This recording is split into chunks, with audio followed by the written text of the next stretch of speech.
Leo tumeambiwa story ya Kalonzo. Ati ukiona deputy president mahali kinitafute, mwambie niko available. Yeah? Kalonzo is now available for the deputy president. We have seen, I think now the deputy had to answer him indirectly. He went to Mwingi town. Mwingi town is Kalonzo's hometown. Najua Kalonzo, ukitoka Mwingi unaingia hapo Sheikuru. Hapo Sheikuru ndio Kalonzo anatoka. So Ruto had to go and hold a massive rally in Mwingi. I don't know whether to tell Kalonzo that if you want, you can join me, but I already can have numbers in your area without you. Okay, and then we have seen Baba in Nyandarua. Baba stormed Nyandarua and he had a serious rally there. So you guys, you're welcome. Let's have a conversation on what has happened. To scare him, strategy ya Kalonzo. Is he ever a watermelon ama atawai change? Alafu tuambie kwa nini Ruto alienda Mwingi na bila Kalonzo.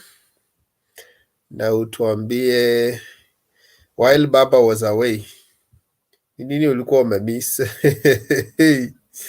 Baba is back and is rocking the political terrain. I saw one of the MPs, I think ni Hamisi, who said that if Ruto has done 135 rallies and Baba can neutralize him with one rally, which means he did a maths and says Raila needs 9 rallies and Ruto needs 35 times 9. He caught some funny figure there. So you're welcome. Let's have a take on the things that have happened over this week and weekend. For those who may not join the live conversation, you can come through the comment section. Tell us una maoni yako kuhusu the desperation of Kalonzo, then Ruto's rally in Mwingi and Baba's rally in Nyandarua. I think Baba did around 8 rallies in Nyandarua, if I'm not wrong. One of the interesting things that Ruto said when he was in Mwingi is about Thwake Dam, of which he knows very well the government is working on it. So is he really in government? Ako half in upinzani, half in government. I've seen my friends Angela, Frank, Meshach, and Evans are already in the studio. Let me play 2 clips and then I welcome you. We begin the conversation. Just for those who may not have watched news or followed up the events of today, it's good for me to bring you to speed.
President William Ruto hit out at his political opponents as he campaigned in that county, saying they lacked an agenda. Ruto, who took his campaigns to Wiper leader Kalonzo Musyoka's backyard, pledged to incorporate unfinished Jubilee government pledges and promises in his bottom-up economic model. And as Chemtai Goin reports, the DP once again dismissed the ongoing plot to oust him as Jubilee deputy party leader, saying his United Democratic Alliance party was already bigger than Jubilee. The country's second-in-command launched his charm offensive in Wiper leader Kalonzo Musyoka's territory. In Kitui County, he met a cross-section of religious leaders championing for a united and peaceful nation ahead of next year's general election. Lazima tuweke serikali ambayo itaheshimu kazi ya kila mtu. Hata kazi ya mama mboga ni kazi. Ni lazima tuweke pesa ya serikali kwa sako ya mama mboga. Tuweke pesa ya serikali kwa sako ya bodaboda. Mnasikia bottom up economics. Na hii kitu inaitwa wheelbarrow. Hii wheelbarrow sio watu wapande.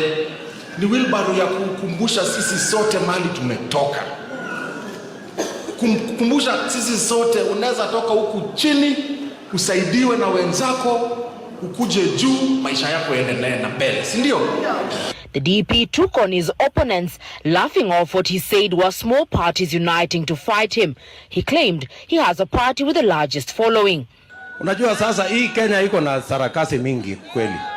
Sasa mnajua ati kina nani wanashinda siku hizi State House? Tinga ndiye ako State House, anasumbua Uhuru Kenyatta. Hawa viongozi wote walikuwa wanaza wako State House siku hizi. Sasa mimi nauliza nyinyi mnafanya nini State House? Si tokeni State House mkuje mpambane na mimi hapa.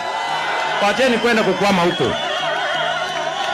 The DP then held two other meetings at AIC Matinyani and AIC Kawi before addressing a public rally at Mwingi town, where he admitted that the Jubilee government had not delivered all its promises to the people of Ukambani. Mimi ninajua bado tuko na deni yenu ya maji. Bado deni yenu ya maji. Na hiyo mimi naelewa sawa sawa kwamba kwa watu wa Kitui yale mambo ya maji tumefanya haijafika mahali ambapo tunaridhika.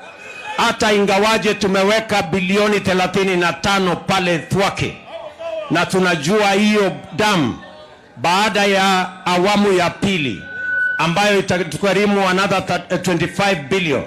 Hiyo dam ya Thwake mwisho, it is going to be the largest dam ever built in Kenya. The DP saying the unfinished projects will be roped into his bottom-up economic model. Si hawa watu wangoje kwanza? Ama ni aje? Watu wa Mwingi nyinyi, mnataka tubadilishe katiba kwanza ama uchumi kwanza? Si tubadilishe uchumi kwanza. And if elected, his priority agenda will be allocating funds to initiatives that will create jobs for young people. Priority number 1, budget ya kwanza. Tuweke bilioni 100 vile tulikuwa tumepanga ndani ya Big 4 katika miradi na mipango ambayo itapatia hawa vijana wa Kenya milioni 4 ajira kwanza. We must begin there. The DP will Sunday pitch tent in Nakuru County, where he's set to hold meetings in Naivasha, Gilgil and Kikopey. Shamutai. Okay, guys, you're welcome. Let's begin with Angela. Angela, how are you? You are the first person to arrive in this tutorial, so let me give you the first opportunity. You have heard from the horse's mouth. The DB was in Mwingi, yes. And Baba was roaring in Nyandarua County. Even as Kalonzo, I don't know where he was begging for the attention from. But I see it trending that he said, Mukisikia DP ananitafuta, mwambie niko available. So what is your take on that? If Angela is not ready. Yes, Angela, are you ready? Yes, I'm ready. Can you hear me? Yes, proceed. Tuambie, unasikiaje hii maneno siasa? Hii siasa ya Kenya, siasa si hasa. Baba Mimi amerudi.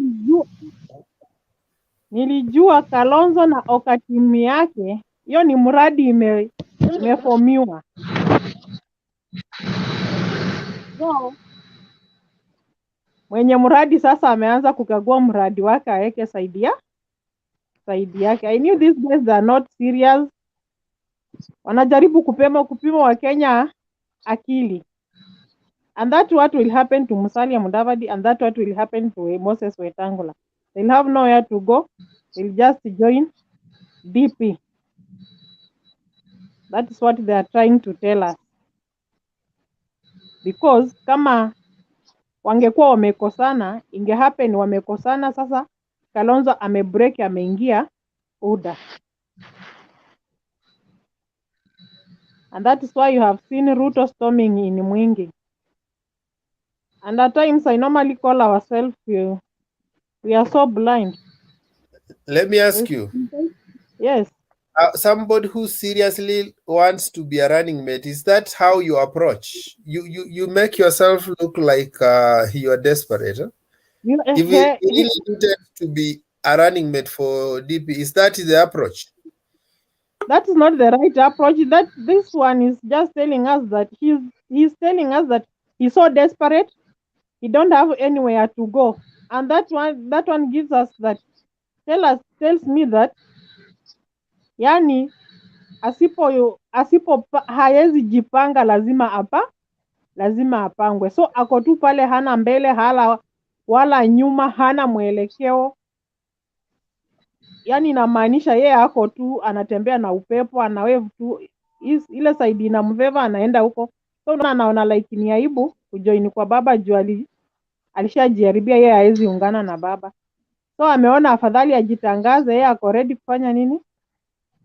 Anaambia Ruto, kuja unichukue mimi niingie kwako. So is he confirming two things? That one, he is a watermelon. Two, that that Oka was only a dispersal point. People were waiting for which side they can stand with, or it was maybe ilikuwa ni ya kutafuta.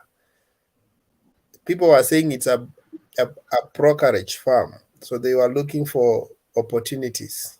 Are they confirming our fears?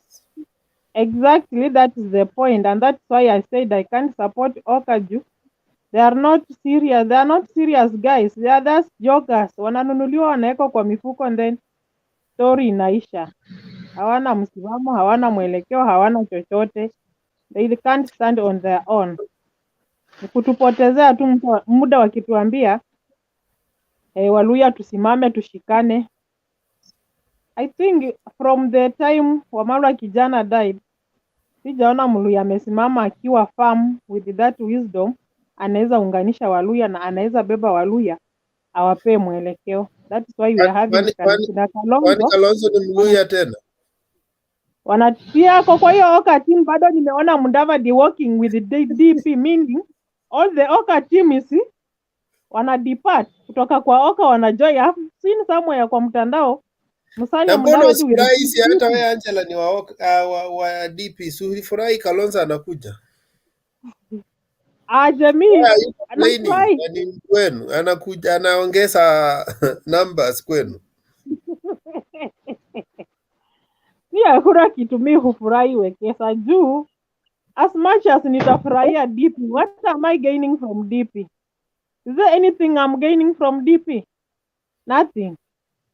Wewe sasa enda ulale. Kwani unacheza politics gani? Ufurahii watu wakikuja kwa chama yenu? Aya, Frank, how are you? I'm fine. Angela ananifurahisha. Yani she doesn't like defectors to the party. Even if they don't come with numbers, sometimes it's just the perception that people are coming on your side to feel nice. Frank, niambie hii mambo ya Kalonzo, what is your take? Okay, good evening. Is it good evening? Good evening. Evening. Yo, good night. Good night. So, for No, Kalonzo, you know, Frank, just a minute. Frank, just a second. You know what, Wekesa? Let me tell you this. Kuna ule mama anatembezanga udaku na mshene. That is the type of Kalonzo we are having right now. Sai yako kwa DP, next time utamuona mahali pengine. Yeye ni kuzunguka tu hivyo. Unaona? Hana msimamo. Yeye ni kamshene kanamtembeza kasiasa. Yeah, let me, Wekesa. as Frank starts, let me tell someone, Wafula, I don't know what is the problem with your phone. You normally connect, but inaonyesha device not connected. Kindly see how you normally connect and your mic. And someone also, Anthony, they come on and off. Msifikirie labda tumekataa kuwaweka studio. You are not coming when your device is on. So it doesn't show you have a mic. So it may not help you. Kindly see how you are connecting your device. Okay, proceed, Frank. Wekesa. You know, people like Kalonzo Musyoka ni mtu mwenye tumesoea na tunajua siasa yake. Kalonzo Musyoka ni kama msichana ambaye anajaribu kuplay hard kuingia kwa bed ya mwanaume. At long last anakuja kuambia mwanaume ya kwamba imekuwa giza, nataka kuenda. Akifika njiani ndiye anakumbuka ya kwamba penye anaelekea maybe babaka amefunga mlango, I'm supposed kurudi penye nimetoka. Anarudi penye ametoka, anapata kijana amepika, wanakaa chini wanakula. Then anasema mimi silali kwa bed, nalala kwa kiti. Mtu akiingia kulala mwanaume, kijana anaingia kulala bed, yeye analala kwa kiti. Kufika saa 4 ya usiku, Kalonzo anatoka kwa kiti anaingia kwa bed. Unaona? Kalonzo tumemchua siasa yake. Ukiangalia 2007 what he did, instead ya kuungana na Raila Odinga to deliver Kenyans from the jokes of wizi na vitu zingine zenye zilikuwa zinafanyika, akadecide kwenda katikati. Kalonzo is not that person mwenye unaweza simama na yeye umwambie now we need kwenda to channel Kenya tuikomboe kutoka kwa minyororo ya wizi. Leo hii nimesoma ilikuwa Nation wakisema ya kwamba Kalonzo amesema ukisikia William Ruto akinitafuta mwambie akuje. 2013 William Ruto used 2012 William Ruto used the same narrative yenye Kalonzo anatumia. William Ruto alikuwa anataka kuwei penye anasaidia maybe aende kwa Raila Odinga because nakumbuka 2012 William Ruto akisema ya kwamba Raila Odinga amempigia simu. 2 days later before waende kukutana na Raila Odinga, radio ikasema ya kwamba William Ruto amekutana na nani? Na Uhuru Kenyatta. Na wamekubali kutengeneza coalition. Na hiyo coalition ilikuwa William Ruto akue debut ya Mudavadi. Later on, the rest is history. Mnaelewa kitu yenye ilifanyika. So Kalonzo Musyoka naomba ya kwamba ajoin timu ya William Ruto. Ila nataka hata akienda na demand mingi because Kalonzo hana demand. Yule ni mtu mwenye unampatia umwambie unaenda kuprotect ile shamba yenye alinyakua ya Yata, umwambie hiyo shamba naenda kuprotect. Hiyo ndio tu demand yenye tunayo. Then we need, mimi natoka Kisii, of course Kisii tunanga kingpins, but Kalonzo Musyoka akiingia timu ya William Ruto, then kuna kingpin mwenye anatoka Ukambani. Na huyo kingpin ni mtu mwenye ako saizi na ni kijana. Sitaki kumtaja jina, but let Kalonzo afanye mistake. Na namuombea aende. Kitu kingine, kuna hii timu inachita Oka. Iko na principal, sijui principal wa secondary ama wa primary. Wako 6. I think na Cyrus Chirongo kujoin huko walifika principal 6. Ukiangalia kwa hiyo au principal 6, 3 ni kutoka Western. Mmoja ni kutoka Ukambani, mwingine ni kutoka Rift Valley. Kwa watu wote hata wakitaka kujoin William Ruto, najua kitu ya moja na ni Gideon Moi hawezi akajoin William Ruto. Hiyo ni kitu najua Gideon Moi hawezi akajoin William Ruto. But kama wanataka kujoin William Ruto waende. Ukiangalia saizi zile kura zenye zinafika kwa meza wekeza. Kalonzo Musyoka akona kura kama papyrus roots zenye zinakwanga mtito wa ndei. Si mingi hata ajielewangi kama akona kura. Ukiangalia Mudavadi yeye mwenyewe 2013 baba alipata kura nyingi kutoka Isipatia, sijui ni Isipatia ama Sapatia. Baba 2013 baba alipata kura nyingi kutoka Western kushinda Mudavadi mwenye alisimama president. Ukiangalia huyu mwingine anajiita Wetangula yeye hata atuongeleani kesi yake because ni mtu amezoea kugongwa na bibi yake. Ni mtu billboard ikianguka chini anaanza kulia, maaskari wananifuata, hitmen ndio wananikimbisha. Ni mtu yeye mwenyewe. Nakumbuka Raila Odinga alienda akambeba mkono akasema chagua huyu mtu. Hakuwa na uwezo, hakuwa na nguvu, hakuwa na mdomo ya kutafuta kura ya by election. I think ilikuwa 2014. So huyu Mudavadi atuongelee, yani Wetangula hatuwezi tukaongea kesi yake. But mtu mwenye anachiita anachiita Kalonzo, yeye hata akitaka kuenda hatuna shida. Asipatiane demand mingi because hana demand. Asipatiane anataka kufanyiwa hii na hii. Juana kitu yote inasafanywa. Yule ni mtu mwenye ni kama umbwa. Umbwa inaenda kukufa. Ukirushia ugali inaweza songesha masiku 2. So ameona ya kwamba nikienda kwa William Ruto naweza songesha siku 2 ama 3. Saizi Kalonzo hata akikuja kwetu sisi wana ODM hatuna shida, but asikuje na demand. Na akienda kwa William Ruto naye asiende na demand because yeye mwenyewe anajua ya kwamba ile pingamizi yenye kwa ukambani saizi kuna vijana ambao wamejitokeza. Huyu ni Alfred Tua, huyu ni Charity Ngilu. Ukiangalia kazi yenye Charity Ngilu anafanya, ukiangalia commanding pace ya Charity Ngilu, unajua mimi nilianza kusikia Charity Ngilu 1997 mpaka saizi. Huyo mama azeekangi na ako strong. Ukiangalia Kifuta Kibwana wako ground. Hao watu watatu usipowajunga, Kalonzo asipojunga hao watu watatu, watampita katikati na atapati kuwa irrelevant na hatawahi kuwa kiti yoyote Kenya hii. So akubali ya kwamba it's either akue kwa serikali ama ingie kwa William Ruto aende kuwa opposition. We don't care. Tukirudi kwa hii mikutano mbili ambayo imefanyika, kwa maana saizi tuko na farasi mbili, Raila Odinga na William Ruto. Tuko na RR, Raila Ruto.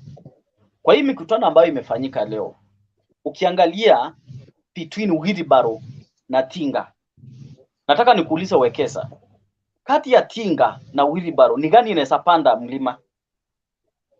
Kati ya Tinga na Wilbaro ni gani inaweza panda mlima? Ni Wekesa nauliza. Wilbaro inaweza panda tu ile mlima inatengenezwanga na mchwa.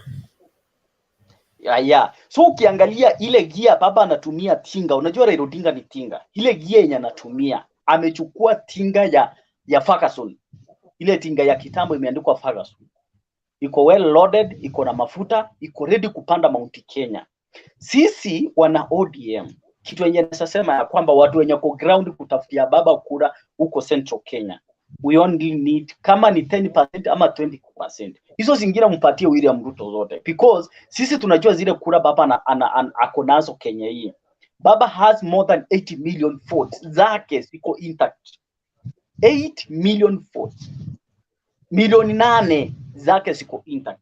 Ukiangalia William Ruto, yuko penye ako sure peke yake ni Rift Valley. Hayuko sure hizi site zingine kama Kisii anakujanga hapa anadanganya watu. Sisi watu wa Kisii tuko ndani ya Raila Odinga. So hii mambo ingine ya kusema that Wilbaro imeanza kupanda mlima. Baba anapanda mlima.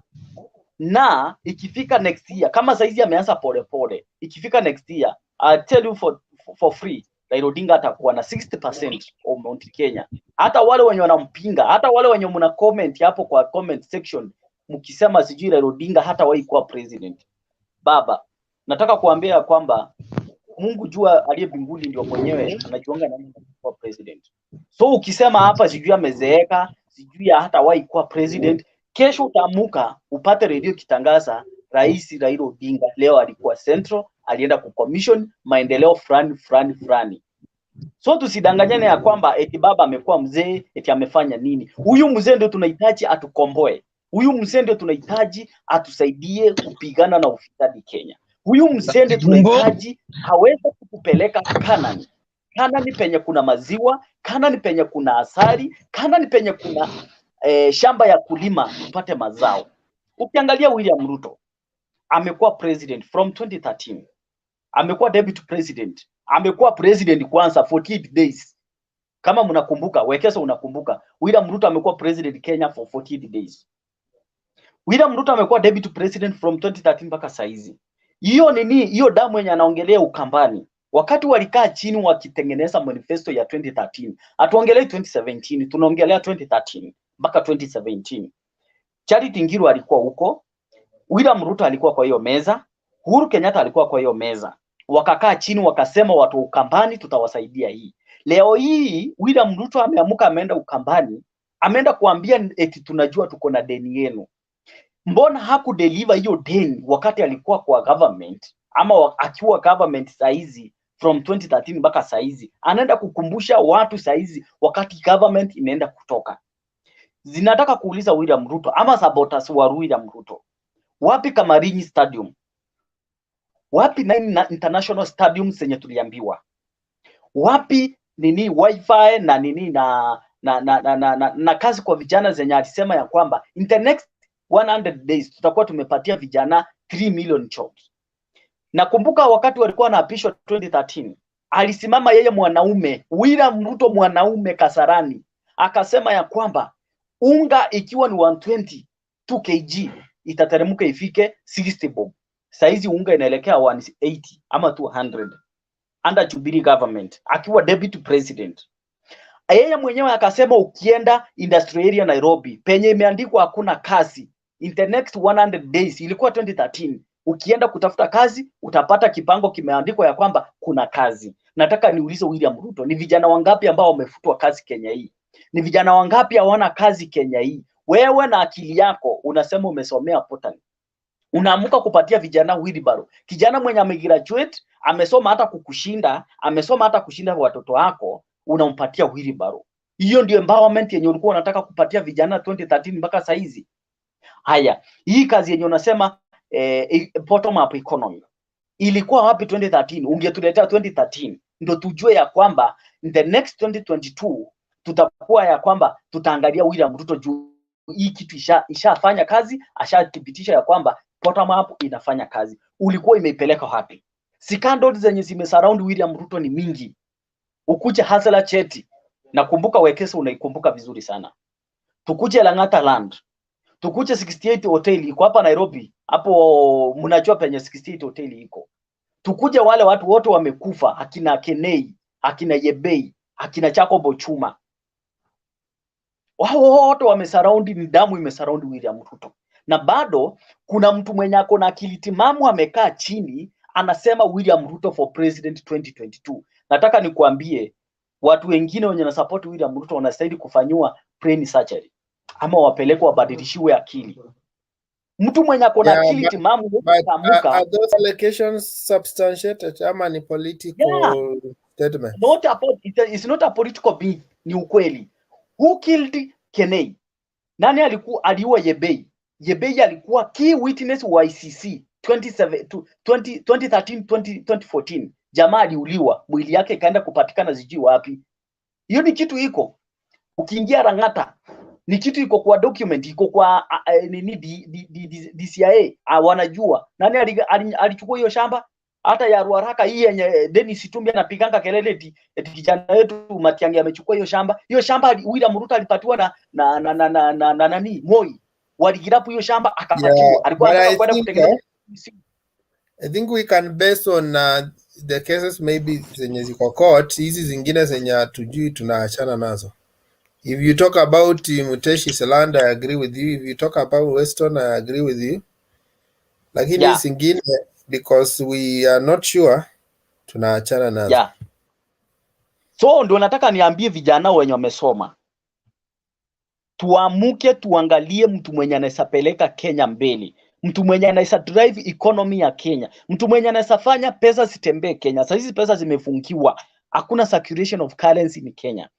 Mtu mwenye anaweza tengeneza economy ya Kenya, at least kila kijana aweze kujikimu kimaisha. Angalau hizi vijana, hata ukiangalia vijana siku hizi, mtu kama mimi nimeshindwa kuoa, sio ukioa bibi unaenda kumlipia mali na nini? Hakuna pesa, hakuna ng'ombe, hakuna nini. Ukioa unaleta msichana wenyewe. Shida ndio hii. Ni nyumba unalipa, ni bibi unanunulia wig, ni bibi unanunulia mafuta, ama ni wewe mwenyewe umeshindwa kuoa, uende Hustle Nation upewe wheelbarrow. Upewe wheelbarrow moja upeleke father in law. Wekesa ukiniangalia mimi, Wekesa ukiangalia hii sura yangu ni mtu wa kusukuma wheelbarrow. Mimi hii sura yangu ni mtu wa kusukuma wheelbarrow. Niende nipate wheelbarrow nianza kusukuma tauni kama chokora.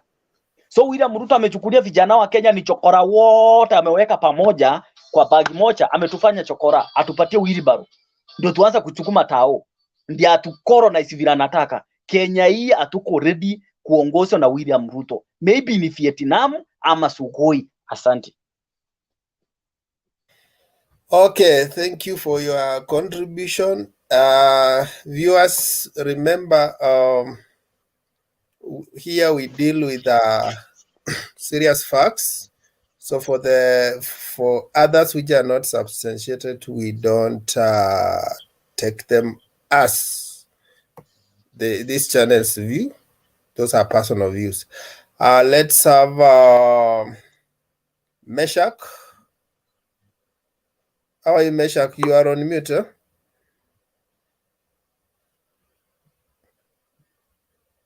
Okay. Meshach, you are on mute. Can you hear me now? Yes. Yeah. Thank you very much for... Umeambiwa na msichana First of all, nataka unioe. Kalonzo anaambia Ruto nataka unioe. Okay, I want to say first of all that Kalonzo, his demeanor borders on comedy. We cannot take him seriously for now, because what we know is that the realignments are not very serious at the moment. It's like every political candidate is selling himself. We find that even their group that they are calling themselves Oka, every candidate in Oka is selling himself. So for me, Kalonzo's statement now is not very serious. It's a statement that we can take light for now, because I know seriousness in this political realignments are going to come up after December, around January, is where we begin seeing who is going to deputize who. So I just want to dismiss Kalonzo's statement that is not a serious statement, because obviously, if you look at what's happening, we need to ask ourselves, why is it that campaigns are just being done in Central Kenya? Because everybody knows that it's only Central Kenya that doesn't have a serious candidate, yet it is an area that has a lot of votes. So it's like everybody's scrambling for Central Kenya. Right now, there's nobody who should be scrambling for Ukambani. Because as we are aware, Ukambani have their kingpin, and believe that this kingpin is going to marshal the votes there. Now, I want to make you understand that since Kalonzo disengaged from NASA, and he came out so clearly that he's not going to support Raila Odinga, Raila Odinga also left him to try his luck. So you find that right now they have tried themselves out, they've gone out, they have weighed the ground. And right now I want to believe that Oka knows that the Kenyan population is not supporting them. They are aware. Because they live in this country, they see what's going on. They are aware that the biggest population is cut between Raila Odinga and Ruto. That is fact. So what's going to happen is very simple. We need to ask ourselves, is Ruto going to choose a running mate from Ukambani? Can he choose a running mate from Ukambani? The answer is no, because if you look at the people who are surrounding him, most of them are from Central. So it's just common sense. that Ruto must choose a running mate from Central Kenya. And that is going to be the stroke that's going to break the camel's back. Because immediately Ruto chooses a running mate from Central Kenya, then the die will be cast. All other Kenyans will know that Ruto is telling us that Kenya belongs to either a Kalenjin and a Kikuyu, or a Kikuyu and a Kalenjin. And then all other Kenyans are going to group themselves together, plus the president's vote, to give us a president. And that president must be Raila. So right now, all that's what's happening is theater. I don't see any seriousness in what Kalonzo said today. And if Ruto is listening, or is he using I don't reverse see psychology anything. while he is talking about? Let me ask you: is he using reverse psychology while he's addressing Ruto? He wants Papa to know that don't use any other running mate. I'm still available. Because initially he had indicated agree that with he's not going to deputize anybody. Then right now it's like he has stepped down his demand. So in other words, he's ready to deputize someone. So is he addressing, sometimes you can address someone, but you are sending a message indirectly to another person.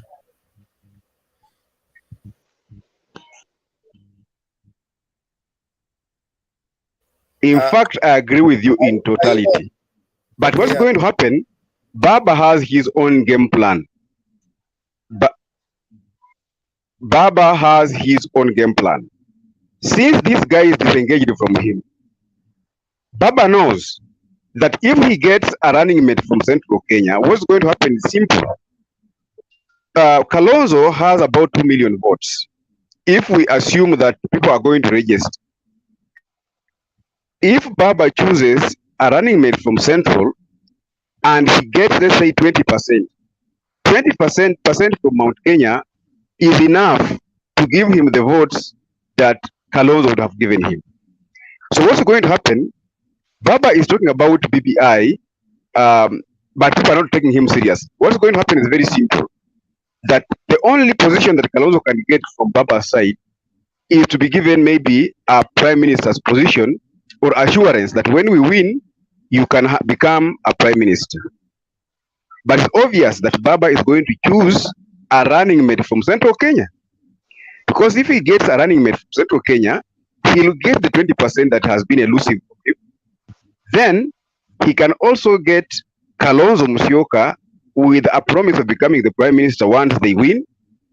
And obviously, Mudavadi is going to be ignored because even if he vies, we are sure that Mudavadi is going to come with about 400,000 votes that he's going to bring on board. So those 400,000 votes can be ignored.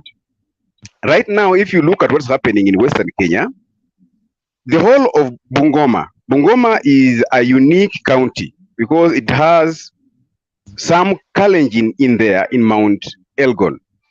So Ruto is using that visa, that area, to have an edge in Mount Elgon, so that he can take a chunk of those a few Bukusu votes, which he will add in his vote. So the 400 votes of Mudavadi can be ignored.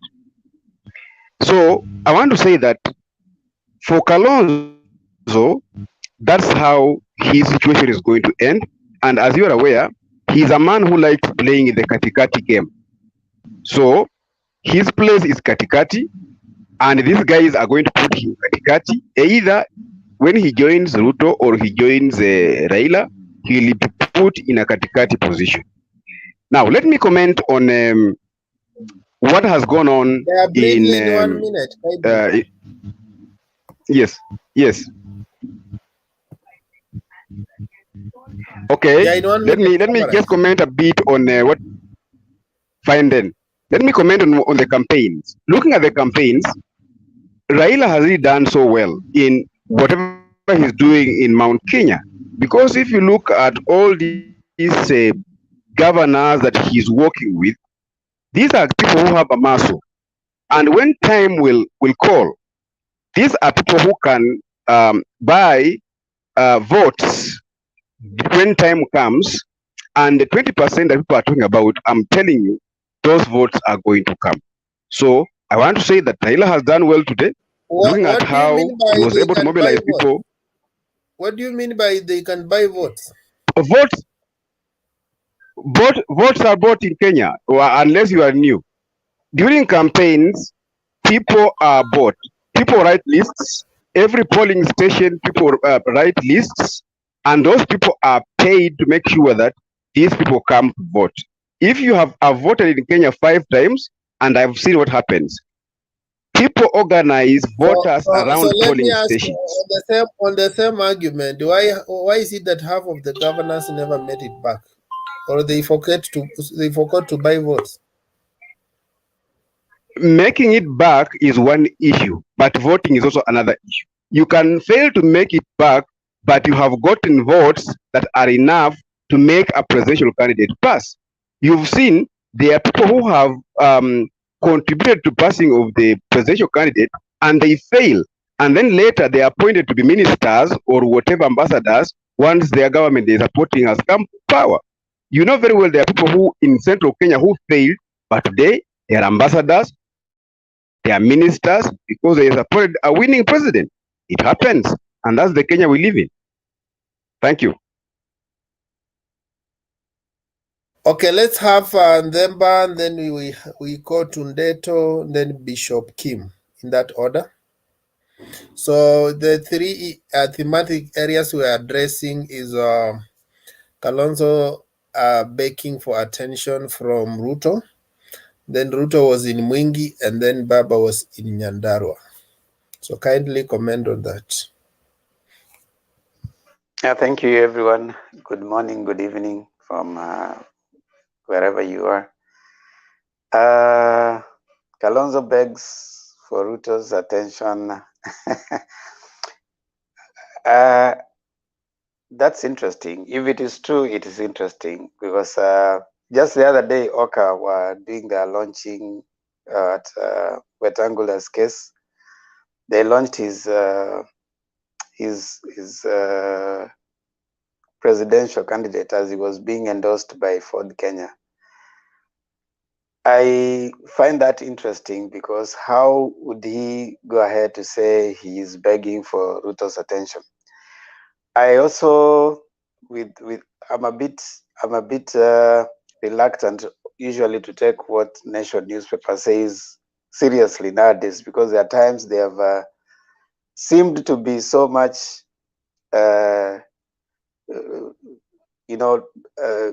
drumming support for the deputy president, and probably this is just but one of those headline or probably what they wanted to get out there so that they can break the Oka brigade.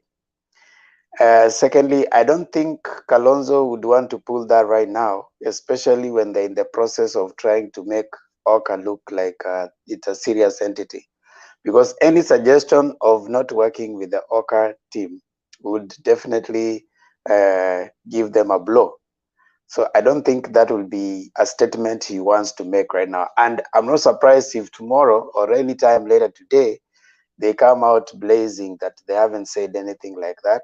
And they're not in the process of even going that direction. So I think that's laughable, an interesting statement. I don't think it's true. I don't think it's true. I don't think Kalonzo would say that at this particular moment. But in the assumption, hypothetically, if it is true, hypothetically, I think it is dealing a blow to the Oka brigade. What position will Kalonzo go and do at Ruto? That will definitely be giving Ruto a mileage, considering that Ruto has said before, in no uncertain terms, that he's not willing to negotiate with any party, anybody. And even considering what he was saying today, that all the other, someone cannot be bashing you at one hand, and the other hand, you're going or suggesting that you want to go and be with him. So that will only be giving Ruto the impetus. So again, I also find that funny that that statement comes in the backdrop of what Ruto was saying today, that the Oka team are spending a lot of time at State House. So if that was true, then I think Ruto would be a little lenient in the attacks that is, directing at the other team. I think his frustration and even the way he talks is showing that probably the charm offensive that he has tried to use to get to them probably has failed, or it's a way of trying to say that I'm still that guy that when you come in at a certain level. Because what position, as I said before, what position are they going to play? I don't think anybody in Oka will be given a deputy position by one William Samuel Ruto, because he believed that UDA is already set up. UDA has its presidential candidate without nomination, without nothing. He's set up. I'm also seeing that at the UDA, most of those people who are saying that they're already MPs, they have already endorsed themselves in those positions. So I doubt there'll be, even if you can ask me if there'll be any fair nomination at UDA. Because right now when Ruto is going ahead, as he's campaigning, the same people can campaign on the backdrop of that. Ruto is campaigning on the basis that whatever they started, they could not complete because it was interrupted. Now, the same MPs can come back to the electorate and tell them, even us, we were not able to work because whatever we were supposed to do was interrupted in the Jubilee government. So we want to go now and now implement the Jubilee manifesto that we came with in the year 2013. So the same narrative that Ruto is using to get back to power can actually go down up to those MPs. The MPs who are always the 153 or so MPs that are going around with the deputy president are likely to use a similar narrative. They are going to tell their electorate that since we were not able to work because our working was made difficult, we were chased in committees. Now we want this second term. We want this now to be our term so that you can now judge us after the next 5 years. So I doubt there will be any free and fair nomination in UDA, as has been already alluded to by other speakers or even in other situations. Now, Ruto, Baba coming back today and going to Nyandara. Indeed, I think Baba has already had his plan set out. And has been said before, without necessarily, seeing so many people ferried from all over, there's a sense in which the ground is thawing, where guys are beginning to appreciate that even any other person who is not necessarily from central Kenya can be our president, and any other person who is not necessarily, the deputy president can also come to central Kenya and be accommodated. My appreciation of that movement or that kind of narrative is that at least it's opening the space of Kenya for all the political participants. Any political player should have an opportunity to visit any place of this country, and the people who are there should be able to invite them and listen to them. Listen to all the presidential candidates who are going to come. And if you see such a reception, of course, the communication is before that, Baba could not be seen with such a big crowd, a large crowd in central Kenya, and maybe across as he moves on. Not to say that the crowd might necessarily translate into votes. That one, for me, I would leave it to the voting time and probably towards the end of the next year. But he says a statement because politics is about perception. The people that Baba is the crowd that Baba is able to attract right now is larger than what he has been able to attract before, which says a lot about him. For Ruto in Ukambani, still the same narrative about promises that were done, the same old saying. So he's using 3 tired lines that he thinks the more he repeats them, probably the more they'll gain some sense of truth. Number 1 tired line is that they started some work with the president, and that work has not been met, so he's the one who is going to complete. That is not true. Work is being done, and in fact, the president, in his own words, has said that he has done more in his second term than he did in his first term. So that's contradictory. The second, third line is what he keeps saying, that, oh, these people are going to State House, which is not true. The first time they met, after they met in Mombasa, and around the same time as things are going on, Oka has since organized itself. And I think that is also not a very good idea. The third lie that he keeps repeating is that he's the one who is going to bring a change. Look, Ruto has been in this government for 9 years. He's been in the government since 1992. And all through, there's nothing new Ruto is going to be bringing. All he's bringing is a lot of rhetoric. And it doesn't matter how many rallies. In fact, someone has put it very well, that if Ruto is being paid to attend rallies, then he cannot accuse government officials for being involved in politics, because he's supposed to be the presidency, and the presidency is supposed to be uniting the country. But he's been campaigning for the last 4 years. So he's been using state resources to campaign. The same people he's pretending to be fighting for, he's using their resources to meet his own personal needs. He needs to be held accountable. And I think a day Kenyans will rise and start saying, okay, fine. If we expect someone to work and be paid, then you need to work and be paid. So what is he being paid for? What work is the deputy president doing right now? Other than constantly, actually, they're coming out telling us that he has attended 135 rallies in 30 days. You can't pick an achievement as campaigning for yourself for next year's election while you're still in office. And you're saying that that person is going to be responsible after he's been elected. I want to suggest that that's not the type of leadership that we want. And I think Kenyans need to stay woke, and Kenyans of goodwill who care not only for the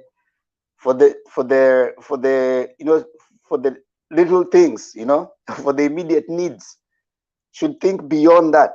Don't just think about maybe the money that is being given at the moment, but think about what legacy you want to leave and the country you want to leave for the next many generations. So I think that is what I can say for now. Thank you, Ekesa.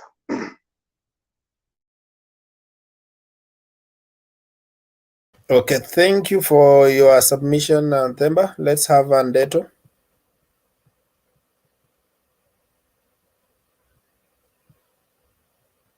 Ndeto ako ama amelala? Aliingia kalala.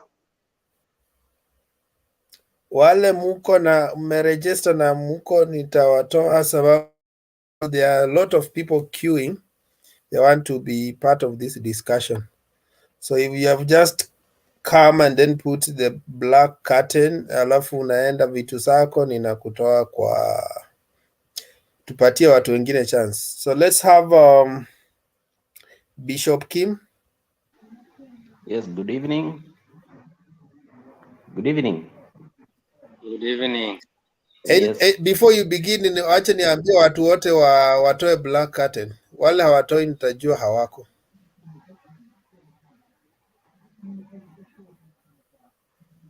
Because there are so many people who want to come. You rather give them chance, they contribute and go, then you come back. So wakuje baadaye. Yeah, I wanted their response now that they have not responded. So proceed. Yes, about this game, yeah, Kalonzo, I think it's a very good move, and it's going on to spice our politics. I think what he did today is courageous, and even other people should just do the same. You cannot just be taken for granted, being pushed. You must be on this side or this side. Let Kalonzo be free, including saying he's going to vie for the presidency. That would be a very smart move for him, because after all, after 2022, he has to be somewhere. Kalonzo has been in opposition through Raila Odinga since 2013. That is a very uncomfortable zone for him. Not anymore. He cannot stay there anymore. And he knows, I think he is sensing that maybe Raila is making the same mistake he has made in 2 occasions, in 2007 and 2017. Sometimes I ask myself, what if Raila never went to a coalition with Kibaki? He stood a very good chance of succeeding Kibaki in 2013. What if Raila never did this thing handshake? He stood a very good chance of succeeding Uhuru Kenyatta. He joined the Jubilee mess. And it is kind of prophetic, if I may say. Bishop, That, let me ask you before even you proceed. Can you say the same thing to Uhuru Kenyatta, because Uhuru was an opposition leader and he joined Kibaki? So can you say the same so that it should not look like it's Raila alone? So can you comment the same on Uhuru Kenyatta? He was an leader and I will come to that. Kibaki. I will come to that. As I was saying, let me finish, then come back to Uhuru joining Kibaki, because I think that was with the purpose. You see, Bishop, Raila has yes. Bishop, yes. You know, you need to be honest with Kenyans. There's no need of saying if Raila didn't join Kibaki in 2007, would we be having Kenya as it is right now? I will also come back to that. Let me finish first. That's what I was saying. Those are two questions that you have posed to me, and I have noted them. Let me tell you, and this is kind of biblical or prophetic, if I may borrow from that. God never blesses something he has not tested. Raila has run a brand of being somebody who promotes the rule of law, democracy, and constitutionalism. Handshake was the test of time. He was tested when he joined the handshake. You have been campaigning for democracy, rule of law. This is your chance now. Prove it that indeed you mean democracy. Indeed you mean the rule of law. Miguna was ousted in his presence. He has never mentioned that. That shows this guy, what he talks about democracy and the rule of law, he doesn't mean that. God has tested him. And in front of Kenyans who would like to open their eyes and see, the guy has failed to stand up to the rule of law. He has failed to stand up in democracy. And I think that is what Kalonzo is reading and saying, this guy is joining the same mess of 07. Coming back to your question of Uhuru joining Kibaki from opposition. Uhuru joined Kibaki, first of all, to now inherit the Mount Kenya region. And he did that tactically, and it worked. Rumors has it that Uhuru started his strategy to ascend to power the moment Kibaki was sworn in. That is when he did his roadmap and knew that I have to take a step back for me to get a solid ground for future. And he did that, and it worked. The other question was... Is it only Uhuru who can tactically inherit Mount Kenya? Raila Odinga can't inherit Mount Kenya? We are talking in history. We are talking in 2007. By then, Uhuru needed Mount Kenya to inherit Mount Kenya as it was. And he did that to perfection. He did. Does Raila need Mount Kenya 2022? He needs votes from Mount Kenya, definitely, and he is doing well. For the first time. So yes. why is it that you want to exempt him from the tactics? They are not similar. Bishop. Oh, yes. You know, I like your argument. You know, you're looking very informed, and I like your argument. My only issue is the way you are trying to be selective with the argument, and what you only looking at the side that push for what you want to project. Yes. Look at it globally. Look at it wholesomely. So yes. That you're not just pushing one line, all right? Okay.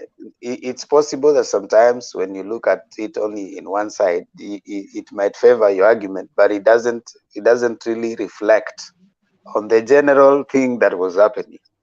For example, you've led us to believe that it is only Raila who joined Kibaki. Kibaki didn't join Raila. You see, you and I were in Kenya when there was post-election violence, and actually around that time, it necessitated a handshake that actually made Kenya to be where it was. I think we should, even if we want to project an idea, let's not change history. Secondly, you and I were in Kenya when Uhuru and Raila met. It will be unfair for you also to try and change history. You can reflect what you want to reflect, but don't change history. Kenya was at a crisis. Both the handshakes have happened when Kenya is at a crisis. Let's not ignore that. And finally, when you're talking about Miguna issue and all, the people that you are trying to, there's nowhere written in Kenya that Raila should be the only one in the opposition and talking about rights of humanity. So if you're going to condemn all the presidential candidates, they were in Kenya that time. Ruto was in government when Miguna was being sent away. Kalonzo was in government, was in Kenya that time. And all of those people. So don't attribute that there's only one person who is supposed to be speaking about bad things. So talk about Ruto and say he was actually an accomplice in sending Miguna away. Yeah, and then finally, you should know. Okay, in terms of spirituality, he's misrepresenting God here. He's talking about God and Raila. What is that? You know, there is a spiritual notion in UDA, and I find them spiritual dwarfs. There's a spiritual notion. They say that God does not like Raila Odinga. That's why he has failed several times. How many times did Abraham Lincoln fail? And he became the renowned in history of America as the president who led the nation in the right direction. Can you say the same to this guy Hichilema, who failed 6 times? Raila has failed 5 times, and right now is one of the promising African presidents. So this notion of bringing spiritualizing campaign, we don't like it because there's nowhere. Even God himself, who created Adam and gave him a wife, has told people to find a wife. Now, no longer God gives people wives. He allows people to look for wives. So God doesn't impose leaders on a nation. He allows people to choose the leaders that people want. So you are a bishop, yes, but don't mislead us. No. Actually, we have a grasp of the Bible if you want us to go there. No. Forget about the name bishop. It could be just another name. I may not be one, but what I've just said is, and this is a fact, you can go cross-check. He never blesses what he has not tested. And if you are tested on what you believe in and fail, then you're headed somewhere else. Tell me what Lincoln was tested. Just a minute, I finish. Tell me what Abraham Lincoln was tested on and failed. Tell me what Hichilema, that guy from our south side, was tested and he failed. Bishop, tell me. It's Bishop, you to tell us that he was tested on this and he was approved. You don't come here with the fake allegations. Bishop, you are just coming with that Abraham was tested with this and he succeeded. Hichilema was tested with this. You don't come up with the fake allegations. You don't come up with the lies so that we can prove to you your lies. Number one, you can't tell us that. How do you know that Abraham Lincoln was? Do you know how many times he tried and failed in business and many things? Do you know that? Many things. Yeah, so those times he was being tested and he was failing. So why was he going to be president later? And you have just said that there are things that are never tested. There are things that happened. Even David failed in several occasions, but later God calls him the apple of his eye. He was tested with Bathsheba and he failed. He actually killed one of his Uriah to marry the whatever. So what a bad person. Why did Jesus leave the church to Peter, not to people like Kina John who never had any issue? He took Peter. Forget about the Bible. Just discuss Because the politics of the day. bishop, yes. You know you know what happens. Okay. What I've noticed with these people come and start using the spirituality things.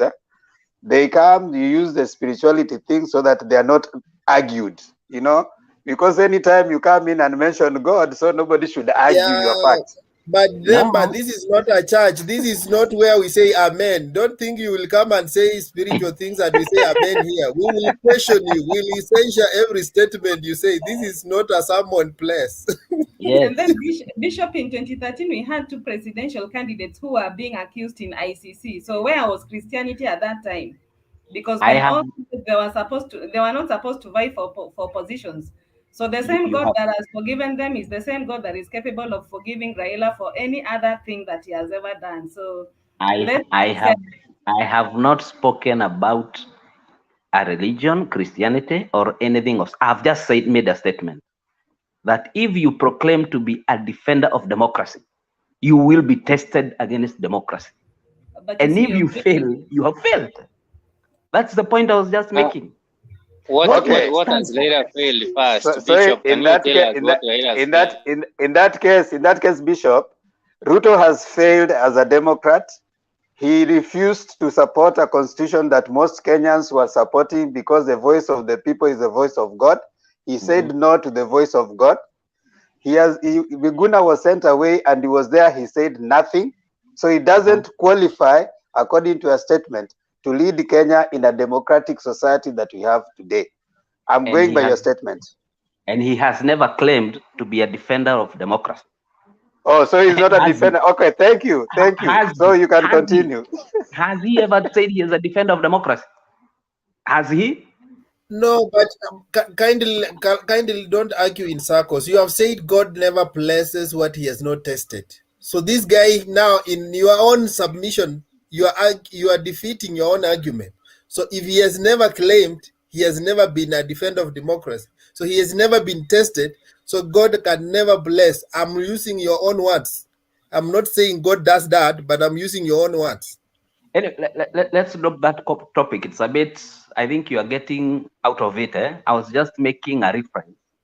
But you have now this is a formal channel and people need to listen to substance. Don't just come here and make things you cannot substantiate. There are people who come here to listen to a spiritual counsel as far as politics is concerned. So if they see your name, Bishop, and you're making allegations that cannot be substantiated, let me go back to the Kalonzo issue. Deto, what do you want to say? I know you are one of the spiritual councils of UDA. You can weigh in, no? Yes, you know that. And, I have come because why should you corner my brother like that? How are you guys? Good evening. I think I haven't Bishop your case, huh? Yes. You are coming in. Supporting you shortly because it's not his time. Deto, shortly, that he finishes, then we will come back to you because it was your chance and you are putting the curtains. Sure. I did not know Themba and Wekesa are other theologians who have tried to merge theology with politics. I think Bishop is bringing out a very strong point. And God never uses who he has not tested. In this case, Baba has been given very many chances. And in a way, his cowardice act is what even God dislikes. God likes those people who are strong, brave, who are not cowards. And we have seen one DP being so hold on bravery. From there. Yes, hold on. Yes. Hold on. Hold on. 1 minute, just hold on. Neto, who has ever claimed that nilifukuzwa ODM, nikafukuzwa Jubilee, sasa munataka... So, are those cowards or not? Those are brave Kenyans, because Neto. even after being chased away, we need to comment. they Give never them stop. minutes, bana. Just Yes. Neto. give them some They minutes. never. Neto. Let me answer. Neto. Let me answer Neto. Wekesa. Let me answer Neto. Wekesa. Neto, Yes, wait. Demba. Wait. You know you're not being fair. Your deputy did I'm not. answering Wekesa. Your deputy did not stand up for Miguna. There's nowhere in the Constitution of Kenya written that the only person who can stand up for Miguna's rights is one Raila Amolo Odinga. Actually, Raila But Amolo by Odinga. then, you know what Miguna was doing was so heinous, and you know who were Good. to take the government. So why are you right now saying that Raila should have brought back someone whom, according to you, was heinous? Why are you being kind of? Before you divert my attention, I was saying we have a coward, and I'm saying this, that the reason why I stand that Ruto is so bravery is because even after being chased out of the corridors of Jubilee, he is still thriving. You can see him in Mwingi, in Mbugoma, the strongholds of Baba, and women and youth are clapping, and you can see the jubilation. And There's he no is our next president. there's no bravery in defiance. No. There's no bravery in defiance. See the kind of analogies that Baba is bringing to the mountain. I finished. Hold on. Neto and Demba, hold on. Let Bishop finish his point in 1 minute. Neto is coming next. He can produce that point in his time. Absolutely. Yes. So what I was saying is what Kalonzo has done today is being the topic that we are discussing. I think that is very good. It will spice up our politics. Kalonzo is the only person outside Raila in Oka plus Jubilee plus ODM merger that has a constituency. Kalonzo getting out, he leaves a hole in that constituency. He goes with his very big votes that he has. So whether he goes to join UDA or he stands for himself, it is a loss to the amalgamation of Jubilee, Oka, and ODM. So I think it's very brilliant, and it has created something that will keep us going up to the time seriousness in politics begin. That's next year in February or January. Thank you. But okay, Bishop, let me bring in. Wait, Wekesa. Bishop, why are you preempting something that has not happened? There's nowhere in the constitution in the country right now where Oka has joined Raila. Oka is Oka. Oka is one Kenya alliance. Raila is having his Azimio la Umoja, and they are at working relationship with Jubilee. Can you separate Oka from Jubilee? So where does Gideon Moi lie? So Gideon Moi is in Jubilee and Oka, then he is the bridge between the two. Gideon Moi is Kanu, which is in Jubilee in merger with No, Jubilee. Jubilee is not in Oka. No, Gideon is in Oka. Gideon is in Oka. Gideon is in Kanu. And Kanu has a Kanu has a relationship with Jubilee. Wait, let me ask you a question. Are you married? No. Oh, you're not? Okay. Do you have a girlfriend? Yes. Okay, if your girlfriend is Wekesa's girlfriend, are you, and you don't know, are you also in relationship with Wekesa? Not directly. Good. But we have something linking us. We have something linking us. We are co-husbands. Though it is not in though it is not in our community. So what I'm trying to say is this, yeah? As at right now, Oka is Kanu, ANC, and Wiper, and Jirongo's party. Yes. Jubilee is trying to have a working relationship with ODM. And Jubilee has a working relationship with Kanu. Remember who is the leader of majority in the Senate. Now, we don't have an amalgamation of all those parties, and Oka has said it's going to get its own presidential candidate. So that's the official position. By default, by default, they are in the same pool.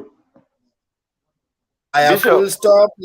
We will come back to that. We will come back to that. Let's have kuna watu wamengoja sana. Let's have Ndeto prosecute your point and keep to the 3 minutes. Then we go to, after Ndeto, we go to Penny, then Professor Becky. So, in that order. Okay, thank you so much, Wekesa. And you know, if you hear Themba asking a lot of questions, they know that there is something he is trying to divert UDA followers, staunch followers from. Ndeto, 1 minute is gone. Your 1 minute is gone. In this case, I know I'm remaining with 1.5 minutes. Ndeto, you graduated from sympathy addict. Why are you going back? Why are you going back? You know, I'm so happy to hear that. Ndeto, yes. Can you talk about your freedom fighter one, Dr. William Samuel Ruto? He fought for freedom. He fought for the second liberation. He fought for the third liberation. Now he's fighting for the sixth and final liberation. Can you talk about the freedom fighter? Okay, thank you so much, Themba, for aligning how I should prosecute my point. But I cannot leave behind the point on some polygamist parties like Kanu. It is in Jubilee, it is in Oka. Next time you'll hear it in UDA. Polygamous is not a good act. Let me you see, polygamy is better than UDA. UDA, we don't even know who you are. We don't know whether you are in Jubilee or you are in UDA. One time you are young, another time you are old. So I think polygamy is better than not knowing where you stand. Let me tell you what UDA is. You know, it was tried the other day by Kuria, trying to incite some Mount Kenya leaders not to support Ruto. What happened to his legs? They busted. That is one of the things that tells you that this man is chosen. So let me go to the point of today. Is he chosen to be a muganga or what? What are you saying? What are you saying? No. You have seen even in the Bible. You have seen even in the Bible that those people who go against the will of God, you have seen what follows them. As well, this week I've been checking what Tibim and Tialala means. And those are some namings or some wordings in a cultic worship song. So I think you should also tell us more about what they do. Do you speak in tongues, Ndeto? Not in tongues, but in reality. Those are our spiritual tongues. Wachana nazo. Tibims and Tiarara, they are so cultic. So, and today I came to discover that they cannot apply in Mount Kenya. You know even UDA is a cult, if you can say that, because you see, what is a cult?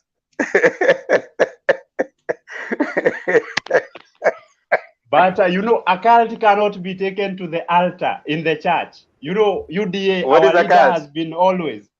Our leader. What is a cult? Just you know, you already know. That's why you are laughing. No, I'm telling you the difference between. What is a cult? No. Themba, I will not answer you. I will not answer you, Themba. I'm telling you that if you see our leader getting to the church. Hold. Yes. I think for you to be safe now, go straight to the 3 thematic areas. Historia Kalonzo, then we need to comment. Historia, because your time is running out ukienda in circles. And then Historia Baba in Nyandarua. Okay. First, let me start with this issue of Kalonzo begging some attentions from UDA leader William Samoei Ruto.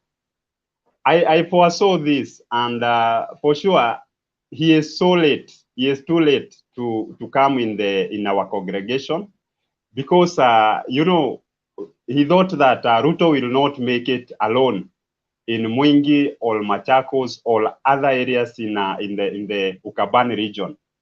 And one thing I like with the DP, and even future politicians should also borrow much from him, is that he is able to mobilize the grassroots leaders And the moment you have the majority of grassroots leaders, these so-called kingpins, they play no big role, because even for them to be kings in their own region, they require also some consultation with these local leaders.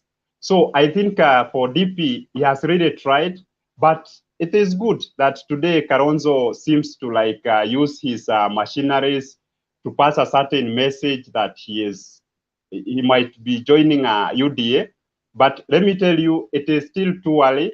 We should expect a lot of this. The other day, we also saw some signs with Mudavadi doing the same. I do not know maybe what is this that they are seeing at this point of an hour.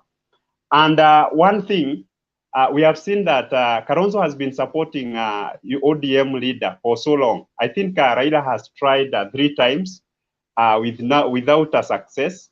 So, and these guys, they have started to start also doing some projections. And also, every person who are defecting from their parties to UDA, they are telling us about ground. Today, I listened to the leaders from Mukabani, and for sure, the way they are saying, and you could hear even the same coming from the people, that they would like to be in the government. They don't want to take chances this time round. I could see that these people are people who are left behind, especially when it comes to making the government. So it's a high time that Kalonzo considers joining UDA, because that's the only place I see some hope with the Ukabani people. Because today, when I was following much about Raila in Mount Kenya, I discovered that, when people hear that someone is coming, they get so excited. And they Before would like to Raila, before you go to Raila, you have talked about Kambani. The only hope is in UDA. Yes. What happened to Water? In 6 months' time, we will have a stadium in Water. Okay, Wakesa, when these guys were campaigning in 2017, we never foresaw a re-election. And you know what happened with the judiciary? They nullified the election. Let me finish. You have asked me a smart question. Let me answer it smartly.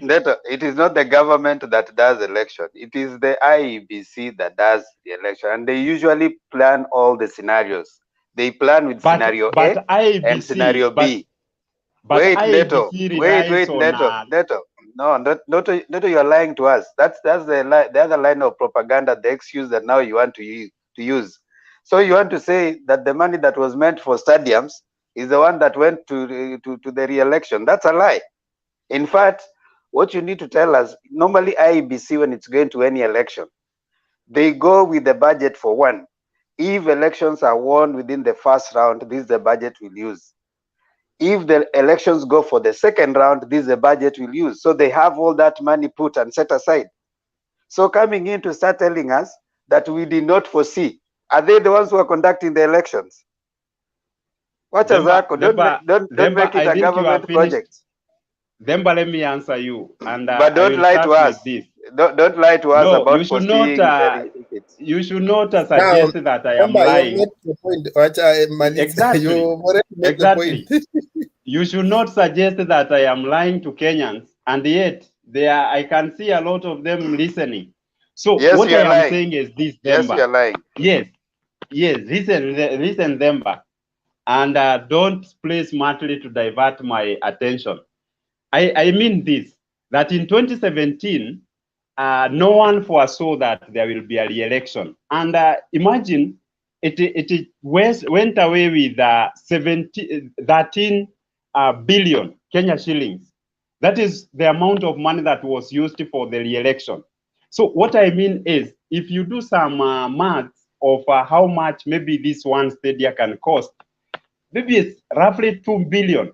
And for the five towns, major towns like Kisumu, Eldoret, there was Nakuru, then there was in Garissa, then in Mombasa. You already see that we had their budget there. Even if it was a miscellaneous, in the national budget that maybe was not anticipated for. I mean, if it never went like that, and also remember there are very many losses that were made along the electioneering period because there was no peace. Even businesses were closed in Nairobi. Dedro, just drop that point because you are taking Kenyans to for a ride. Because since 2013, since 2017, how many budgets have we had? And then again, budget for IEBC cannot be budget for projects. Kindly don't take Kenyans for a ride.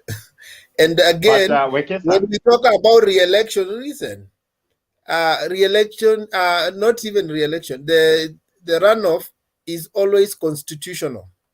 So if something is constitutional, is even when these guys who are planning for 2022, they have the scenario. In the first case scenario is that one person will win. In the second case scenario is that they may have a runoff. And they are preparing themselves for all those situations, such that even if there is a runoff, these guys never lack money. They never lack preparation.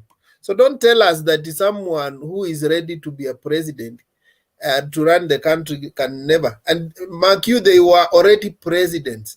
They were already president and deputy. You cannot tell us that they cannot foresee everything that is in the constitution. It's not against. Are you suggesting that before 2017 we knew there is an animal that is illegal called BBI, which will come to pop up early in 2018? No, leave alone BBI. We are talking about election. Runoff is either if you don't get. That's why the constitution text says 50+1.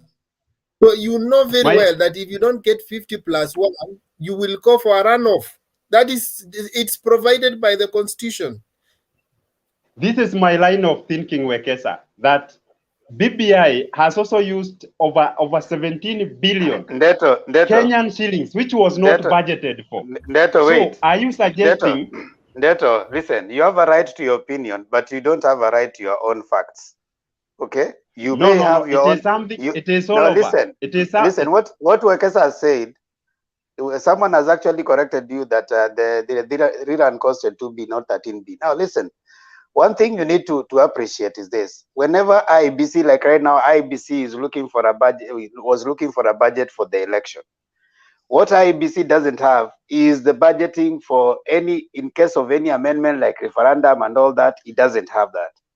So whenever, but for the election like next year, it's already a constitutional provision. And they're looking for all the cases scenario. They say, okay, fine, in the event that we have round 1 win, this is a match we'll need. In the case there's a rerun and we need to do this, this is a match we need.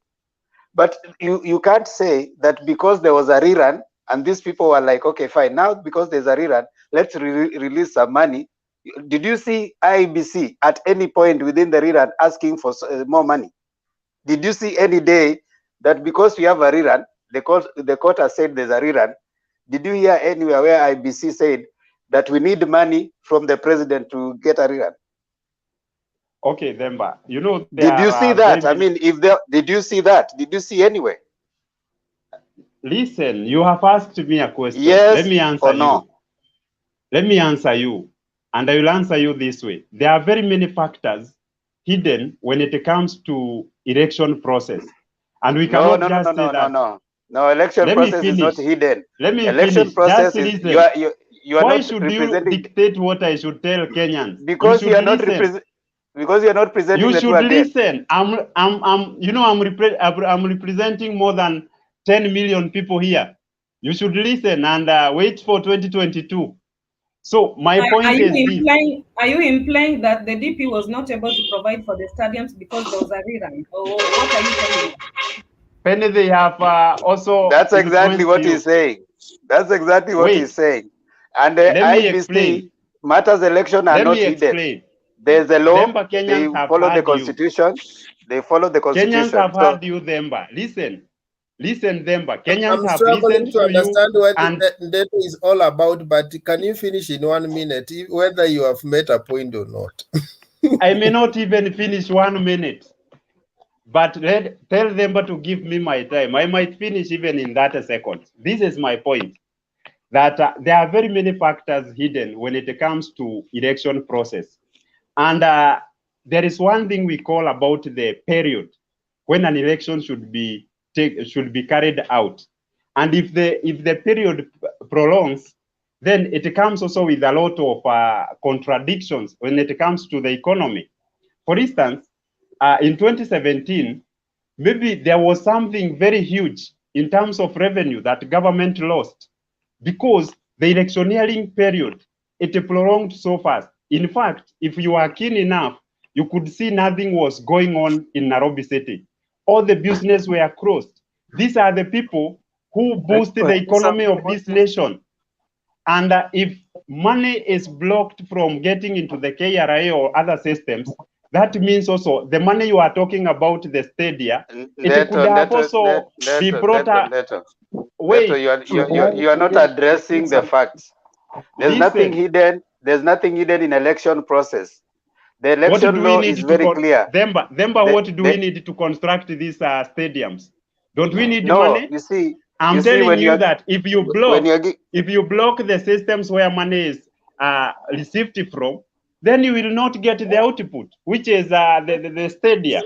So you people appreciate that your leader of ODM rallied all over in Nairobi City and led to everything to come to a standstill when he was being inaugurated as the president of the people, during and before even the elections. These are people who used to block the university way. Nothing used to take place. So the money we are saying that it never constructed the stadiums, these are some of the populations. And you people, you cannot resonate so well to understand that also when the revenue comes down, the government do not have money to be able to implement the project. Thank you, Ndeto. Although you let me conclude with Raila in Nyandarua today. Just 1 minute, please. No, 20 seconds. Okay, thank you, Mr. Wekesa. So today, give him 1 minute, please. Thank you. You know, today we need to talk, man. We need to have a talk. Okay. Yeah, okay. I've said 20 seconds. No, if you stop, I will stop you. Kindly, 20 seconds. But tell them not to really heckle. So this is my point. I listened to Raila Odinga talking about, a wheelbarrow cannot climb the mountain. I've also seen how Wekesa have answered that question, that it can only climb, is it ant hills? This one is Zamchua.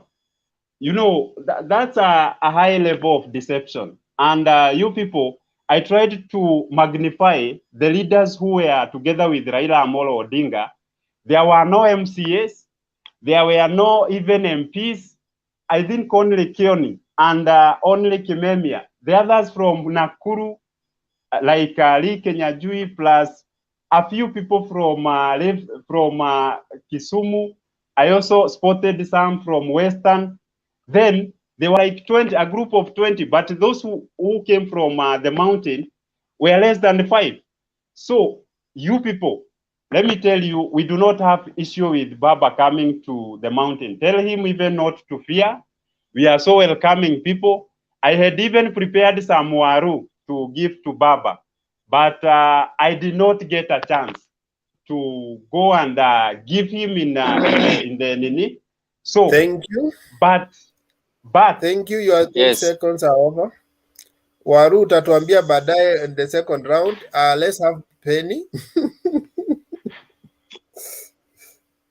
But you are turning this show to one-man show, man. Penny, can we move? Okay, thank you. Yeah, so today's topic is about Kalonzo begging Ruto for attention.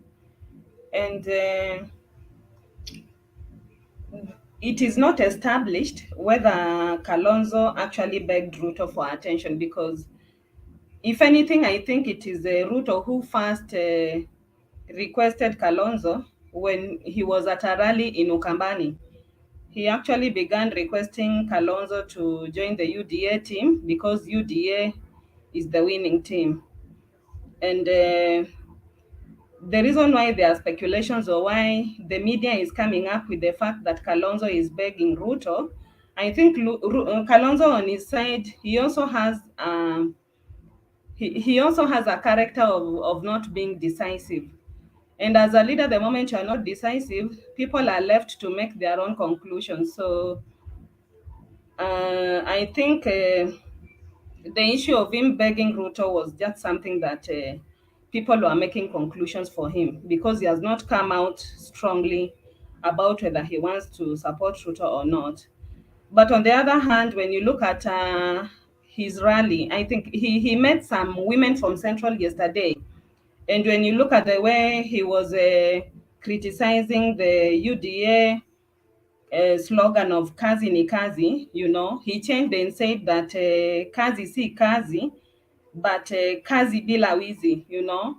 So again, we find Kalonzo criticizing the deputy president a lot in his speeches, and he was rather like leaning towards Raila's side. So this could also be propaganda. The fact that is, I think maybe the UDA team are so they are anticipating him joining UDA, and therefore they are likely to be the ones who came up with the propaganda that Kalonzo is begging, while actually he did not beg. It could be that he's just not decisive to make the decision to join Raila's team in good time. But all the same, I would say that it is within his democratic right to join whichever team he feels like he wants to support. So we cannot castigate him for choosing to join UDA or to even remain in Wiper. You know, that is his choice. And then when you look at Penny, let Kalonzo me ask and you. Penny, let me ask yeah, you. It may be yeah, propaganda, it may not be, because a whole day has ended. Nobody from the SKM, it was Kalonzo Command Center, has yeah, refuted the claim. And it's trending, by the way. If you look at the yeah. Twitter, it's trending. But nobody has refuted the claim. So are they even, or do they like the whole, even if it's a propaganda, do they like it that way?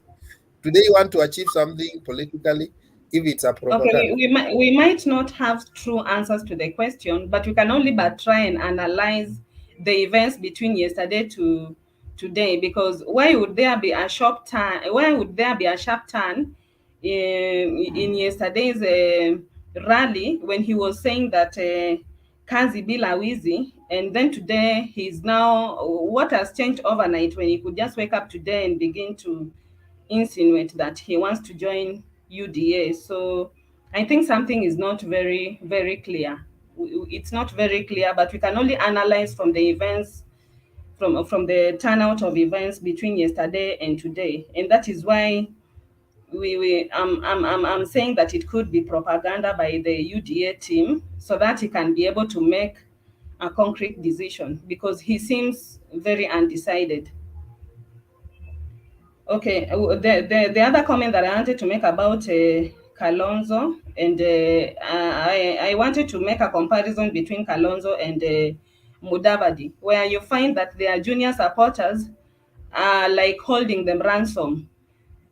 For the case of Mudavadi, you find Malala like trying to he forces Mudavadi. He tries to force Mudavadi to make sure that he goes up to the ballot, and that he should not join any person, you know, for his own interest. And also when you look at Kalonzo, there's an instance when he was at a rally, and then his junior supporters were the ones dictating the fact that they were actually even threatening him and saying that if he joins Baba, then they will have no option but to also enter into negotiations with the UDA team. So I think for Kalonzo and Mudavadi, they are sort of like held ransom by their junior supporters, and I think they really need to come out strongly and be decisive. there is no way you are the party leader and your junior followers are the ones dictating the terms and conditions under which you should the terms and conditions of the party. They should actually show leadership and even expel those who do not align themselves to the party regulations. And then there's also the issue of Ruto storming Mwingi. Yeah, I think for Ruto, he's trying to send a statement to Kalonzo that even without him, he can still go in his own backyard and Penny, command the crowd. Penny, Yes, yes. just shortly, and then by check in private, I have sent you a message. I'm coming in 20 minutes.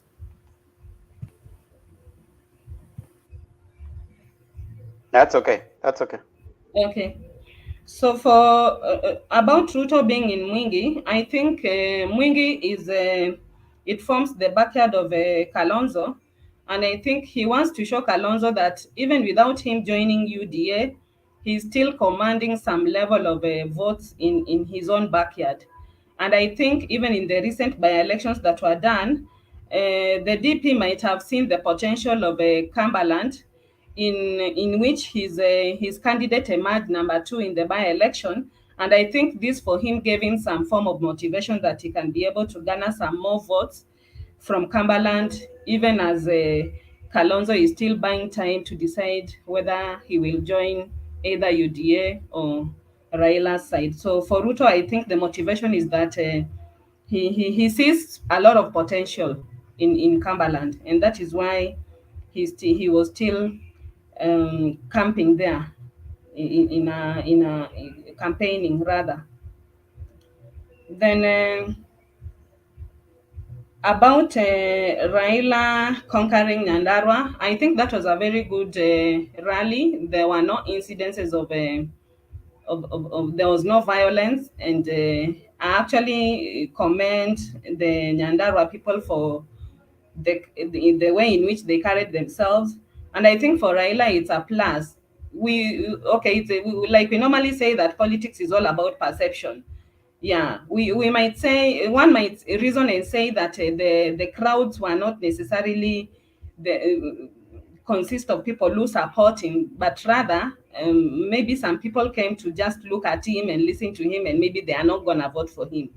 But I think for Raila, even to have him to have him commanding such a big crowd of people who are coming to listen for him, I think is a very big step, because previously he could not even be seen in places like Nyandarua campaigning. So for Baba is a big plus, and we can actually say that he's managing to climb the mountain. And I think with time he will be he will be able to surpass the minimum 30% that has been his target. I think he's going to.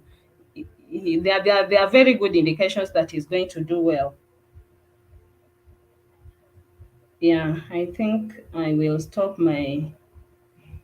I will stop my submission, and maybe about, because Ruto was in Mwingi, I think there's also something I would like to bring out about the bottom-up campaigns by the deputy president. I think there's an incident that occurred in Cumberland where there's a Mama Mboga who was very disgruntled, and she insinuated that the DP lied to her by promising her to build her a home and to take her children to school, and that has not been so. And it has ended up, she like says that she's in a worse position before when she met the DP, because previously people were buying stuff from her, but currently after the promises from the DP, and after the DP made a stopover at her place and bought the maize and stuff like that, she was even invited to Karen, and the DP made some promises which have not been fulfilled to date.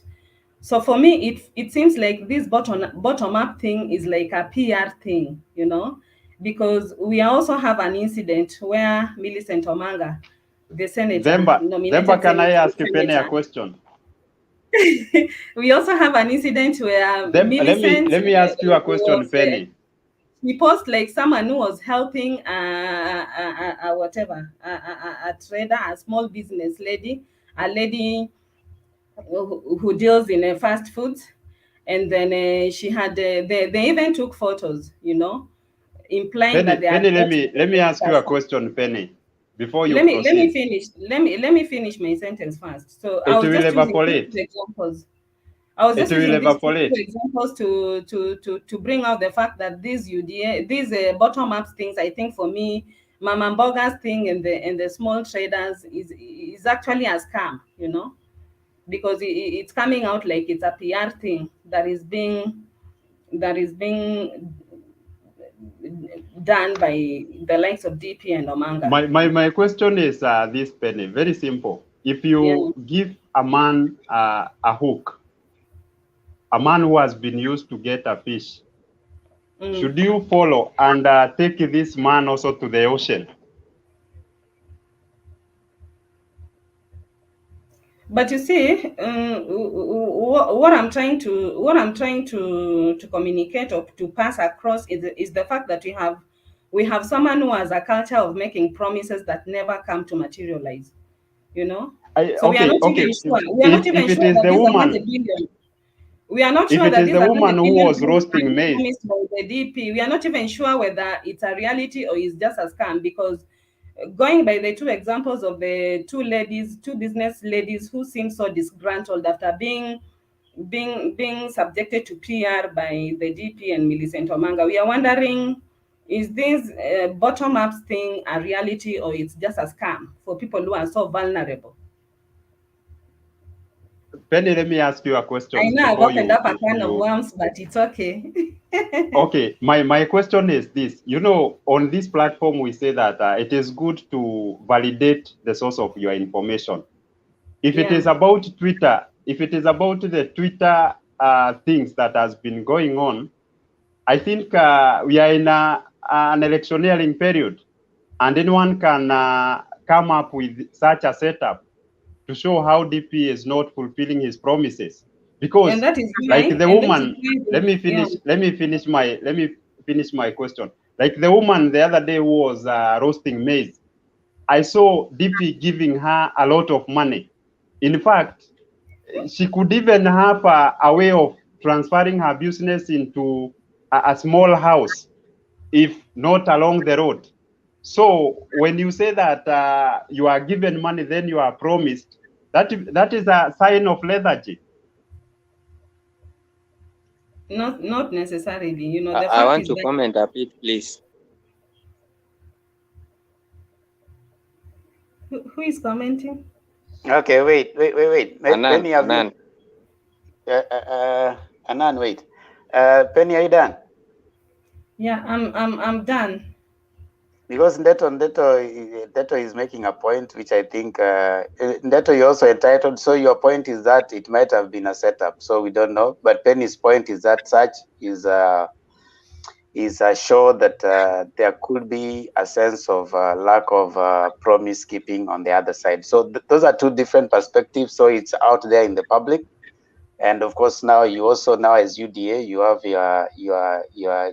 your work cut out to try and unpaint what has been painted.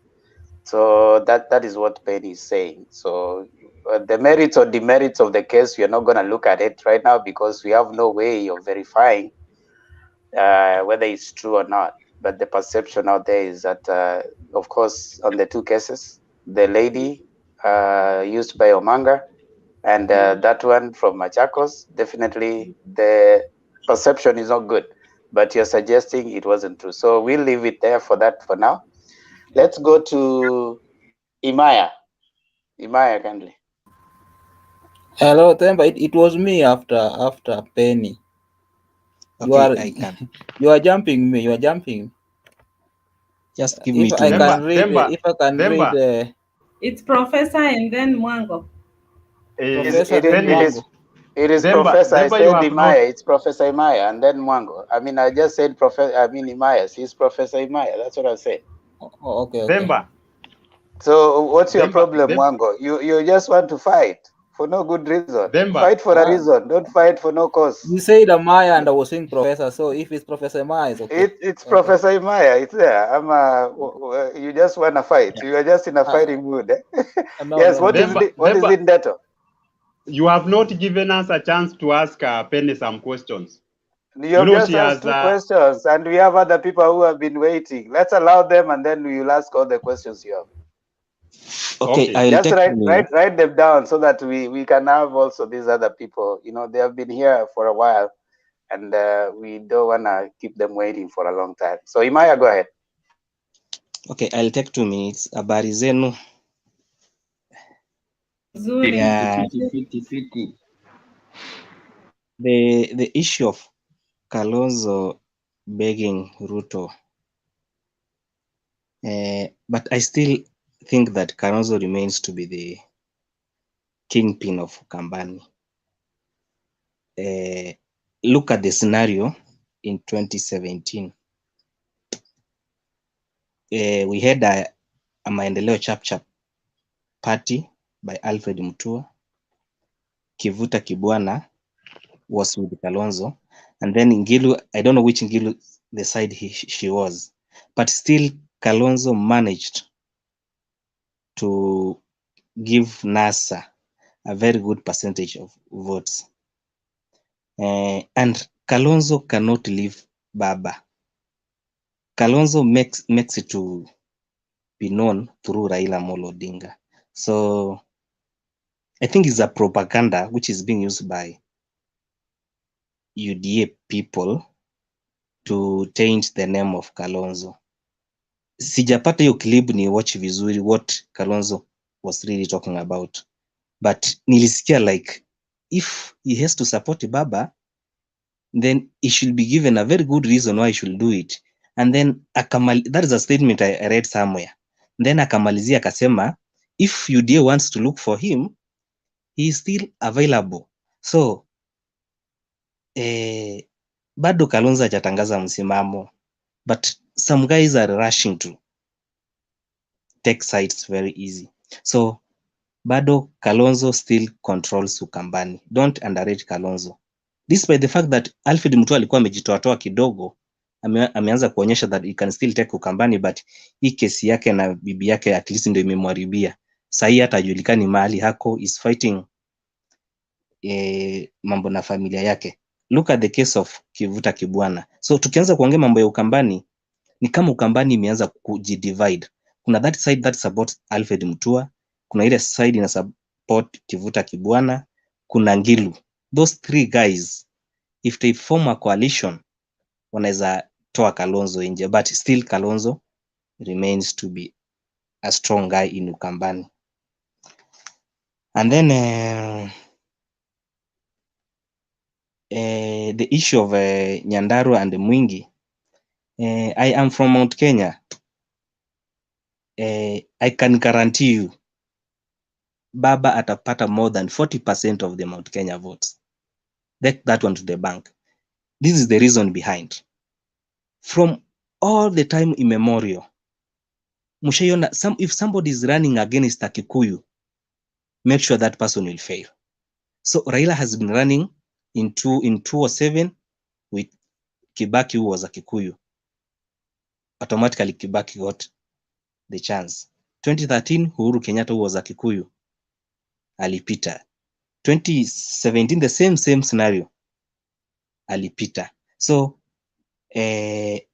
this time round hakuna Mkikuyu. Na umejiuliza scenario whereby if Raila chooses a running mate from Mount Kenya and Ruto chooses a running mate from Mount Kenya, what will happen? What scenario will happen? So those are the kind of questions watu unastahili kujiuliza. If Baba is able to alete Mudavadi on the table, Mudavadi nimeona shaenda njia yake, alete Kalonzo back to the table, and then arudishe the coast province. Ni kama coast nayo imejidivide in a style. Ukienda kwa ground, mambo si mazuri vile kwa Baba. It can be enjoying hiyo the state support, but watu kwa ground ni kama this narrative ya watu wa UDA bottom up yenye hata sijaielewa ni yenye inamaanisha. iliingia watu kwa akili. People thought that wakielect Ruto they will have money in their pockets. Ile poverty yenye wako nayo Ruto atakuja kwa ground awapatie pesa, which is not the reality. So hiyo ndio watu wanastahili kujiuliza, what if Raila picks a running mate from Mount Kenya and Kalonzo, and Ruto picks a running mate from Mount Kenya? Where will Mudavadi go? Where will Ruto go? That is a nightmare. That is a scenario. Hata wao wenyewe wameshindwa kutafuta solution. And then Ruto in Mwingi, siku hizi Kenyans they are mature politically. Unaweza kuja kwa ground, people will receive you well, si kama ile time ya zamani. Mtu anaweza kuja vizuri kwa ground, you are being received as long as you give handouts. People watakureceive vizuri, watakushangilia, but at the end of the day voters they will choose their own way. And then I had Bishop Kim talking about Raila joining a government. Ukiangalia 2013 and 2017, the bond between Ruto and Uhuru was very strong. That was a very pure marriage. So Raila alienda chini akakaa akasema, what can I do ndio ni separate hawa jamaa wawili, at least 2022 ikifika ipata hawa jamaa wamekosana. Akaenda kuangalia haezi befriend Ruto. Ruto wants to be the president, but Uhuru hana time ya kuwa president. Time yake imefanya nini? Imeisha. Aliona kitu kizuri anaweza fanya ni kutenganisha hawa watu, and amefanya hivyo, succeed. And then chenye hakuangalia kwenda nyuma, if akitenganisha Uhuru na Ruto, what will happen with other principles? Hawa akina Mudavadi, akina Wetangula ya the likes of Kalonzo, what will happen? So after ameseparate, clear way, sahi kila mtu anaweza campaign vile anataka. So chenye baba anastahili kufanya, he should go back to the table, atafute Kalonzo, atafute Mudavadi na the western vote. Sijui mbona watu wana underrate kura ya western. It's a lot. It's number 2. It's a lot.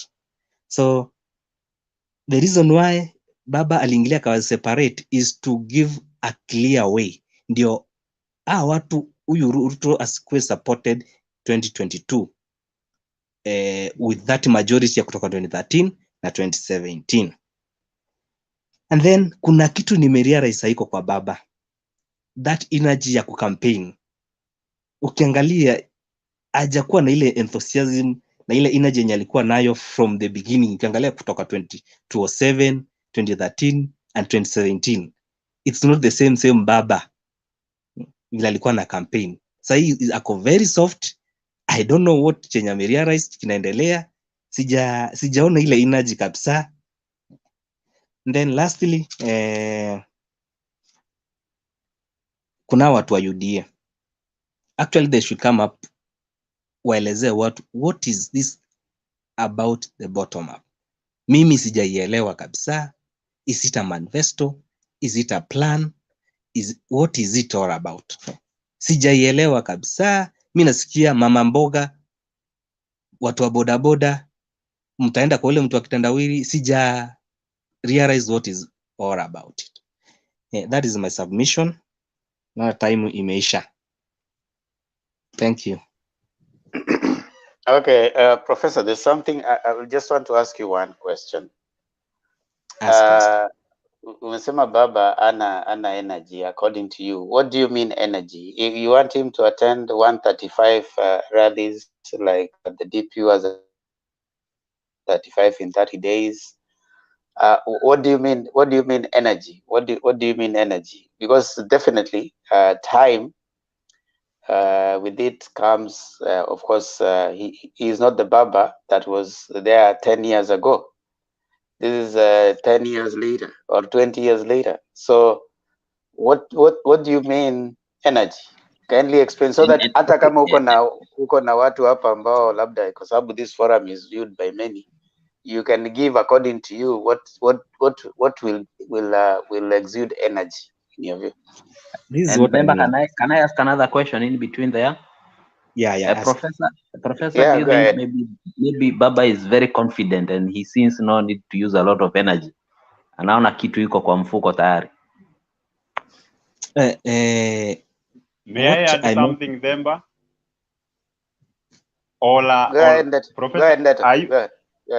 Professor, are you suggesting that Baba has become too old even to campaign?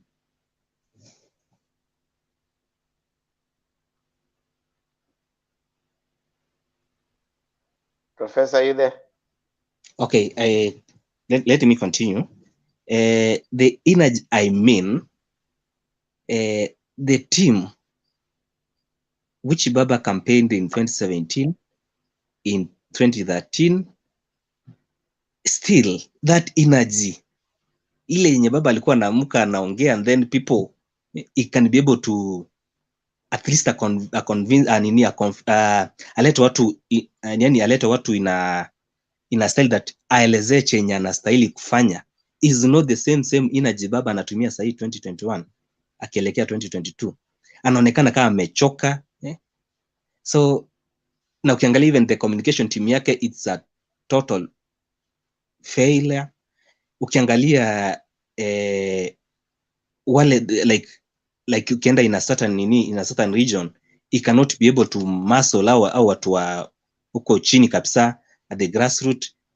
Kazi yake, as long as he has a governor in that region, he has some few MPs and the women rep, hapo ametosheka. And then naona kama is so much, akona ile confidence that he has the system as a second option. That is what I meant. He should first aende kwa grassroots, asikie watu wanaongea nini.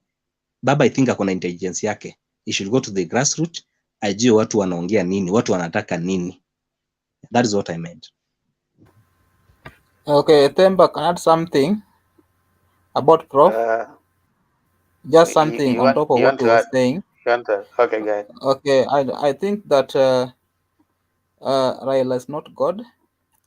Raila is a human being like any other person, and he's aging anyway. He's aging. The years are going, and it's normal as you get old.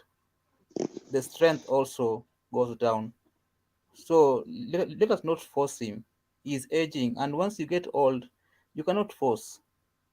And I don't think that Raila, that he will manage the pace of the campaign of the DP, because DP is still strong as we compare with Raila, and Raila cannot make even a 2 weeks rally continuously. He really burn out. So he's not God. He's just human being. And let's now accept that human being gets old. Human beings get old, and when they get old, they wither. They wither. I want to invite away. Wango ngoja. Wacha panganga mingi. So let me allow Ekesa to give a comment, and then we can bring Mwango. Ekesa, go ahead. Baba can. They say a madman is the only person who does the same things and they expect different results. Baba has had the energy. He has never got the presidency. So he realized it's not the energy, it is the wisdom and the knowledge that you need. And what he's doing right now is a very tactical way of doing things. He's not repeating the same, and the worst thing is Ruto is repeating the mistakes Raila did several times. So they think it's about moving from one corner to another and creating crowds. Yes, they have done that, and they have got that it's not the crowds or the many rallies you attend that wins. So for him, the new strategy is different. Right now, also, Baba has the tag of incumbency, even if he has not been in government. The fact that he's associating with Uhuru, there is that tag of incumbency. And the fact that Ruto is rebelling against government, he has that tag of opposition. And there's always energy in opposition. Let's face it. And that's why you could go to Uganda and see the excitement of Bobby Wine. And do you think that freedom is coming tomorrow? and Museveni could come and stand there and talk, but he still gets 60%. You go to US and see what Trump did. His rallies were so exciting, and people could be bored with the rallies of Joe Biden, but still they didn't get presidency. So let's be more, I think we need to be more realistic when you're looking at political landscape and what has worked elsewhere and what has not worked. So energy is not the rule of the game. Wekesa, Thank you. Wekesa, Thank you, let me Wekesa. ask you a Thank you. question. No, Demba, no. Demba, there is a Ask me very, a question because I was only responding to something. Wekesa will give his Wekesa will give his submission and we'll ask him questions. Right now, but he is suggesting that Ruto has failed. We were asking Professor questions. So now you are asking on someone who has made a comment. Now you want to ask the person who has made a comment. Let it be answered by Professor then. Let it be answered by Professor. It was not submitted by it was not. Wekesa is misleading Kenyans by saying that he has ever lost. Wait. You know you have been here. You are a veteran here. You ask the person who has given the submission the questions. If another person was commenting on the person who has given the submission, you let the person pass. He will have his time. When he gives his submission, you ask him the questions. Let me ask it's fair that Professor. This Professor. It's fair. Ask, Deto. Yes, you know, I've had one of those people who are commenting saying that Ruto Baba is not adopting the same formula that he adopted some times back, and he failed. That Ruto will fail. Deto, stop. No. Deto, I'll overrule. Stop being clever. It is not Professor who said. You asked Professor on his submission. But who brought about that comment? It is due Deto, to be Professors. patient. I'm going to submit. You will ask me that question. I will answer you. Be patient. Can't you just be patient, Deto? Okay, let me ask Penny then. What? Deto, you know there is a question. Remember there is a question you told me to put pending. Remember there is a question you told me to write down. I overrule you. No, ready. Oh yes. Yeah, it's your time. Now? Yes. Okay, for today. Before I even goes for today's topic, I want to answer Wekesa on something. Wekesa is saying that Raila is now tactful on how to get votes or on how to steal votes. You know, there's some theories that means that Raila has the system, and the system now is the one that gives people power. Ruto knows that the power is given by the Kindly don't use my name to say things that don't make sense. Don't use my name Wekesa as tactics to steal. I don't agree. Don't put my name and your own nasty remarks. Kindly. Divorce. Okay. Ruto knows very well that it's the people who have the votes, and that's why Ruto has been running up and down, making all those rallies that we have counted. I don't know, 135 in 30 days, because he knows that the people have the votes, and he needs to reach those people, and that's why he has been running up and down everywhere, every corner, trying to reach the people.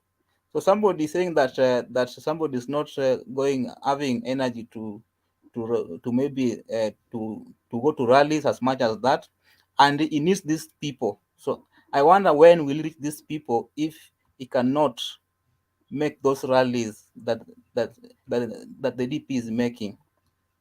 Okay, apart from that, for today's topic, Kalonzo begs Ruto for attention. Okay, this is possible because this is politics, and we know in Kenya that anything is possible with these politicians. And we'll be surprised now when we see very, very big moves where you'll find Kalonzo supporting DP at the moment that people didn't expect. And also you'll find that maybe Mudavadi going to Raila when people didn't expect. So this is Kenya, this is politics, and anything is possible. Somebody says that Kalonzo cannot leave Baba. That's a big lie, because in Kenyan politics, we know it. Things can happen that people will remain tongue-tied, where things happen when you don't expect. Like, for example, in 2017, who knew that Raila will one day become a friend to Uhuru? Nobody knew that. They were real big enemies. But all of a sudden, things turned. So saying that Ruto cannot support, that Kalonzo cannot support Ruto is a big lie. He can support him, because in politics, there's no permanent enemy. This is a game. And even right now, you don't know which the way people are talking. You might find that Kalonzo is talking with Ruto behind the curtain. So, and then he'll come out one day and now declare it publicly that now I support so and so. So this is politics. Even in 2017, we never knew that Raila was talking to Uhuru privately before they came out for handshake. People were just here shouting here and there, oh, haki yetu, kura imeibiwa, sijui ni nini za computer. But all of a sudden, we were surprised. Outside the Arambe house, handshake happened and things changed. So Kalonzo can support Ruto. That is possible in Kenyan politics. So when that thing said that that Kalonzo is begging for attention from Ruto, I think that one, there's a possibility of that statement. There's some truth in it also. Okay, then another one. Ruto storms Mwingi. Ruto, as you know very well, is moving in every corner of Kenya, trying to galvanize his bases. So going to Mwingi is just like going to any other place, like he was in Western next time. Tomorrow he'll be in Naivasha, Nakuru also. So you find that Ruto is now a serious man doing business. He knows that he means business and is campaigning thoroughly. And we are told that his campaign has not yet started still. Bado tu ni kionjo, bado tu ni kionjo, bado ijaanza campaign, bado ijaanza vizuri, ni kionjo tu na watu wanatetemeka that sasa Ruto ameshaenda sijui 135 rallies in 30 days na bado hiyo ni kionjo tu, bado campaign bado. By February hapa sasa now you will see a real campaign that you have never seen. People have been saying that, oh, that Raila has been the one who has been campaigning so much. We'll see campaigns that we have never seen since Kenya started. And Ruto is well prepared. Ruto is a very good mobilizer. And we know that. And even Kuria said that, were it not for Ruto, Uhuru could not have clinched this the power. It was Ruto who was behind everything. He was the engine. He was the planner of everything. And he knows he was the one who put Jubilee government into power. So he has the key. He knows where to just to press. So seeing him running up and down, he knows what he's doing. And for your surprise, I'm seeing the chief hustler. 2022, he'll be the president of Kenya. Wango, maisikia kitu wanasemanga mganga jikangi. You can be a good kingmaker, but you can't make yourself a king. I have a question, please, for... Before I finish, okay, before you ask there's a question. Wait, Mwango, there's a question. Who is that? This is Patrick. Okay. How are you, how are you, my fellow panelists? It's been a while. I hope you guys are doing well. Patrick, habari. Tuko poa. Nzuri sana. Mbona leo umekaa kwa giza? I am in the lab and you can't see what's happening. I'm sorry. This is not my way of doing things. So allow me just to... kama uko kwa lab unaongea hapa, si utachanganya vitu ambazo zichanganyiki na utaleta corona nyingine escape kutoka huko. Yeah, you are very right, moderator. Be careful, Patriot. Mtu akiwa kwa lab bwana, hiyo ndio ilifanya tukapata corona. Si tuliambiwa corona ili escape kutoka kwa lab take. I suspect Temba you work for UDA nowadays, eh? I suspect from the way you deal with me, which it is your democratic right. You should be cautious. Temba, you should be cautious, Patriot. Patriot, ask your question. I was still submitting. Can I finish my No, Patriot has a question for you. Okay, Yes? thank you for that. Mwango, how are you? I'm I have fine. a question. I have a question for you, and I like the way you are playing with the laxity of words and the freedom that is bestowed in the mind of Kenyans. You are a very good selective opinion-minded person, and I think you deserve to be rebutted without going further. So let me be quick. My question was this. You seem to be giving us the impression that between Baba and Ruto, the person who has just begun electioneering mood and campaign, it is the UDA candidate, and that is wrong actually. And I'm surprised my fellow panelists are letting you go with that lie. I'm sorry, I don't like interrupting people, but that was not correct. When you say ati ameanza kampeni yake ni kali sijui 137 whatever na bado hajaanza, ati Raila ndiye amekuwa akikampeni, you're giving us the opposite and you seem to think you're going through this. I observed. The point is this: Raila Amolo Odinga has campaigned barely a month. That's one thing you know, Mwango, and that's a fact. The UDA candidate, the man we respect so much, who is our serious competitor, who we think is going to be the opposition leader, has campaigned for 9 good, solid years. You know that. So really, as you continue giving your points, I will want to say this.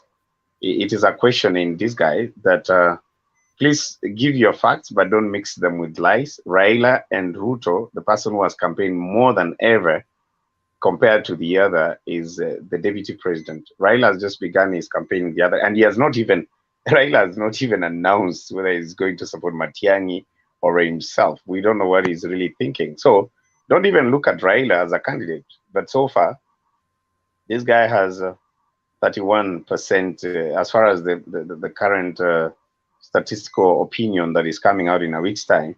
Raila is about 33% of the mountain. So, and your guy with all the wheelbarrows is only doing 53. So all the money that he's been pouring for 9 years, you're getting 53%. Raila's just done it for a month or so. So I was just saying, I'm sorry, it's not really a question, but if you find that to be a question, then you can be able to tell that. Mwango, continue, but don't lie to Kenyans, please. Thank you. Okay, well, I was not lying. That one is according to your opinion. Let me continue with my train of thoughts. Raila in Nyandarua. Are we together? Hello? Yeah, Mwango, continue. You are there. You go. Actually, it has been posted that DP Ruto has done 135 rallies, and Raila uses one rally to diffuse all the lies in the 135 rallies. So again, basically, what the Patriot is alluding to is that yes, you are saying that Ruto has not yet started campaigning.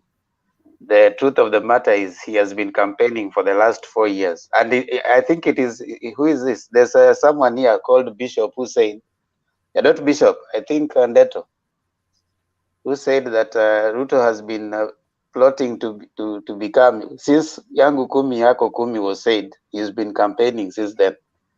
So you have a right to your opinion, Mwango. Continue, proceed on with your train of thought, but also you don't have a right to your own facts. Okay, well, okay, let me continue. Raila conquers Nyandarua. Okay, to me, I think that's a lie, because there's this thing that you people are really lying to us Kenyans. Remember that in Central, Raila has been demonized for over 20 years. For over 20 years. The Central people have been showing Raila as a very bad person. And even the people who were born those 20 years ago, they see Raila as somebody, as a devil, according to them. That if this man takes power, then we as the Kikuyu will suffer. and that thing was put into them for all that long. And then you people now want to claim that by going to Central 2 to 3 times, now you have changed everything. You have changed that perception. That perception is so deep in those people, it's very, very deep, and it's not easy to convince them within 2 to 3 months. And then you say now Raila has overturned that idea. And that's when now we'll be surprised when it comes to election, where people will still go back to their earlier thoughts about Raila. Mwango. Yes. Did you see the rally where Did you see the rally where Ruto said that kama kuna watu wako na shida na Wakikuyu ni sisi? Do you remember that rally, that part that he said that? Do you remember that? But Themba you cannot when he was bring in that. ODM. Yeah. Themba you cannot bring that. When he was in ODM, yes? No. When he was already in Jubilee. Do you remember him saying that kama kuna watu wako na shida na Wakikuyu ni sisi? I don't remember that. You see Themba Kalwale. Hold on your horses. Kalwale was also caught opposing Ruto. You cannot say that because he opposed him then. No, hold on your horses. You see, you haven't even listened to me. I have listened. When Ruto was saying that statement, he was already in Jubilee. And he was saying, this is what he said. He said that kama kuna watu wako na shida na Wakikuyu ni sisi. Hakuna watu wengine wako na, kama kuna watu wako na shida kubwa sana na Wakikuyu ni sisi. But if that was changed and the Kikuyus were able to vote en masse in spite of having a problem, then it is possible whichever problem that you seem to suggest that cannot be rubbed within this time, it's possible to be undone, because that was undone too. I think you don't want to paint. We don't want to come here, Mwango. Wait, we don't want to come to this forum and paint Kikuyus as very bad people who are unforgiving. No. I think that is wrong. Temba, we are not painting as them as very bad people, but we are arguing in the way that they have been thinking about Raila all along. Are you seeing that? Okay, the issue of Ruto and the Kikuyu, I think it was about 2007. That's when there was a very strong issue with the Kikuyu and the Kalenjin. And then Uhuru and Ruto came up with the handshake. Are you seeing that? But this case of Raila has been demonized, and even in 2007, Ruto was fighting for Raila, and even it is said that it is Ruto who forced for the coalition government. It was the pressure that Ruto used the Kalenjin as a nation that forced Kibaki to see that now it was worse, because the main problem was in the Rift Valley, where there was the Kalenjin and the Kikuyus. So it was the Kikuyu, the Kalenjin who forced the coalition government. Mwango, you are misrepresenting even the truth. If you don't know the intrigues of what happened at that point, then you need to just comment on what you know about, or maybe as you're saying, it is rumors. Those are rumors. Not rumors. The place that was burning so much, the place that was burning so much was in the Rift Valley region. That one was where there was a bone of contention. Even though the whole country was burning, but where there was a serious problem was in the Rift Valley. And even if you saw Ruto going there and Uhuru, it was because of the Kikuyus and the Kalenjins. Exactly. Now, now you're saying where I was coming. My point was there was an animosity between the Kikuyus and the Kalenjins, and Ruto has alluded to that. And he said we were able to forgive each other. So I think you don't want to paint Kikuyus as people who are unforgiving, because even right now, there's no hate between Kikuyus and Luos.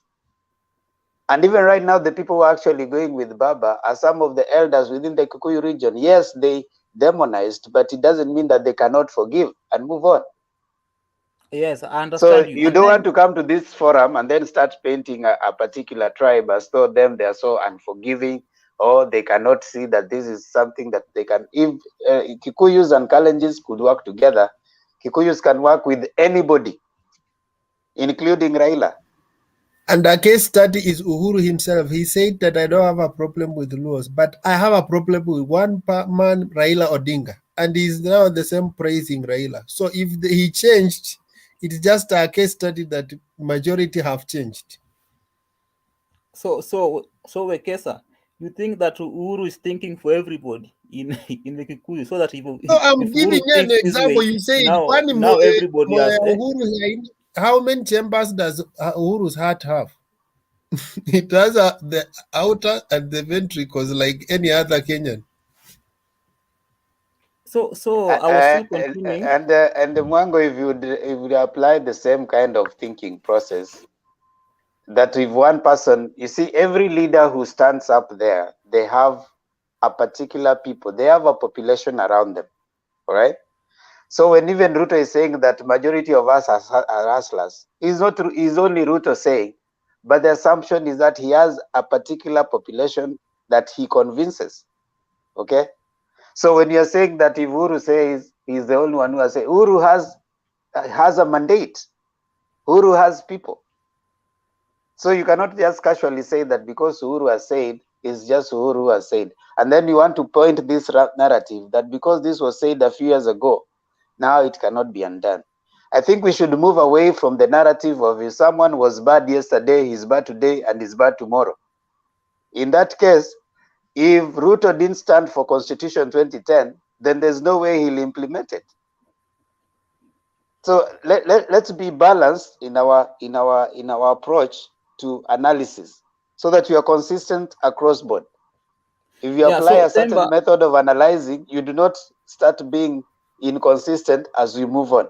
Go ahead. Okay, Temba, I've not said that that notion cannot be undone, but I'm saying that notion was so much in depth in the Kikuyu mind that just undoing it within few rallies and few months may be impossible. It may take some time. But it is happening. It is happening. Have you ever seen Raila having such big rallies in Kikuyu land since you started seeing him campaigning?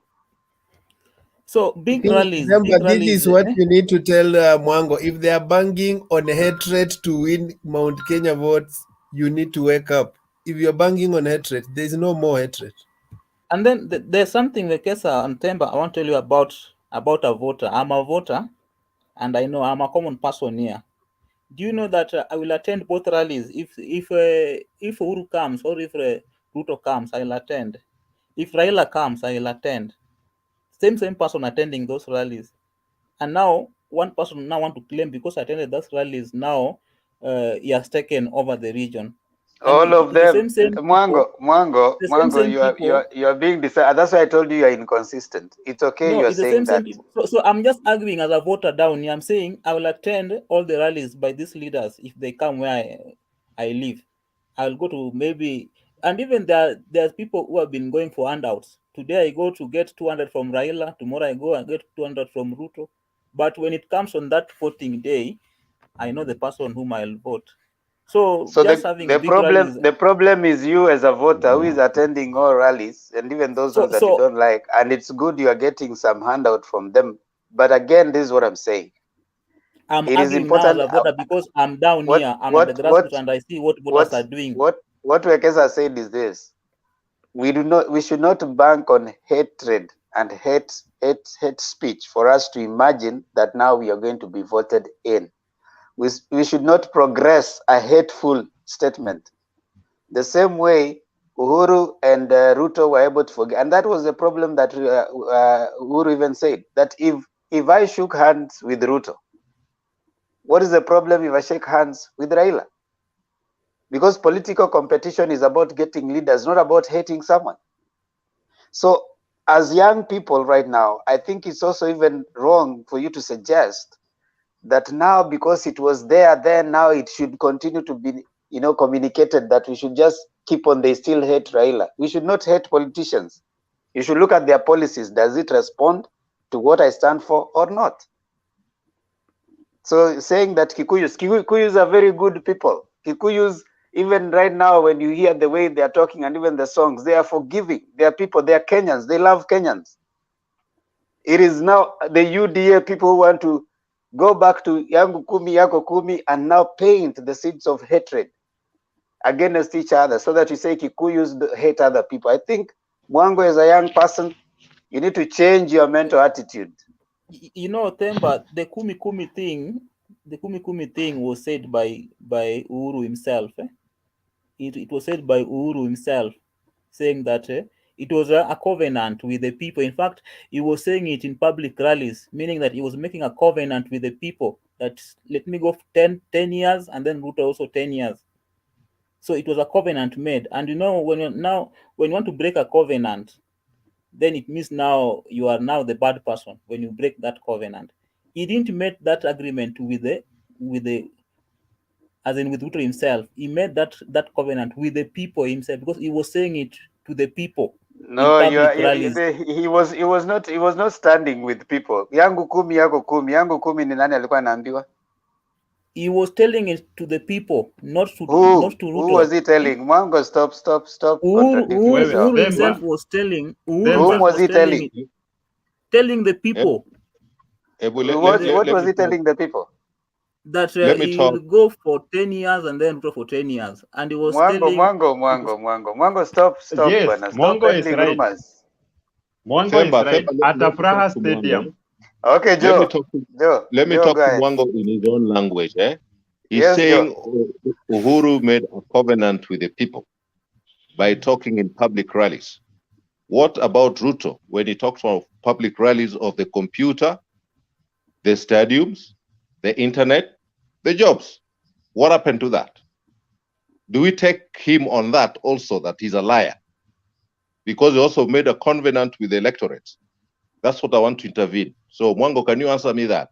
On the covenant of Uhuru Kumira Kubira and the covenant of Ruto with the electorates, Kenyans, that he'll build stadiums, there's going to be laptop. He said it from his mouth, Ruto, not Uhuru. It's Ruto. Can you also talk on that? Thank you. Okay, yes, I will talk on that. You see, Ruto said that he will build stadium. He was not to build stadium by himself. That one was the work of the government. So saying that now he's the one now to go and build a stadium is very wrong. It was the work of the government, and that government... Exactly. It is the work of the electorate. Is a work of the electorate to elect someone for 10 years. Nobody was giving Uhuru 10 years. It was the people giving Uhuru 10 years. Uhuru has only one vote. So if he has only one vote... Then I told you watu wa UDA wanakuanga on a reasoning holiday. Hajarudi. Who is talking? Mwango maliza. Aya Mwango maliza Mwango basi.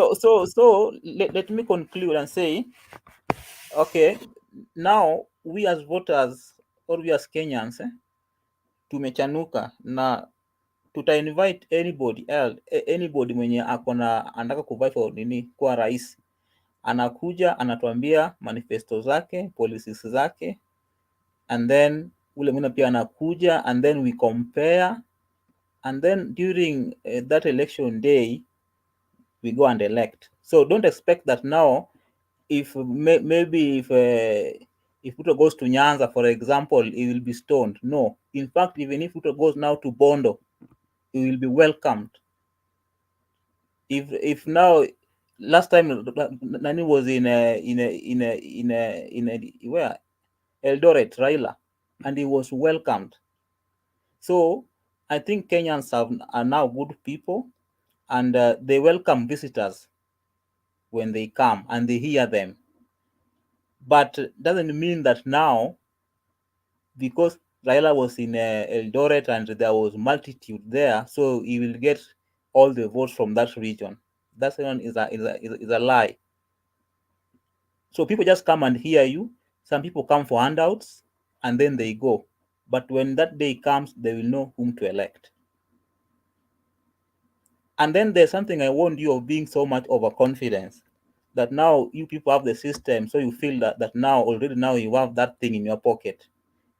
You might be surprised that the system may not work, because Ruto is just a tough guy, and he has been in that system that you're talking about, and he knows how that system works. So just saying that now we have the system, and now we have this thing, and maybe Raila now feel relaxed, and maybe he may not campaign so hard, knowing that the system will work in his favor. That can also be dangerous to people on his side. He has to campaign thoroughly, even if you have the system. But actually, those are just your perception, kindly. The system only Raila has not even declared candidature. People who talk about system, Raila has never talked about system. In fact, the only time Raila commented on system, he said like this, that system is Uhuru and Ruto. So when those who are arguing about system ask Uhuru and Ruto, that is what he said. So don't put Raila things on Raila. When people comment, they have a freedom to comment. The same way we are on this student, we are making allegations. Even if I support Raila, it doesn't mean that that is the perception of, or this is the idea Raila has. It is my personal opinion. So Oburu Odinga's personal opinion cannot be Raila's opinion. Raila's opinion on system was Ruto and Uhuru are the system. Full stop. Can I add something? Okay. This issue of saying that also just a minute, I interject. Yes, this go ahead, issue Bishop. of saying that Raila has not declared his vying, yet he is going on and saying that when he becomes president, he will give 6,000 or 10,000. What else do I want him to say? We know those who are not vying, they are not saying they will do anything when they become president. But anyone saying he'll do something when he becomes president, he is vying, unless something else. They're still in a negotiation. Even Oka, who may not be on the ballot, but they have declared their presidential candidates. So it's still a negotiation period until somebody finally. That's why these guys meet the delegates and declare. So they are showing if I'm given chance to run, this is what I will do. But if among the Oka and others who are working in the same direction decide that, okay, Raila decide that let me support Kalonzo, then it is Kalonzo who will be on the ballot, not Raila. Wakesa, don't be worried about Bishop and Mwango. You know they are still wallowing. They are suffering from the dictatorial tendencies of Ruto. Ruto has declared himself no delegates, no nothing. They are not even delegates. He is already the president. There's nobody who has chosen him. You know, first of all, it is interesting, these people of UDA. The same Ruto ran from Jubilee because they were saying Jubilee were not calling any parliamentary meetings. They were not even calling any meeting. Nobody was passing anywhere. The only time they met was when they are going to discipline someone. Which delegates met to even endorse Ruto as the presidential candidate? Nowhere. You don't see us meeting every weekend in Karen. You meet every weekend in Karen to go and pick your mshahara for the end of the week, and a few brokers are the ones who go there, and then they go distributing down there. Anyway, let me leave that as something. Mwango, you had finished. Mwango, you finished how many times? There's something last thing I want to say. Maybe not part of the topic, but just something that also is a concern to us. Why do you go out of topic now? And okay. It may plunge us into problems if we're not careful. Okay, of late we saw CS Matiang'i and CS Musheru campaigning for Raila, and we know that these people, they hold very key dockets, and they may also help also in the court of election. Let me finish here. Just finish. We discussed that a few days ago. You remember? I was not in you are giving Mango too much time to talk about everything. The guys are waiting and the topic is there. The guys are waiting and the topic is there. Mango, we have already discussed that topic. Let me finish that one. Okay, very fast. In as much that we are singing Azimio la Umoja, and we are seeing these things happening, and this thing might bring problems still if we're not careful. I think we are doing zero work even with that Azimio la Umoja. Because when we see CS like Matiang'i, who will provide security for the IBC, when we see CS Musheru, who will also help the IBC with the ICT work, supporting one of the key candidates, what makes you think that they may not use their influence to skew this thing? And that one is a very bad precedent that we are going. And Kenyans, if you're not careful, we might go back to 2007 event if you're not careful with these two CSS here. So I think in as much that now we're seeing, let us remain true to ourselves. If we sing Azimio la Umoja, let us do things that will bring unity. But not seeing Azimio la Umoja on this side, but on the other side, we are doing things that will bring chaos in the country. So I think CS Matiang'i and CS Musheru they should style up and they should be neutral, because they hold very key dockets that also will help during elections. Thank you. Thank you. RMJ.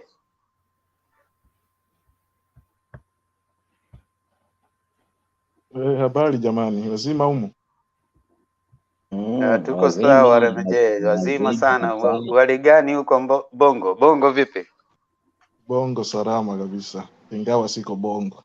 Thanks very much, guys. You know, always I join in some especially I normally join in some platform, Kenyan's platform, because it's only platform where I can try to gain something and you can have that kind of discussion with people. You people are enjoying the freedom for the fighters. Wabongo mmezimwa kweli. Hata mama amewazima. That's what I'm saying. You guys, you're enjoying the freedom for the people which they fought for. You know what I mean? We can't talk, we can't have some platform like this, exchanging ideas. So regarding some topics for today, I didn't pay much time. I looked at Raila a bit in Nyandarua, but I was so disturbed with their media team, and then I didn't look at DP as well. But these things of Kalonzo, you know, nyie siasa yenu ni ngumu sana mjue. So I can't believe even Kalonzo himself can go forward and put himself to that extent of kneeling down for the DP. Because the way I see your games is just kind of like Oka team has been kept as a disturber, or is disturbing card for anything when things have been planned and then it doesn't go that way. Oka, they'll jump in to neutralize the movement. So that's why I can't talk too much in terms of what's his name, Kalonzo. He's calling for DP to come and pick him up as a deputy president. I can't see that. So there's only a few things I would like to point out here. I think some people who have made some remarks previously. There was someone mentioned regarding, the DP, that he's not a coward person. Yeah, I can say he's not a coward person. As I can see, he has been campaigning for quite some time. He has been on the road. He has been gathering a lot of member of parliament, even someone there to mention that he was the engine of the Jubilee government. So the guy, he knew what his plans he had for the future. So that's why he had to prepare himself with all those kind of new MPs. So to call Raila is a coward when he shook his hand to President Kenyatta, I don't think that's his right. The way we see Ruto is moving forward now, we call it kwa Kiswahili kufa kiume. For me, the way I can see Ruto is going down. With all kind of things he has been put in an angle. Just imagine a new regime comes and then you had a couple of things going on in court. Where do you see yourself you'll be? That's why he's trying to gather a lot of MPs. He probably can support them. He can have enough power in the parliament. When even some new policies or anything has to go through in the parliament, they can help or they can block it. The way I see it. But the guy to see that he's I can't see the chance for Lucho taking the country further. But I can see he's a person who is anakufa kiume. I can agree with that. he's not going to back up easily. So he'll carry on persisting. He'll carry on mobilizing some MPs. He'll carry on getting more people. But it's too hard for him to see him in 2022 into power as a president. In terms of Mwango mentioned about Ruto is the one who brought the Nusumkate government. I don't think that was correct or right, because I refer late William Mkapa. He said the person who was bringing troubles most of the time when they've been negotiating is Ruto. So Mkapa, when he was negotiating a table with Kofi Annan, with all the Raira's team and the Kibaki's team, Ruto always was bringing some funny demands. So they decided to lock him out. So when Mwangwi has been cornered and is trying to bring some stuff here which they are not fact, I don't think it's fair for this platform sometimes. Yeah, because I really enjoy some platform like this because we share and we brainstorm ourselves, which can help others as well. But when you bring some fact which they are not really hasn't got you can't substantiate it, I don't think it's fair. And another point was it mentioned about professor in terms of Raila. How come it's not that Raila he knows of 27 or 2017, 2013 or 17? The way I see, I can't see Raila because he's not campaigning time yet. I can see Raila, he has decided just trying first to bring the country together. Let me see who people end up with.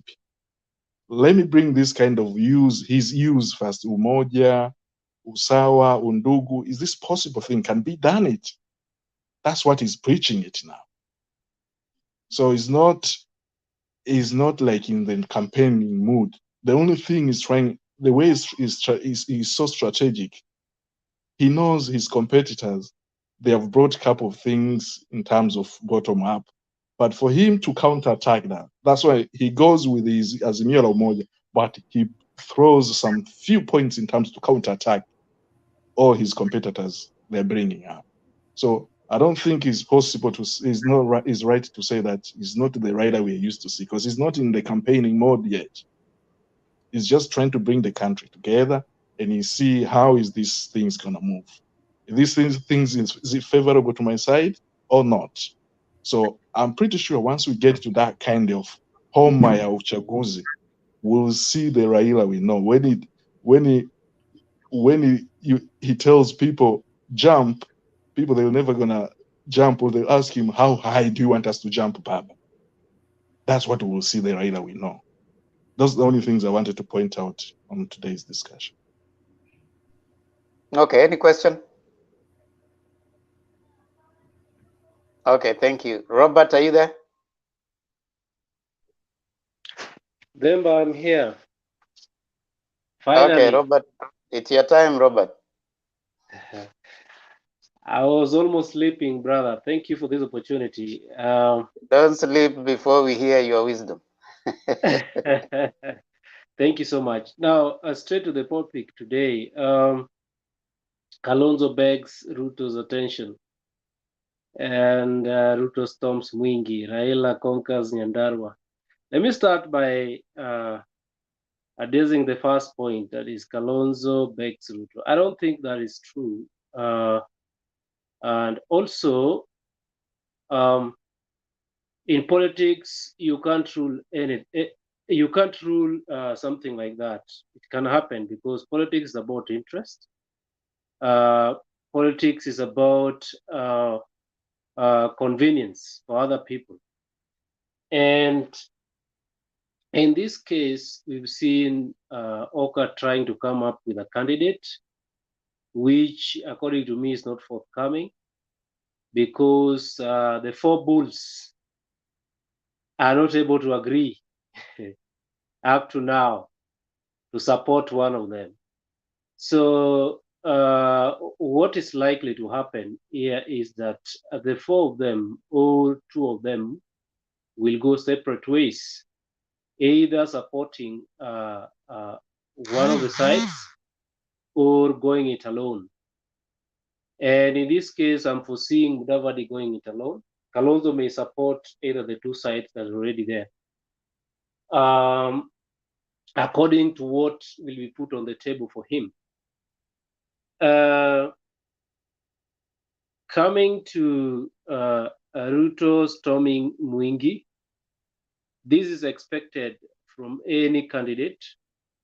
And remember, and I've seen this being put across by my fellow panelists, every politician will gather a crowd. And some have gone to the level of taking advantage of market days in certain areas. Of course, market days, you will find people already gathered there. So when you hear that Demba is coming and Demba is, is looking for votes, and when you storm a market and they know Demba has got something for us, everybody will come to your meeting and maybe listen to what you're saying. But in the end, does those translate into votes? That is what we are supposed to be asking ourselves. We've even seen some cheeky politicians transporting people, giving people transport, carrying people to rallies.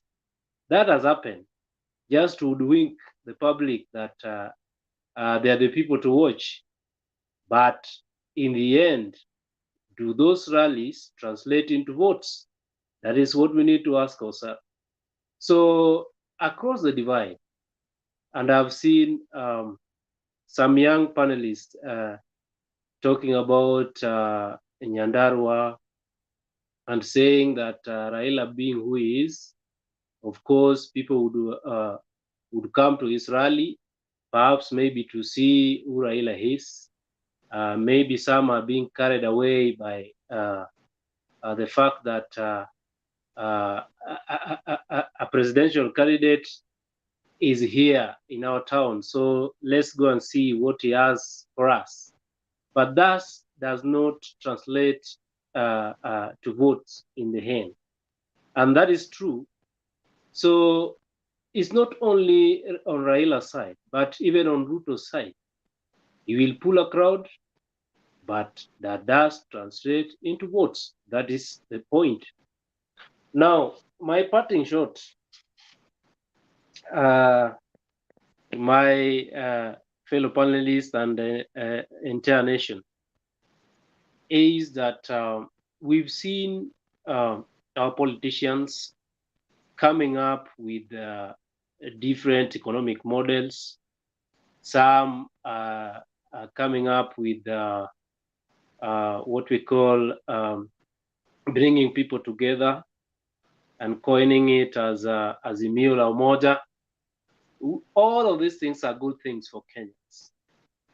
And it is only a matter of sitting down and analyzing what is really the truth, separating the truth from lies, and then making a decision that will put this nation forward.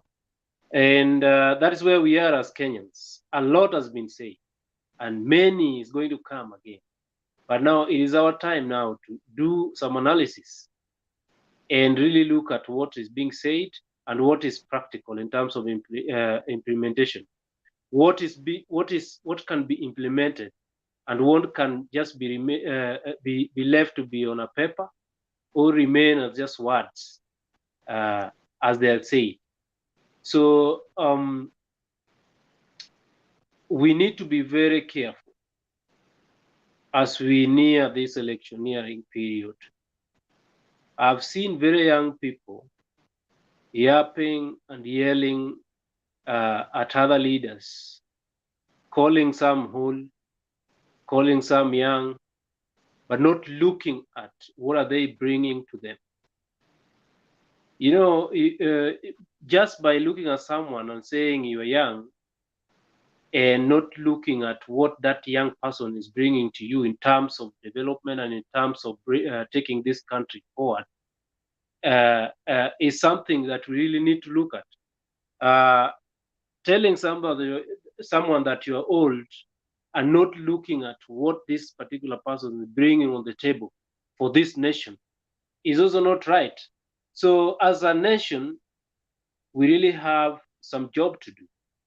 do some analysis, know what this country needs, and know who can bring that on the table without looking at the individuals just by their age or just by what they say. Because all of them have said something very sweet to the ears. Some of them have even come up with slogans, very sweet to hear. But how do we translate that into practicality? And what can actually solve this nation's problem? So I think those are some of the things that we need to look at as young people. And we know all of us here, we are influential in one way or the other. Therefore, whatever you talk out there, whatever you say, even on this platform, people are following, people are watching, people are able to make some conclusions, some judgments, and maybe taking sides in terms of on how we are going to vote in the next election. So as I conclude, allow me say this. Let us not confuse ourselves, because we've lived in this country long enough to understand how we vote. Our voting patterns are always clear. All the elections that we've witnessed, people always align themselves according to where their tribes' kingpins are. And that is a fact that we cannot run away from.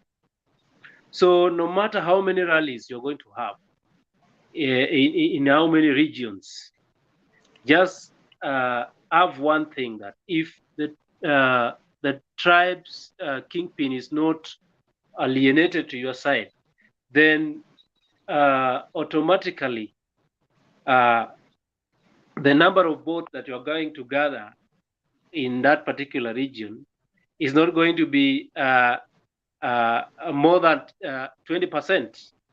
That is a fact. We've witnessed this in this country. So the tribal kind of politics that has been played in Kenya for a long time will still play itself out even in 2022. And I can tell you, and you can take this to the bank, that where the Kikuyu's interests are, that is where they will align themselves.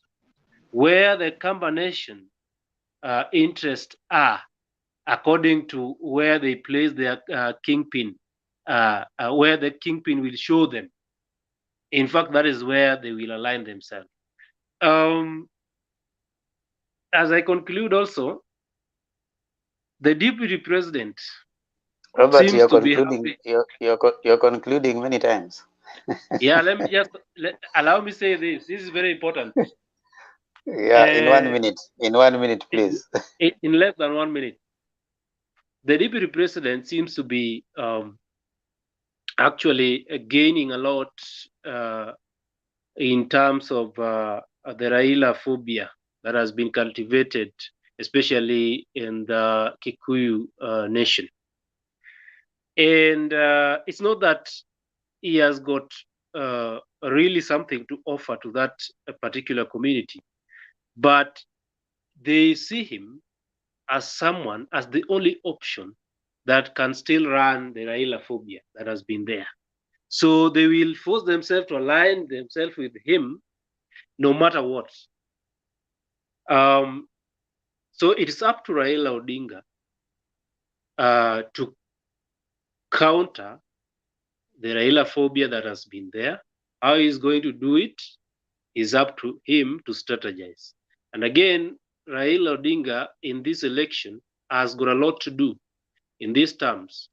Remember the other 4 principles, or rather 3 principles, who are now in Hoka, used to be on his side. However much you may say that they didn't come with as much as vote as you as someone may say, but being part of Raila, added some value.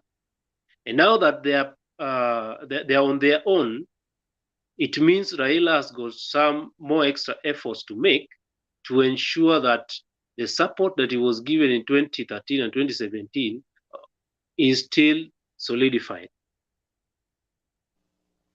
Thank you. Thank you, Robert. Thank you, Robert, for your submission and several things that you have said there. I think we will respond to them probably in a bit. I want to bring in David Olo. Oh, ni aje? Poa sana David, uko aje? Niko fiti. Naona leo uko job. Niko job, nafanya kazi ingine hapa kidogo. So kitu nataka kusema kuna issues mingi but nataka tu kuongea tu kiasi.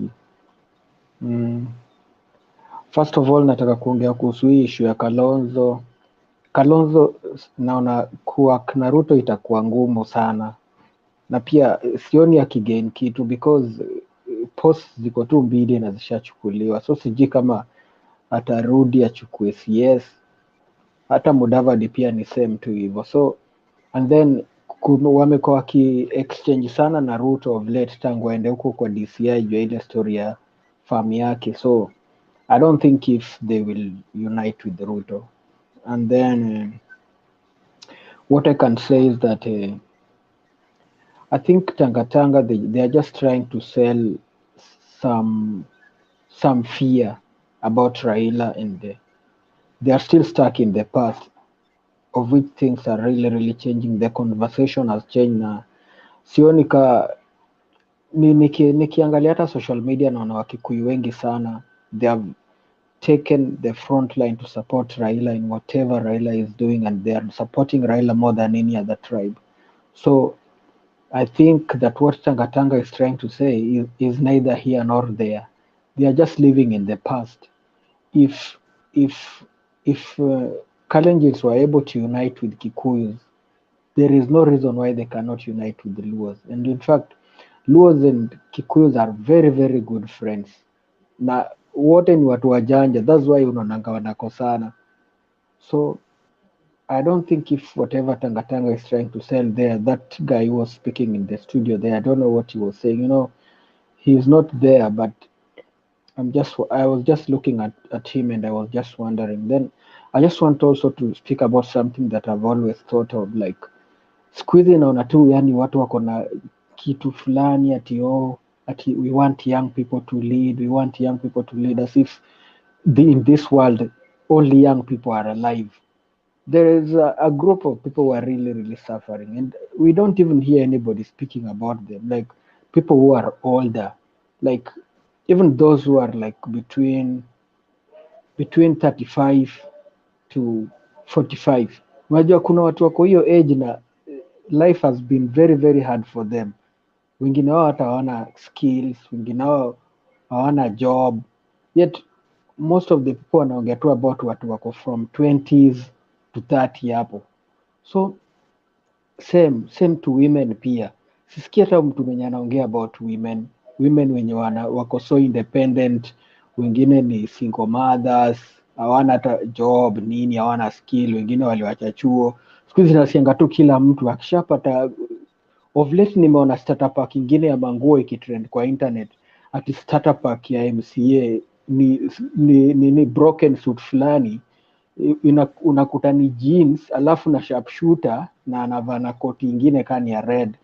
Huu ndeto anaweza kutuambia ka hiyo kitu ni ukweli. So I'm just wondering, mbona watu waongea about that group that I've mentioned, because these people are really suffering, but naona tu watu tu wako na hii group ingine yenye hata inanga kura. Hii group they are just there for euphoria, there's nothing they stand for.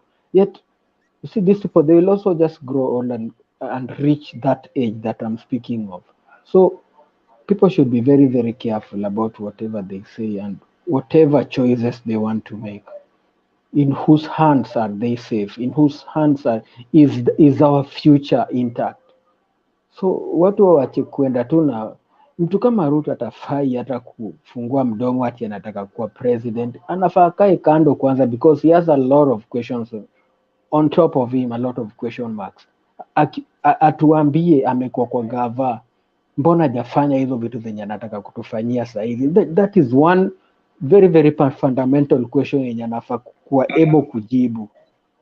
So mimi nashangaa sana, and I'm really sympathizing with Kenyans. You have a very good chance. Hakuna candidate Mkikuyu, Wakikuyu ndio wagawezi, hao ndio wamekuwa wakiiba kura. This time there's a very good chance with a very nice candidate like Raila, na bado you are still meandering.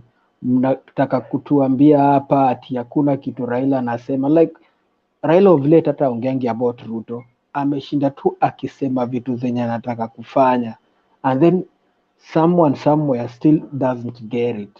Bado nasikia akisema ati Raila ni mzee sijui nini. So me, I don't know, if you lose this chance then it is up to you. Sisi watu kama sisi tulishajipanga kitambo, tuko tu karibu kuomoka. So please, that is what I can say. Sam Kiwe, Senator Kiwe, vipi mkubwa? Niko rada, niko sawa kabisa. Naona na smile tu kwa mbali, hata unashangaa ni nini.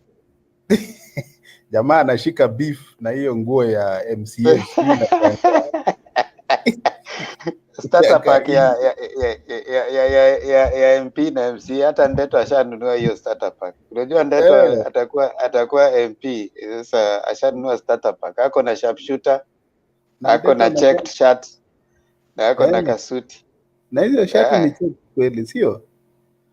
Si hiyo tu hiyo starter pack yao ma MCA. Kwani Ndeto anaendea MCA? Ndeto bana, unakaa professor bana, endea senator huko. Anaendea MP. Haya Kiwel, hebu toa maoni yako bana. Najua UDA leo walikuwa huko Mwingi. Na sisi tulikuwa pale Nyandarua. Najua unataka kutugonga. Hebu ongea tusikie. Mimi sigongangi mtu. Mimi nasema tu vile iko. Safari ya Mwingi ni kama ile safari ya Sagana. Hatuna mambo mingi, tunatafuta kura kila mahali. And kura ni kuombwa. Kura si kupigia kifua. Kura ni kuomba. Unaenda mahali, unaongea na watu, unaambia sera zako, unaambia mimi nitakuja wafanyie 1, 2, 3. Alafu watu wanaenda, wanafikiria, unarudi tena unaambia ilienda aje, wanakuambia sisi sasa tuko hivi. And that is what has been happening. Saizi watu ni kuhama chama. Unaona leo Mama Simba aliongea kwa mdomo yake. Akasema na sasa huyo Kiwel bana. Huyo mama hata alikuwa ni hivi alikuwa 50-50. Sasa huyo hata ni mtu wa kufurahia. Listen to the ground. Kiwel huyo ni mtu wa kufurahia. Mtu alikuwa hivi penny. You listen to the ground. Huyo hata wezi jua ikifika by December ukatenda. Mbona saizi mnasema ni watermelon? Na alikuwa anawatetea juzi kwa BBI. Atarudi. She so decided. Huyo si alikuwa na nini? Alikuwa na nini? Alafu uliona Kiwel, uliona akikuja leo speech yake alisema nini? Alisema ati unajua ati watu wananiuliza kwa nini nilienda kwa baba na si kwenda kwa Uhuru. Ni kwa sababu kwa Uhuru kulikuwa na watu wengi sana walikuwa na sasa machungu makasiriko yake ni kwamba hakuweza kufikia Uhuru. Anataka attention. Anataka attention. Hata ukiona sana sisi hatuna shida sana na baba. Sisi yenye tuko na shida nao ni our fellow mates in Jubilee. Unajua waliharibu chama bana, waliharibu chama cha taifa, waliharibu kabisa. Ndio sasa tuko na makasiriko nao watu. So baba afanye campaign zake polepole, tuna support mahali anafaa kusupport, tunapatia credit mahali anatosha. Lakini hiyo akora wako hapo Jubilee House, tunataka kuwaonesha hiyo chama kulikuwa na mahali tulikuwa tumepangia kuipeleka kwa hii nchi. Wao ndio waliharibu, walichukua wakaiba chama na wameharibu chama. Juzi wanakuja hapo wanajaribu kutupatia presa yenye haina miguu, haina makwapa, haina meno, haina macho. Yani they want to bring some relevance which is not there completely. That chama ilikufa. And so natulizika, tunataka tu tarehe 8 tufanyie makumbusho wa wafu, ama inasemwangu aje, ili kuja kuweka msalaba. Tunaekea msalaba tarehe 8 mwezi wa 8 hiyo mwaka inayokuja. And Uhuru knows this. Hiyo watu ni wakora, and we want to make them understand and learn a lesson that chama ikishawekwa ikuwe ya wananchi, itunzwe na ilindwe, na maneno yenye iko hapo ikuwe mambo ya ndani. Kama wewe Penny umeoleka na bwana yako, shida zako ikae ndani ya kwako, na shida zako mtatue na mzee yako. So we have no problem with Baba completely, and ODM as a party and the rest of that wing of opposition, we have no problem with them. Na sasa Senator Kimweli, what are the guarantees ya kwamba UDA hakuna mtu mwenye atakuja kuingia in future alafu aharibu chama tena mbaki kama mko partyless, because the deputy president ataki he doesn't want to form coalitions with other parties. Anasema ukiingia lazima uvunje chama yako. So he's putting a very vulnerable position. What if in future you disagree with him? Utaenda wapi? Utabaki uko partyless. You know, William is an idealist, and idealists, they have a way of doing things. And he is the same person who brought the idea of forming Jubilee that will be a national outfit. And after 2018, some people hijacked the party. Senator Kiweli, nyinyi historia yenu imesambaratika. Yani mumeipeleka hivi historia yenu hiyo ya Jubilee.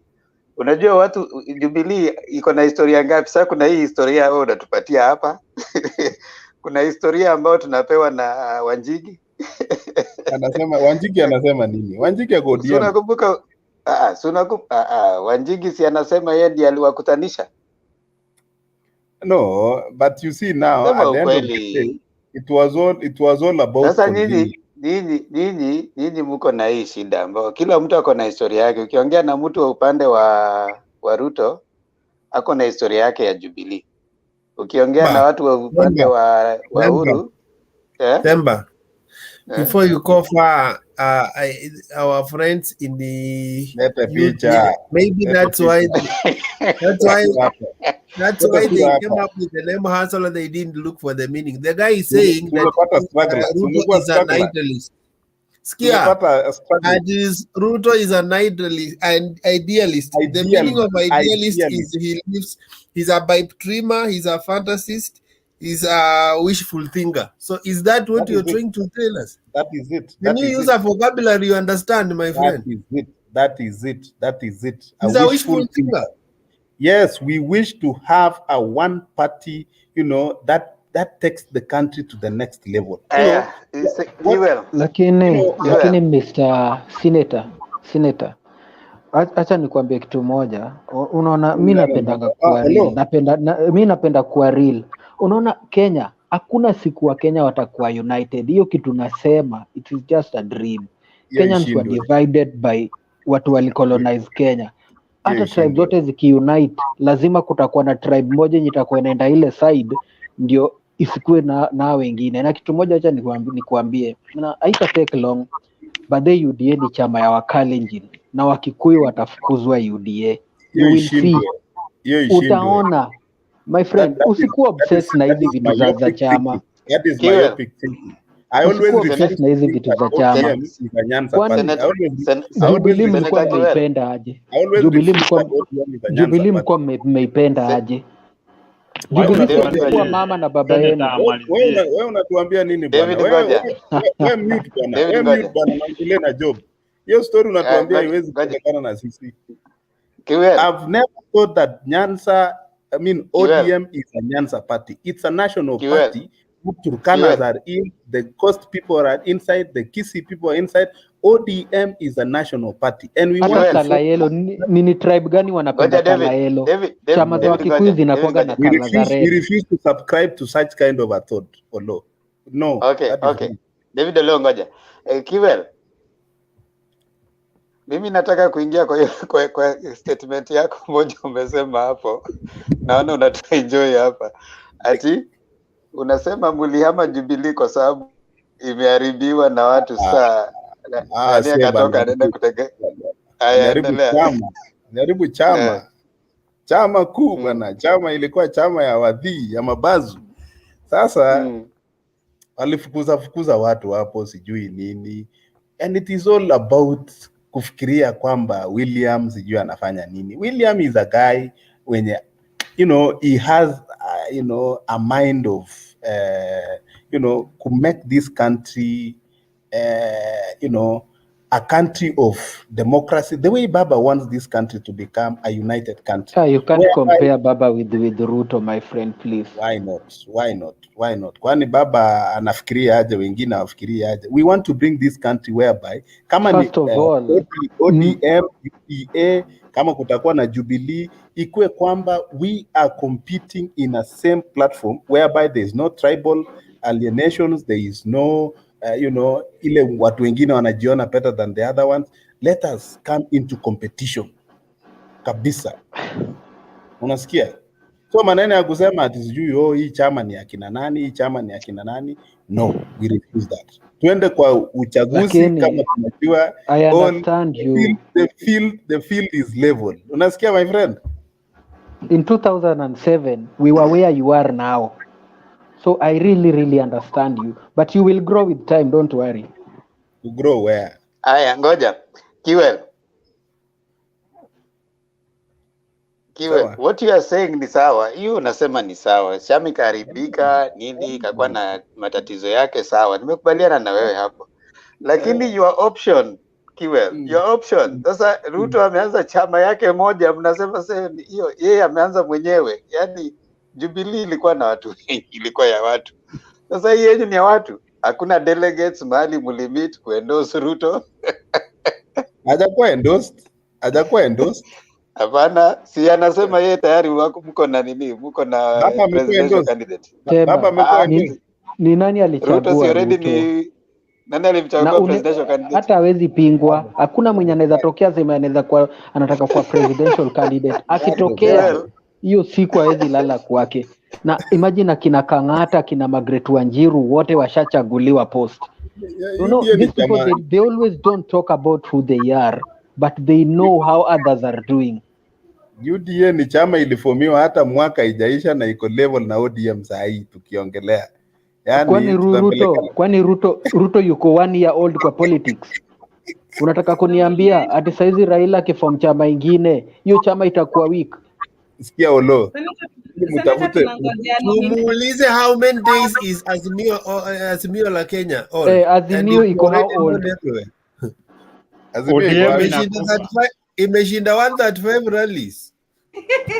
Ati imeshinda 9 years rallies of Ruto. Asla Nation imepeleka watu. Wacheni Kewel strugglers iliingia wapi? Mlifu mjuzi ikaenda wapi? Kewel, endelea umalize. Have you finished your submission? Wewe hapo unajua unatudanganya. At finish and go. Sikia. You are not going anywhere. You stay here. Maneno ya Mwingi tunaenda kuomba kura kwa Wakamba. Hata kama watatupatia 80% tutashukuru hiyo. Wakitupatia 90% tunafurahi. Na Wakamba ni watu wazuri. Unaona? So leo tukaenda kwa backyard ya SKM tukiomba kura, wametupenda, wamefurahi, wametuambia watatupatia hiyo kura. Tulienda juzi Kisii, tulienda Bungoma, tumeenda wapi? Tunaomba kura. Ikiwezekana tupate 70 and above in all these places. Hata sasa tunapanga kuingia Bondo kwa Baba mwenyewe. Hata tukipata huko 40%, 50% tunashukuru. So kura ni kuomba kila mahali. Tuache makasiriko. Mkikuja hata sisi huko Rift Valley, kama Baba alikuwa Eldoret juzi, watu walitokelezea wakamsifu Baba. Baba akipata yake huko tunashukuru. So tuachane na hizo matusi na makasiriko bwana Themba. Unasikia? Na Wekesa. Kewel, wacha hapa. Hakuna mtu ametusi. Wewe umeshaona mtu amekutusi hapa? Hapana. Wewe bana, hata tuko na mimi platform. Tuko na platform hata bana, majamaa wanakuwa na makasiriko. Kwanza ni wewe. Kwanza leo nimekupata sasa hivi Uzuri tu live. mtu Wewe ndio unakuwa napenda na anaitwa matusi wewe. Senator Wewe sasa Kewel. wewe. huyu ndio Senator Kewel. Yes. We love Kewel, you. kumbe ni Unajua wewe. ukuangi makasiriko, ukuangi mudi kama hao Wewe tunakupenda sana. Sisi hatuna nini, hatuna makasi. Tunaweka vitu kisha tunakuuliza maswali. Hii Wekesa Tunakuuliza anakuwa na maswali. makasiriko. Wekesa. Tunakuuliza maswali. Lakini one thing, wewe Kewel, na kuna mtu wako hapa anaitwa Ndeto. Ndeto ni jamaa muungwana sana. Nyinyi mnajiita wangwana. Okay, Penny uko na swali. Penny yako na swali. Mheshimiwa, address him kama mheshimiwa. Unasikia? I think I went off air and I didn't get the other submission, so maybe I might not have many questions. Okay, but sawa, Penny. Maybe my comment to to Senator Kewel. I would like to challenge you that we are waiting for the nominations. So wale wote the disgruntled candidates, we are waiting for them. They'll come back to ODM. So okay, but let me just mention one thing very important, that we are approaching nominations, and that is probably in February, and that will be now between December and February. It will be a transfer window. Wengine wakishindwa kwa hiyo nominations yenye wataona ni kama there was no fairness in tickets yenye watakuwa wanafaulu. Wengine watasema nimeibiwa UDA, nimeibiwa ODM, nimeibiwa ANC, nimeibiwa all those chamas. So there will be up and jumping left, right, and center of all these people. So it's not UDA alone. All those things have been part of the nomination processes, Penny. I don't know how many you've been part of it. Na kuna kuwaga na mambo mingi, but we are trying as much as we can. We make sure that nomination ikuwe free, fair, and free, so that kila mtu ukishindwa useme bas nilishindwa, let me support. Kewel, let me correct you. Hakuna nomination ya any party ambayo inakuanga free, fair. Hakuna. Yeah, we will try. We will try. Hakuna nomination inakuanga free, fair, and transparent. Hiyo maybe is in another world, not in Kenya. We will try. Mkuja Nairobi muchukue kura, at least nikuwe senator ya Nairobi. Alafu sasa tutakuwa tunaongea. Wewe uwe senator wa Nairobi. Sitoshi. Nani anaenda kupoteza kura akiwatia mtu? Wewe, Kibela atakuwa senator. Wapi? Tembo, wacha kupuuza hivyo wewe. Lakini huko UDA na naona vote for you. No, naona vitu zikiumana sana. Ona kura inaombwa tena. Hata mimi nitamvotia. Unasikia? Huko UDA naona mtapigana mbaya sana. Watapigana. Watavunja meza. Patriot. Huko ama ameingia kwa lab tena. Haya, community ancestor. Chukua, and then we want to go another round ndio tufunge. Sawa. Aya, asante sana kwa kunipa in fact nafasi ndiposa nipate kuchangia jambo moja ama mbili hivi. In fact ningependa hata mimi nafurahianga sana na huyu ndugu anaitwa Senator Kewel. Huyu anaitwa Senator Kewel, jamaa safi sana. UDA ingekuwa na watu wako na roho safi kama Senator Kewel. Lakini walikuwa na watano kama Ndeto. Yeah, unajua uzuri ya Kewel aweki makasiriko, which is very good. Yani as long as utapeana opinion yako whereby uwezi wakati unaitia chumvi na sukari isiwe, unajua kuna wakati unaweza tia chumvi na sukari mpaka urip off your opponent his or her heart, but vile unaweka mambo yako, in fact I feel so good. So congratulations my brother. Kura ni kuomba. Yeah. You know community ancestor umesema kitu moja poa sana. Kiwel ana understand ya kwamba huyu hapa naongea na yeye ni vote. Yeah. Unajua vile matatu ikiangalianga mtu haionangi mtu, inaonanga pesa. Sasa Kiwel akituongelesha hapa, yeye anaona vote. Aoni ODM, aona nini. Kura bwana. Kura. Yeye anaona kura. Mimi siwezi poteza kura. Ndeto wewe ukituangalia usione tu ODM, ona kura. Hii ni kura. Naweza kuwa ninakaa Kinangop. Niko na watu 5 hapo Kinangop. So I know how you people sweet talk. Don't sweet talk Kiwel. Kiwel chunga usiingie ODM. You know, I know the tricks of this guy. So kuwa makini sana, kuwa macho.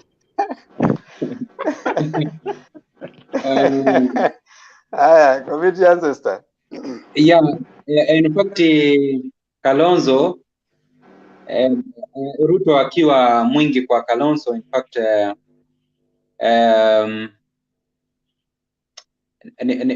niliona vile alibonga na in fact whereby hata kama alibonga vile alibonga na maybe akaguza roho ya Kalonzo, kama Kalonzo in fact atahamia UDA because William Samoei Ruto unajua hawezi kuwa deputy president come 2022, automatic ataenda kuwania kiti ya urais. So Kalonzo Musyoka ataenda kuwania deputy president, na sasa ni nini ilikuwa inamfanya akimbie Raila Amolo Odinga? Heri tu angevumilia basi. So hapa atakuwa amelose, but kama maybe kuna kitu ingine kando na deputy president, ndio maybe naweza sema hapa atakuwa amewin, but kama ataenda huko aende kurun as a deputy atakuwa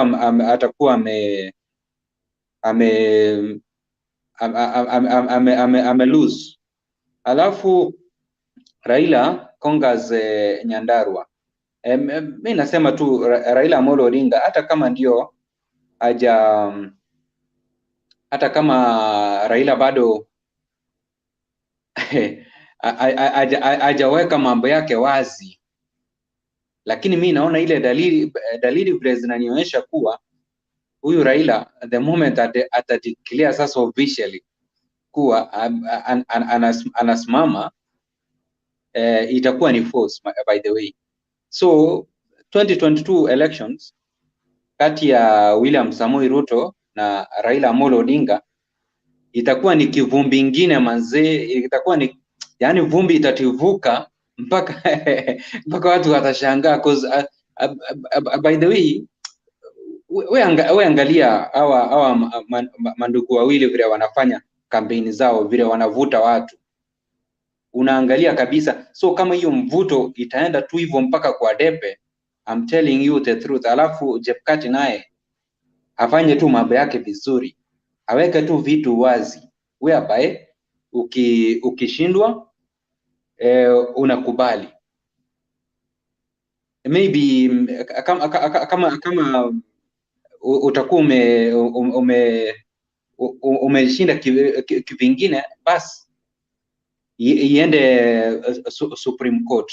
But mimi ile kitu naomba Jepkati aachilie tu uchaguzi system zirani tu vizuri, kura zetu zicount kutoka sahi kwa campaigns campaign wakati stands officially, kusiwe na mtu yeyote ambaye anafanya nini, anazuiliwa kutotembea nini, because Maraga alinalify election because of the process. Unajua process ni kutoka kwa register of voters, campaigns, the material day of voting, mpaka wakati result zitakapotangazwa mpaka kuapishwa. Sasa ndio kutoka hapo hiyo chapter inafanya nini? Hiyo chapter inafungwa. So vitu zikienda tu sambamba namna hii, I'm telling you the truth, hata kama baba atashindwa, atapeana mkono. Hata kama William Samoei Ruto atashindwa, atapeana mkono kwa yeyote mwenye atakuwa amefanya nini, mwenye atakuwa amewin.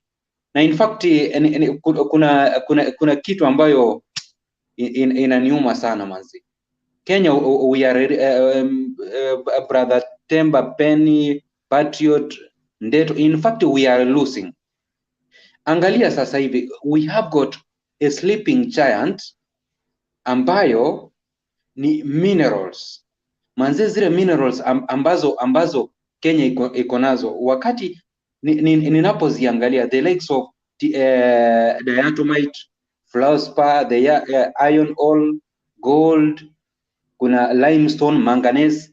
In fact hizi zote wakati ambapo ninaziona zinalala kwa mchanga, alafu whereby hatutaki kuzitumia cause kuna ile sheria yenye Dan Kasungu alikuwa amepeana hapa initially kuwa Kenya by 2030 inastahili tuwe tuna hizi minerals zetu ambazo ziko kwa mchanga zitolewe to an extent of 20% of it ziwe zimetolewa kwa mchanga. Na sasa hivi we are almost 9 years na bado ni 1% ambayo inatolewa kwa mchanga in terms of minerals. So all these president, all these aspiring president, that is William Samoei Ruto na Raila Amolo Odinga, please, cause najua your people are watching this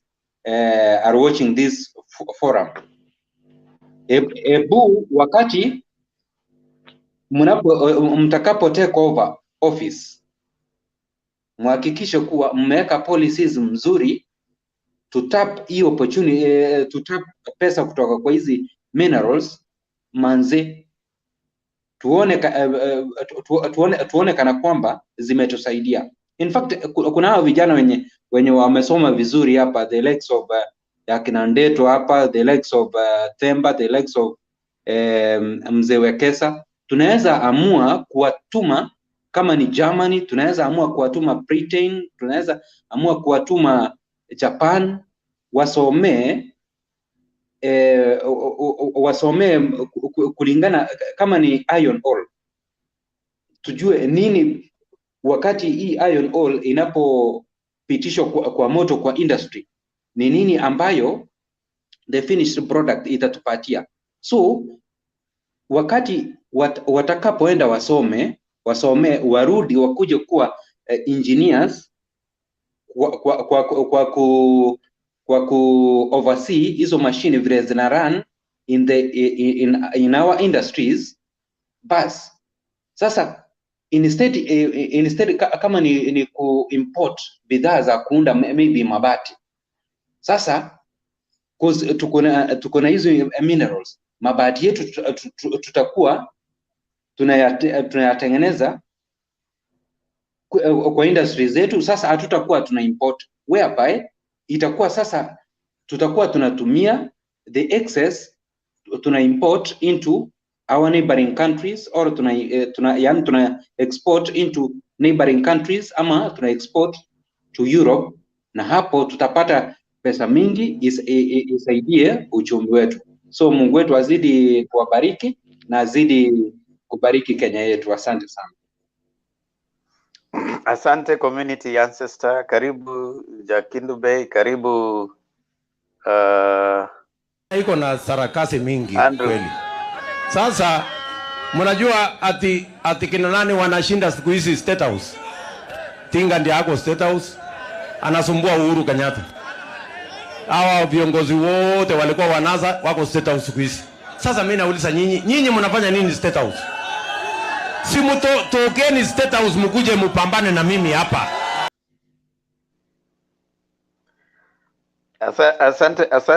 Asante Wekesa kwa kuleta hiyo. Unaona hata hiyo crowd, mi naona imechoka sana hiyo crowd, haiko fired up. Sijui Ndeto atasema nini kwa hiyo, lakini kabla Ndeto hajaongea, kwa sababu najua Now, Ndeto I need my time to submit. Oh, you're not submitted. Okay, yeah. So karibu Jakindu Bay, karibu Andrew. Andrew, wewe utakuwa wa mwisho. Wekesa ta submit, alafu Jakindu Bay, alafu wewe Andrew. Alafu tuanze.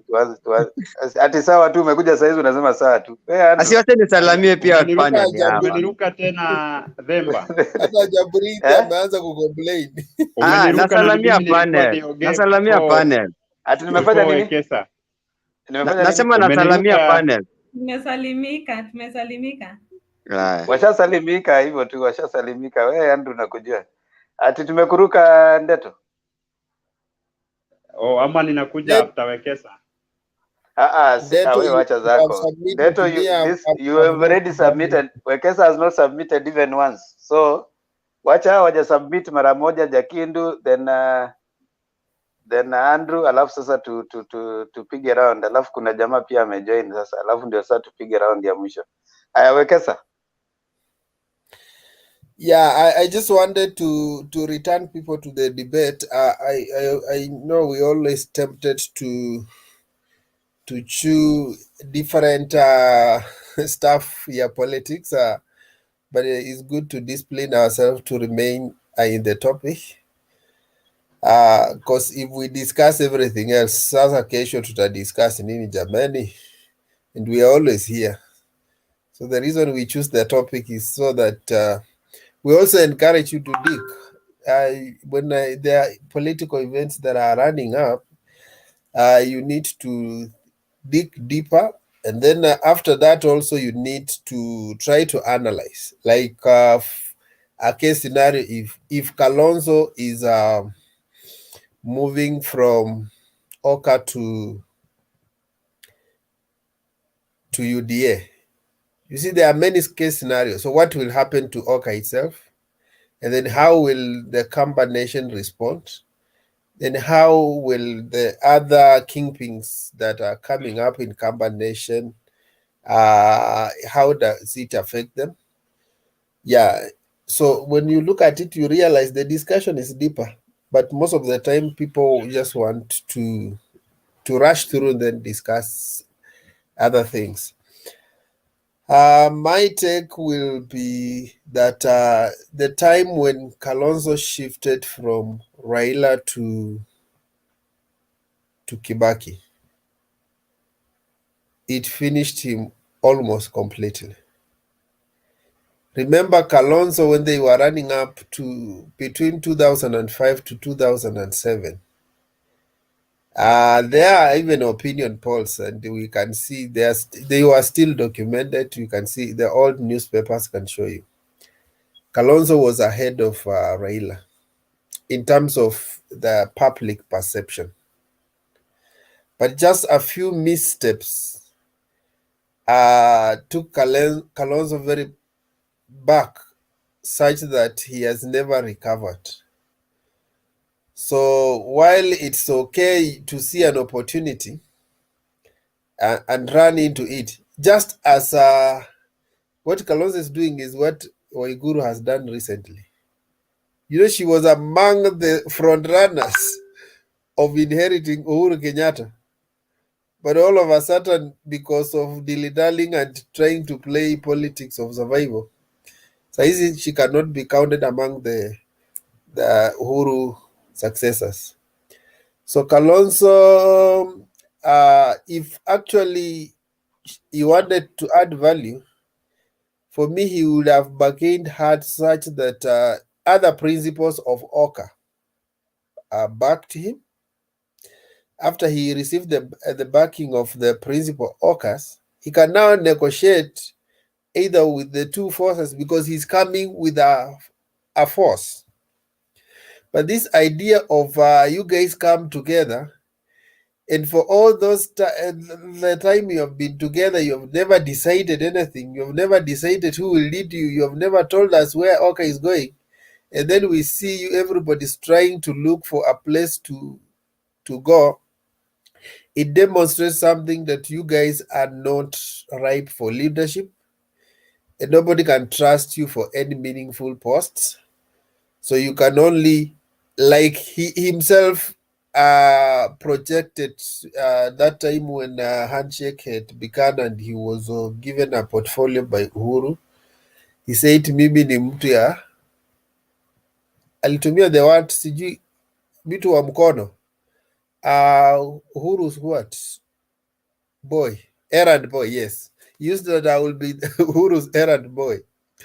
So he has lowered his image, and we may not exactly know what he's up to. While majority of people say they are not sure whether he said those words, but his character portrays him. Sometimes even fake news is 90% true. It's only that maybe there is an element of it has not been authenticated. So there is a pointer to what the character of Kalonzo and all the other Oka principles are. Now, how did even William Ruto himself respond to it? That is something that people are not analyzing. He went to Mwingi, that is the town of Kalonzo, and pitched a rally there and mocking them. That's why I've refreshed these clips so that you can see. And started mocking the same guys at Mwingi in the rally. So this is what he's telling Kalonzo indirectly. You can join us, but we can still get votes in your area without you. Because if somebody who is seriously looking for a partnership, if you indicate that there is a possibility we can talk, you don't rush to my home. You even create a meeting so that we can meet after that, so that when we go to my home, we call two of us. But the fact that he rushed there, he's trying to show that it's not that I'm interested in Kalonzo. I can do it on my own. So that is the just thumping that Ruto has been having. In my view, it's a weakness. Even when you are strong, you don't have to just thump. Some of these guys, and no wonder guys are arguing that people like Raila don't have energy. Raila is not at the stage of coalition building. You don't have to come out strongly as if you don't need others. Even when you still know that even if they don't support me, I can still conquer. You don't show them that middle finger at the negotiation stage. And that's why when they were in Wanguru Stadium,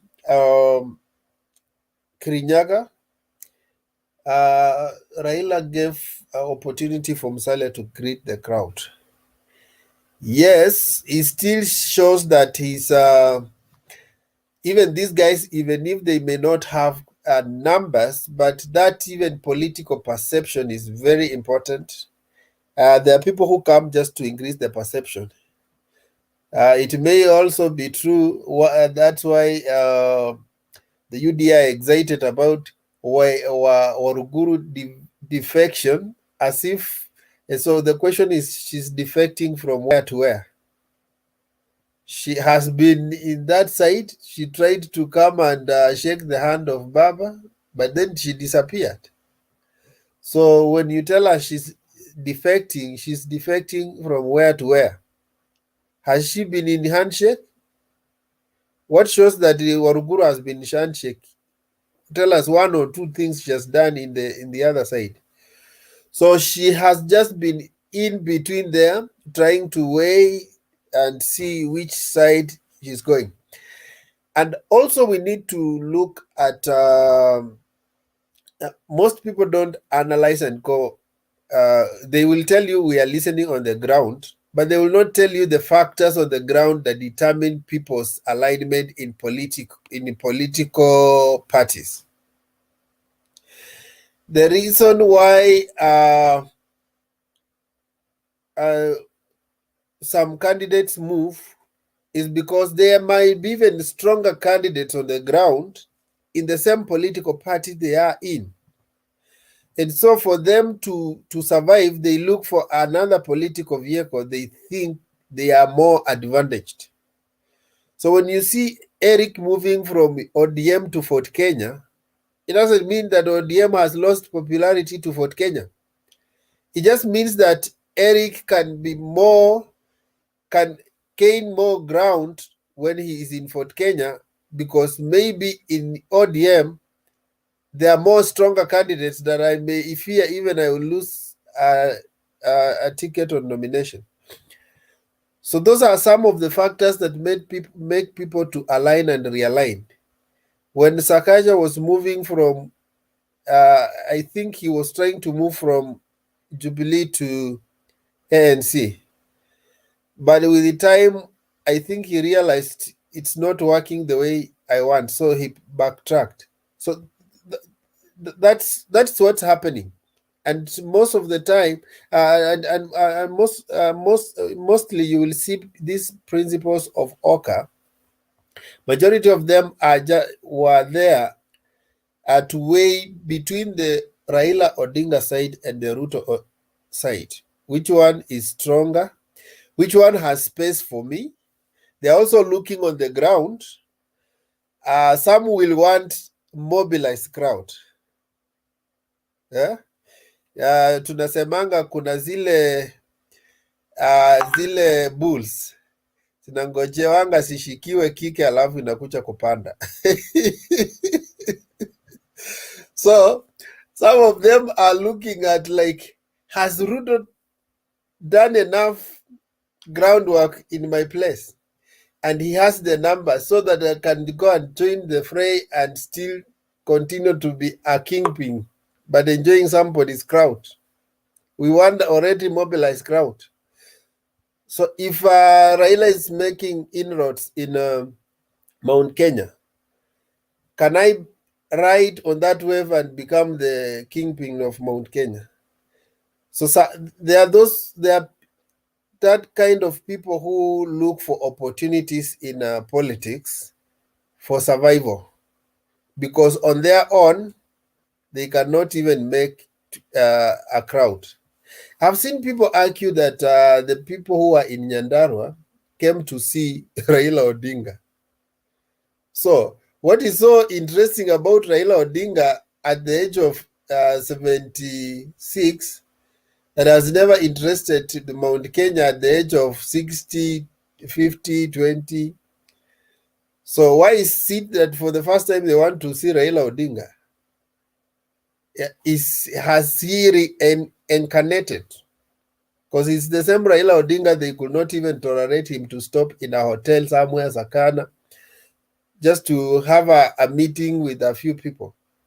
So don't tell us that the reason why Nyandarua came out in large numbers was to see Raila Odinga. Raila Odinga is not a guest in Kenya. He has been here all around. They are the same people who have been telling us that if you want to scare your child to sleep, just call the name of Raila Odinga. So, and they are coming out in large numbers to see Raila. Some come with their children. So will they be scared to sleep? So this, you need to look at it and say that these people are just changing their narrative. But they can't, it's only that they cannot fathom the fact that right now, Raila Odinga is easily sellable. They told us that Raila is a pork that cannot sell in Mount Kenya. Now Nyandarua has bought it. I agree with, was it Olo or who said that when you look at social media right now, the people who are sharing Raila's photos, Raila's clips, and defending Raila's candidature are not Luos. It is Mount Kenya people. So how you tell us that hatred at mtu haezi uzika? Kwani all those people selling him, I see the Mwangis, the Njorokes, the Kamaus, the Kimanis. Hao sio Wakikuyu? Mwache kutudanganya. The script, if Raila broke that stalemate, if Raila broke that ile perception and stereotype that he's a monster on the mountain, you cannot continue. In fact, find for something else to say. I will use the words of William Ruto himself. Muache kutuuzia uoga, tafuteni kitu ya kuambia watu. That is chairman wa Mama Mboka speaking now. Tafuteni kitu ya kuambia watu, wacha kuuzia watu uoga. So wacha kuuzia watu uoga Mount Kenya, mkisema Raila hawezi uzika. Ashapanda. Tractor ishapanda mlima na imefika huko juu. And Raila is not coming to, contrary to popular belief that Raila anatafuta 10% ya kusindilia. No, Raila is a serious politician. He knows that I can wrestle. If Jacob wrestled with with an angel and got a blessing, Raila can wrestle with the UDA on Mount Kenya and get something. He also knows that if you want to get the mountain, you enter through the door, not the windows. Those windows Ruto anapitia, Raila tried to pitia so many times. But Raila is a perfect negotiator. For him to enter an area, he enters through leaders. And that's why Raila, it's easy for him to go to Kambani and get votes. But he's waiting for that chance to agree with Kalonzo. They go with him. It's very easy for Raila to go in Western and get all the votes. But Raila prefers to working with the local leaders because that is his way of politics. He believes in unity. He believes in co-working. He works with a team, and his politics has demonstrated that he works as a team. When he first did the ODM, there was Pentagon. Then when they did NAC, there was Summit. So he's a guy who believes in team playing. On the contrary, he has his opponent who believes in just thumping and seeing that I'm the only man around. So you can okay, I don't need people. I only need to sell agenda to the Wananchi, and then most. Can I ask you a question? Yes. My question is, how many MPs Raila has on his back? Is a lot, right? Yeah, quite a number. How many MPs that Ruto has on his back? Quite a number, right? All these people, whatever they are talking about is about the economy, right? I'm gonna give you my question. What does it take them from now? Ruto has no MPs. Okay, I'm just saying both of them, they are talking about the economy. We have a president who is sitting. We have like Ruto has no MPs. It's okay, let me finish. Wewe Themba, kwani uko Kenya wewe ama uko wapi? Wacha niulize swali. Ruto ana MPs. Ruto ako na MPs wawili. UDA ni actually ni mmoja, ule mwingine ni wa PP. 155. We are at 155. Na leo Waruguru wameingia. Hizo ni vitu ana claim. Okay, let me ask my question. It was my question. It was not you people to talk. But your question has a wrong basis. No, my question is without using that basis. Okay, no, you have to have a base for you to bring the question out. But you can't base it on the wrong basis. Okay, so let me ask you. Andrew, it is 156 MPs. Okay. Ruto has no MPs in parliament. Jubilee has MPs in parliament, and ODM has MPs in parliament. Ruto claims to have 156. Yeah, he claims to have MP. Okay, let me rephrase it. Okay, let me rephrase it. Jubilee and ODM and all our leaders who wants to have the presidency. What is so hard for them to make something today and change that 25 economy, number one? What is so wrong for them to actually make that 6,000 that Raila is talking about and start it to make sure that this current parliament make sure that all people get what they have every now and then? That I heard people are complaining about it. What I don't like about the Kenyan politics is like hii shamba ama hii barabara itatengenezwa mkinichagua. That's where all of us are going wrong. So my question is, why can't they use their muscles now to make those a little bit of things they're trying to say that if you elect me, I will do it. Whereby now they have voices. People are listening to them. That's my question. That's a good question, especially to Ndeto, kwa sababu Ruto claims to have 156. They can do the things he wanted, but hiyo ni claim. Hawana hizo 156, hizo ni claim tu. Endelewe the way you give your examples, you are so skilled. You gave us an example of Kanu, where Wekesa is having a girlfriend. Then there was another guy who was also. Then you asked, whose girlfriend is this? Why do you give examples to favor your party? But when it comes to something that is favoring UDA, you hit on the head like a snake. But Ndeto, you and I know that the UDA has no MPs in parliament apart from 1 or 2.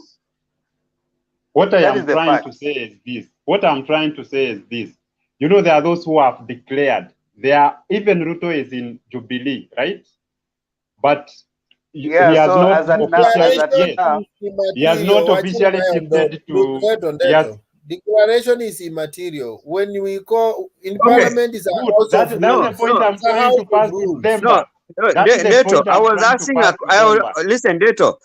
I have already asked the question. Let's take it that now UDA doesn't have MPs, but we have people followers for Jubilee who are behind Ruto. We have Jubilee and ODM member who are behind party leader Raila Odinga. We have Kalonzo, and all of these people. When you look at it in the politics of next year, if you elect me, let me just give you a very simple answer. Okay. Every government, every regime is given time to perform. So right now, the regime that is supposed to perform is Jubilee. So you don't have to compete with Jubilee to perform. Okay, let them have their time to perform. Then the next time, ask for an opportunity to demonstrate what you want to demonstrate. But what you can support, wait, I answer first, then you ask another one. But you are simplifying that question too much. You are making that question so simplistic. Yes, I'm making it simplistic because. But it is a simplistic question. Is it a complicated question? Okay. Wait first. No, Wekesa. Let me just interjoin a little bit, just for 1 minute. Interjoining for 1 minute. No, you don't ask a question and you answer. Kindly. I'm not answering. I'm just trying to tell you. No. I'm trying to tell you whatever Ndeto is doing. Just 1 minute. Just a second. I'm not taking your time. You are answering a right question, but this regime, Ruto is inside. So when you're answering that question, put it in mind that Ruto is part of this regime. So whatever he's telling us on the wheelbarrow, then is a fallacy. Yeah, that's where I'm coming. I was going to, but you guys now want to ask questions before I was building up my case. So I'm saying the regime that is in power right now is Jubilee. And when I talk about Jubilee, I mean Jubilee. These other movements that have not crystallized, I'm not focusing on them. So when I talk about Jubilee, I know that Jubilee has the leadership and there are MPs in Jubilee. They are even party leader and deputy party leader of Jubilee. So it is the regime that needs to deliver. When opposition tried to deliver a few things in parliament, they were unable because they were remember the saying of tyranny of numbers. In fact, when we try to Wekesa, may I interrupt you a minute? Wait, I finish. The other day, the issue of petroleum product. Let me finish. Baba, you know, you are misleading us. You know, Baba lobbied for the petroleum product VAT to be lower. Wait And first. within I'm 1 talking week it about was security law. done. I'm talking about security law. Security law, and you guys made a lot of noise na mukatumia tyranny of numbers mukaipitisha by force. So what Baba did was like, okay, in our little numbers, we are not going to petition any bill. But what we are going, let's now get the numbers from their own. Let's have a deal so that a few things will be accomplished. There is the fight against corruption has succeeded because of ODM cooperating with government. So when you tell us that there are things that needs to be done now, yes, there are things that are being done. When you talk about money, it cannot be done now because the budget is already done. So it can only be done in the next budget. So the 6,000, we will do it in the next budget. And hoping that is the year we are going to be in power. So have I answered your question, Andrew? Okay, you have answered my question. But wait, no, listen, Andrew. wait, 1 minute. Wait, You have answered Andrew. my question. Wait, Andrew. Andrew, wait. Andrew, wait. You also need to be told that what you are saying, you're not supposed to, in my view, and I think all of us now hear what you are saying. You are asking a very pertinent question to the population out there. All right? And that's a very pertinent question that all of us, even Leto, who is saying that they have 156. That's a very good question. That as they go, they ask the MPs ambazo wanasema kwamba hawa ni MPs tumekuwa nao. They have been in parliament for all those times. You have not received what you took them in parliament to do. Exactly. So it is now upon you not to return that MP. I think that one, we settle it as that so that we move on to someone else. And then you'll find, don't ask another question right now so that we allow even you you're waiting for your time. So You know, my time is going to be interesting, so nobody should leave because I have some very strong things. But you normally give your suggestions, I mean your presentation, then you leave. So in fact, I want to give you last. No, I usually be at work anyway. Today I'm going to be until the end. No, I'll give you last so that you listen to others today. Kwanza wewe mtu kama wewe unakujanga na unaenda, ukikuja hapa unatoa last. So this is what will happen, Andrew. I will give Kindube, I will give Charani, Geoffrey, and then yes, and then now we start doing our final round. Alafu tutakuja kwako. Is that fair? Okay, yeah, fine. So let me give my summary first. Let me ask Wekesa question for Wekesa. Aya, Wekesa ulikuwa umekaa sana. No, he interrupted me. Ulikuwa umekaa sana hata wewe. Okay, maybe I will do it in the second round. Okay, to endele. Yeah, can you do it in the second round? So that there are people it's okay. question for Wekesa. No, but I was the next one. Why are you taking me on the back again? No, Jakindube was the next one. Look at you. Yeah, then I was following the Jakindube, yeah. Yeah, that's okay. Okay, thank you. I have a question, Bemba. You will ask later. You know, Wekesa has been on the floor this for letter a long will time. never come. I have noted this letter will never reach. You know, okay, you started. Okay. Ask your question, Deto. Thank you so much. So you see, Wekesa is saying that the Kikuyu nation, in a way, we are scared of Raila until when maybe children see Raila, they start vibrating because of shock. I think that is so misleading. Wekesa, answer me this question. What do you see as, or what does it imply to you? All along, Kalonzo has been supporting Baba, but what would happen if this time around he supports Ruto? And because we don't know what even other Oka members will do, or we have seen people like this Wetangula, to some extent, he seems Lutonated, also Mudavadi. What if this Kalonzo and another Oka person joins UDA camp? What do you think will happen of ODM? Because we have not been seeing people defecting to ODM, but we have been seeing a lot of governors, a lot of MPs defecting to UDA. What do you think will happen? I will answer you in a very simple way. Ukitaka kula nguruwe jakuwa aliyenona. Raila Odinga assessed the political terrain and he knew the greatest person he needed was Uhuru Kenyatta, because he needed to venture in a new political terrain. So he was risking also, but he had weight option. He knew that when he gets a new friend, other old friends might disappear. Just as when Ruto was leaving Uhuru, he knew he was taking a gamble that he might get Mount Kenya or not. So I think. So what is this? What is this? Assessment is Raila knows that the votes he's going for will be more than the votes he's leaving behind. Because so are you suggesting, Wekesa? Not only he's getting new votes. Wekesa, are you suggesting that that just because Raila has secured Uhuru on his side, are you suggesting that it's you can only have, okay, the first option Raila had was to have a BBI where there are 5 positions.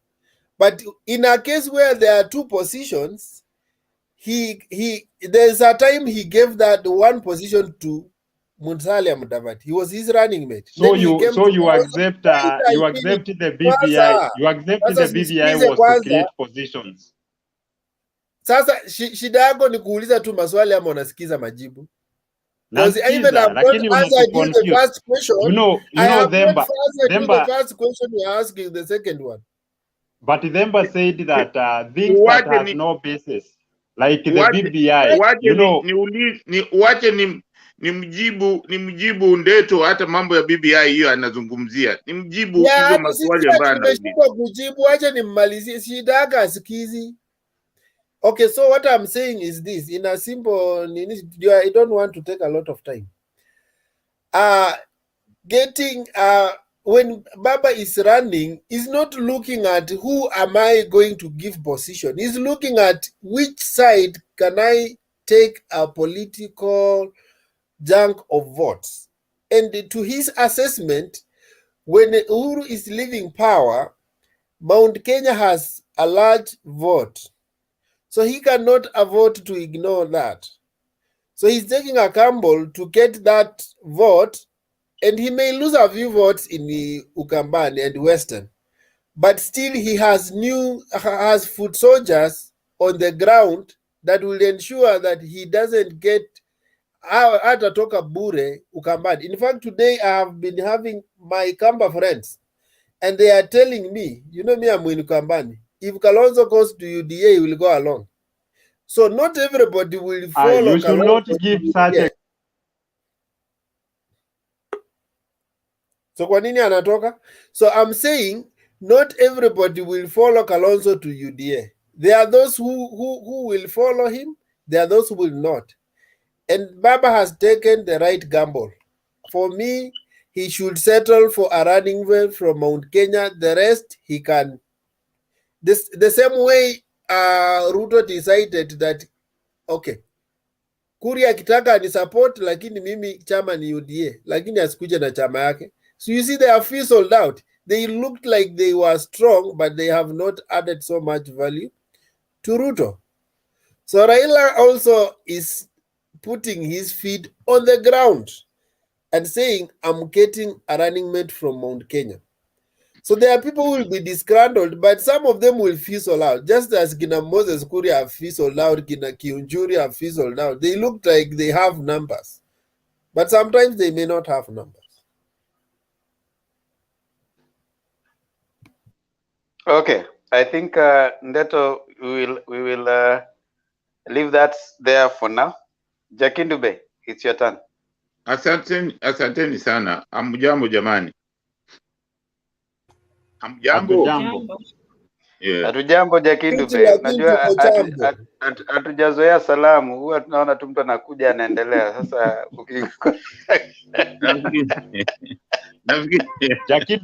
Jakindube hatujambo.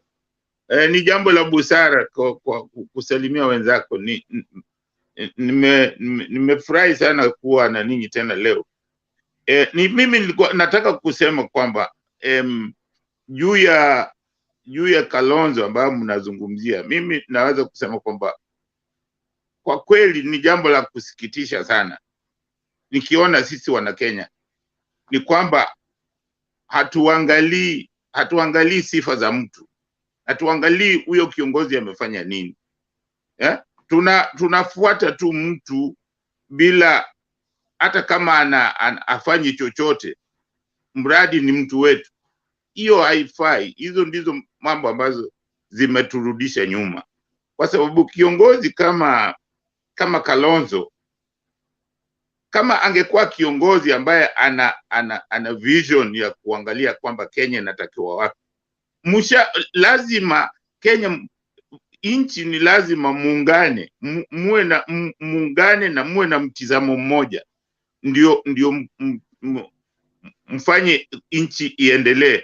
Lakini kama ninyi wengine, viongozi wengine, kazi yao ni kutaka tu president, na hapangi hiyo mambo ya president anataka kuifanyia, hiyo president anataka kufanyia nini na upresident. Kwa sababu hawa viongozi wote ukiwaangalia, hakuna kati yao ambaye anaweka Kenya mbele, yani Kenya kwanza. Wanasema tu kwamba, kama kwa mfano sahihi, Kalonzo anataka kuwa president.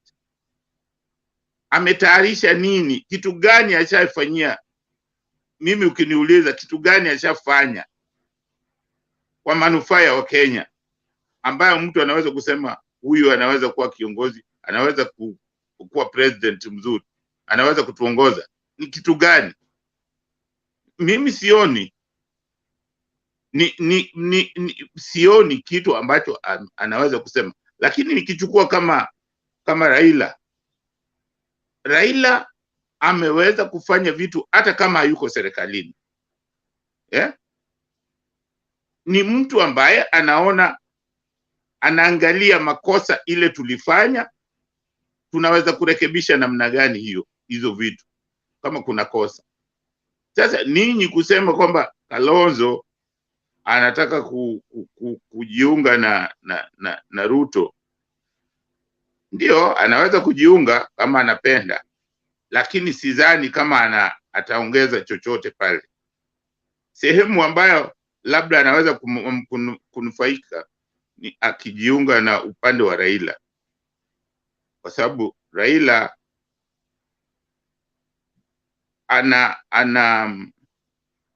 nasema ana roho safi kwa maoni yangu, na vile vile ana roho ya kusaidia nchi ya Kenya kwa ujumla. Na nataka kuchukua nafasi hii kumwambia Ndeto kwamba BBI, Ndeto, unaipuzia BBI. Mnasema ni kwamba watu walikuwa wanataka kupeana vyeo. Ni sawa kabisa, hizo vyeo zina manufaa kwa sisi wana Kenya. Hizo vyeo, nchi yoyote, Ndeto, nataka ufanye utafiti. Nchi yoyote duniani, hizo nchi zote ambazo unaona zimeendelea, ziko na kitu inaitwa political stability. Mambo ya economy sio number one. Number one kwa nchi yoyote ni political stability. Yani nchi iwe ni tulivu, nchi iwe ni amani, watu wawe wamoja. Hiyo utapata maendeleo. Utapata hata mkileta model ya economy itafanya kazi. Lakini kama hakuna umoja, haiwezekani. Ndio maana unaona nchi nyingi za Kiafrika hazina maendeleo, kwa sababu watu wanazozana saa zote. Kwa mfano vile sasa tunazozana hapa. Bwana Ruto badala ya kumsaidia bosi yake kufanya kazi, hataki, ana sabotage ile kazi ambayo walipewa kufanya wawili, ana sabotage. Alafu ni huyo ndio mtu mnamfuata na yet ameshindwa kufanya kazi ile alisema atafanya. Siwaelewi vile mnapomlinganisha Ruto na president. Kweli assistant wako wewe Ndeto, kama wewe ni managing director, assistant wako mnaweza kuwa mnakaa kwa meeting, mnasikilizana kwamba company itaendeshwa namna hii, alafu yeye anatoka nje anawaambia watu huyo managing director anasema uongo. Atafanya kazi kweli? Utamfukuza the next day, ama company itamfukuza. Hata bila wewe kumfukuza, company itamfukuza. Kwa hiyo mtu wa namna hiyo sio mtu ambaye mnaweza kumkabidhi nchi. Nataka ufanye utafiti. Wewe ni kijana, unajua, ufanye utafiti, uangalie katika hizi nchi zote ambazo zimeendelea ziko na misingi yake ni nini. Misingi ni umoja, ambayo saa hii Raila amekuwa akipigania hii tangu zamani. Amekuwa akipigania umoja. Sijui kama ninyi mnakumbuka wakati Kibaki alichaguliwa, wananchi wote wa Kenya walikuwa na furaha sana, na wananchi wote walikubali kushirikiana, mradi tu kama Kibaki angefuata vile walikuwa wamesikilizana. Watu walikuwa wanasimamisha, hata polisi walikuwa wanawaambia pana, hatutaki corruption, hatutaki. Kulikuwa na incident nyingi sana ambavyo abiria walikuwa nakataa kuambia polisi wasipatiwe hongo. Unajua, hiyo ni kama nchi, kama wananchi wote wanajisikia kwamba wote ni wamoja, lazima kutakuwa na ushirikiano, kutakuwa na ulinzi mzuri, kutakuwa na amani, na kutakuwa na economy ambayo mtatumia itafanya kazi, kwa sababu wote mtashirikiana. Kila mtu atafanya na ni jukumu lake. Lakini kama hamsikilizani, kuna mzozo, haifanyiki. Na hiyo mimi naweza kukuhakikishia, hata tukifanya namna gani, hata tukileta mtu wa namna gani, kama hakuna ushirika, nchi haitaendelea vile tunavyotaka. Kwa hiyo jambo la muhimu kabisa ni kwamba lazima tuwe na tushirikiane na watu, viongozi ambao wako kama Kalonzo, ambao mara wanataka president, mara wako kwa hii party. Hiyo haiwezi kuwasaidia, haiwezi kutusaidia. Na mimi nasikitika sana kuona kiongozi kama huyo, ati watu wanasema wanataka kumchagua awe president. Atakuwaje president? Anaweza kweli kusimamia rasilimali zetu kwa hawa wanyang'au wazungu? Hawezi. Tunataka mtu ambaye anaweza kusimamia rasilimali zetu kwa kabisa, na kusema hapana, hatufanyi hiyo.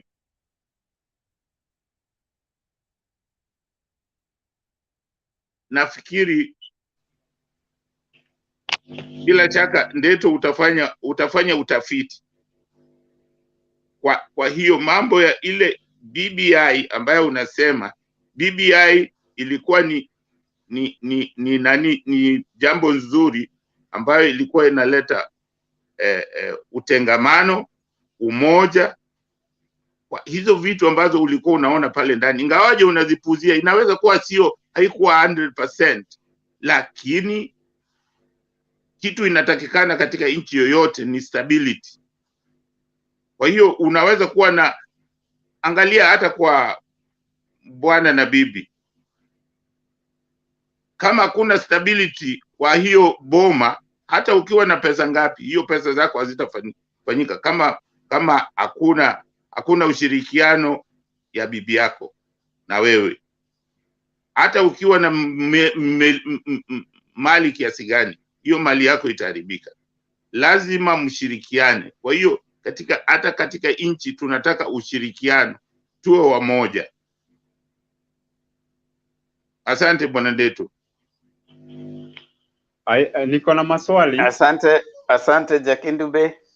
Ndeto, bania maswali yako kwa sasa ili tuweze kuwapa nafasi Unajua wengine. hawezi jua kama ili Jakidumbe ataondoka, na ningetaka anijibu maswali ya busara. hataondoka, yupo hapa, aondoki bwana Ndeto. Nipatie dakika moja Themba nimuulize maswali. Wacha wengine waweze kuchangia. Maswali yangu ni mbili. Ndeto, sasa mbona uliza maswali na sijakupa nafasi? Lakini sasa ukisema tutamuuliza baada ya huyo mwingine kupresent, si hata tutasahau. Mbona unabuni tabia kama za kinara wako William Samuel Ruto ambaye hana heshima kwa wale ambao wamekuwa katika uliza lakini it is logical. Exactly, it is logical to ask a question after presentation, not after breakfast. Uliza, nitakujibu wakati nikizungumza mara ya pili. Okay, swali yangu ni hili. Umesema vizuri sana ya kwamba kama kuna kiongozi anayejaribu kuleta Wakenya pamoja ni Raila Amolo Odinga, na mimi sikatai juu ya hayo, na ukasema kama kuna kitu moja hatufai kupuzilia kwa nchi, kitu ya kwanza ni utangamano na political stability. Mimi ninauliza hivi, why is it that Raila must be the president for these things to be done? Kwa nini asikuwe amementa viongozi wengine ambao wanaweza waendorse saa hii yeye ako miaka 80 na washikilie hilo jukumu?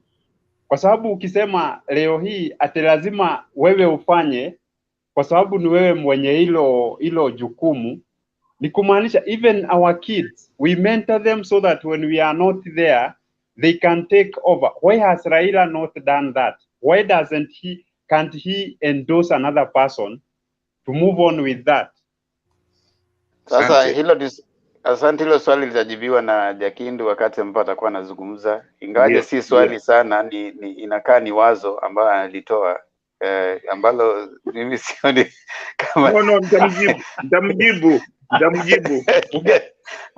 alina mbele wala nyuma hilo swali. Andrew jamani unajua kitu ya kwanza, unajua hata Kibaki alikuwa ameongoja for 3 terms na alikuja kaendosiwa na Raila. So sijui kama Raila yeye akimwendosi ilikuwa the right, na Ruto amefanya 10 years ameendosi nani? So to me I think it's an open game for everyone. I think hiyo swali yake ishajibiwa. Anyway, now moving forward, what I was trying to tell you guys ni the politics that we are in, that I intend to say that hata kina Ruto or Raila, basically it's all about economy. And as you said, without a political stability, there's not economy. But what's going on around with Ruto, I'm going to be very short. I don't want to take your time.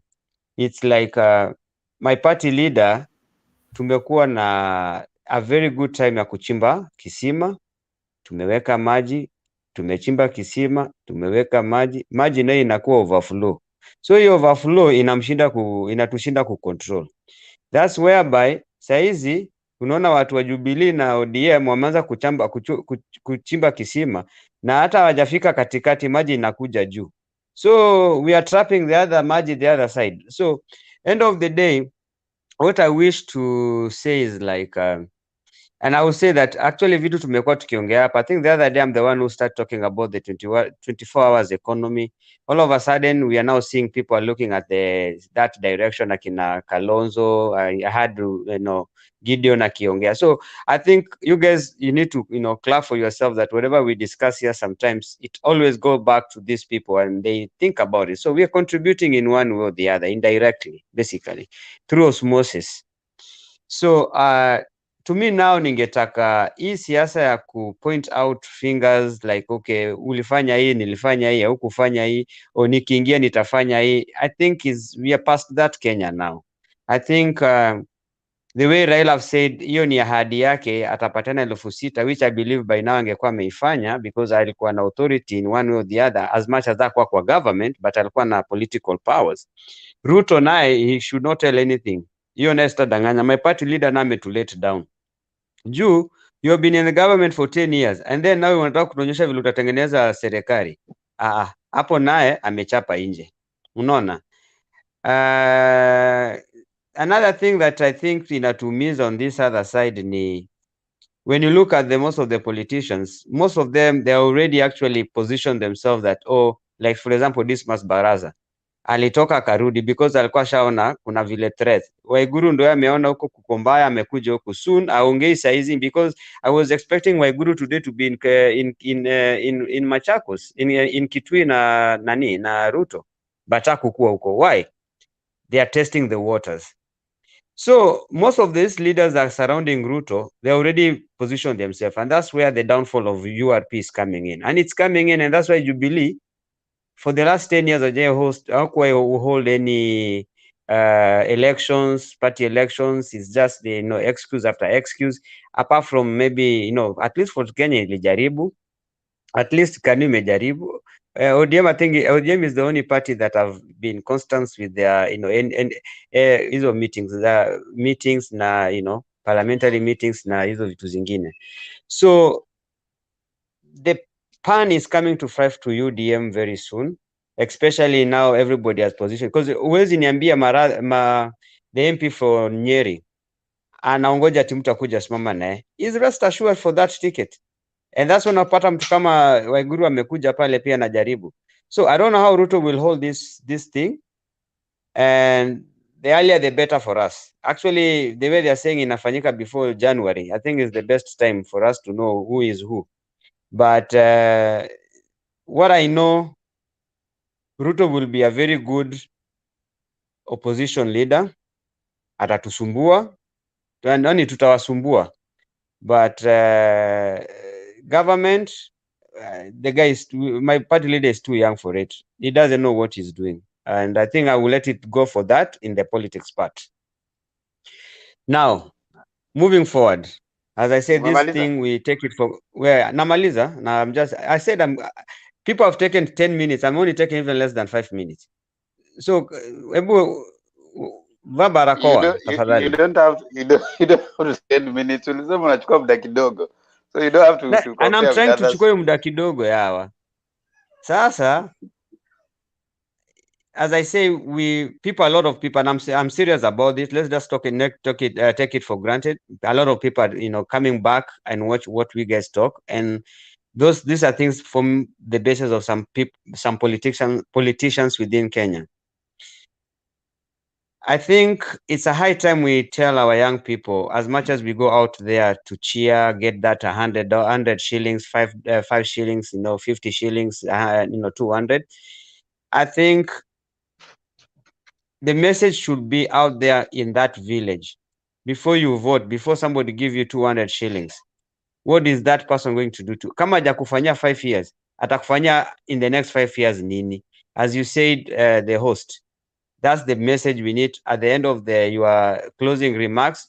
We need to be sending that message out there to the politicians. And if you have, influence, calling back at home and talking to people, hata ukienda kununua matunda mahali, waambie unanunua matunda, mheshimiwa alikuja kanunua ya last wapi hapa? Si ni mimi na wewe? Vote rightly. So usimwambie mapenye ana vote, but tell them that 1 minute umemuongelesha kwa mwambia unachomwa na jua, unauzwa machungwa, mheshimiwa yuko hapa, mimi ndo nanunua machungwa yako. So vote the right person.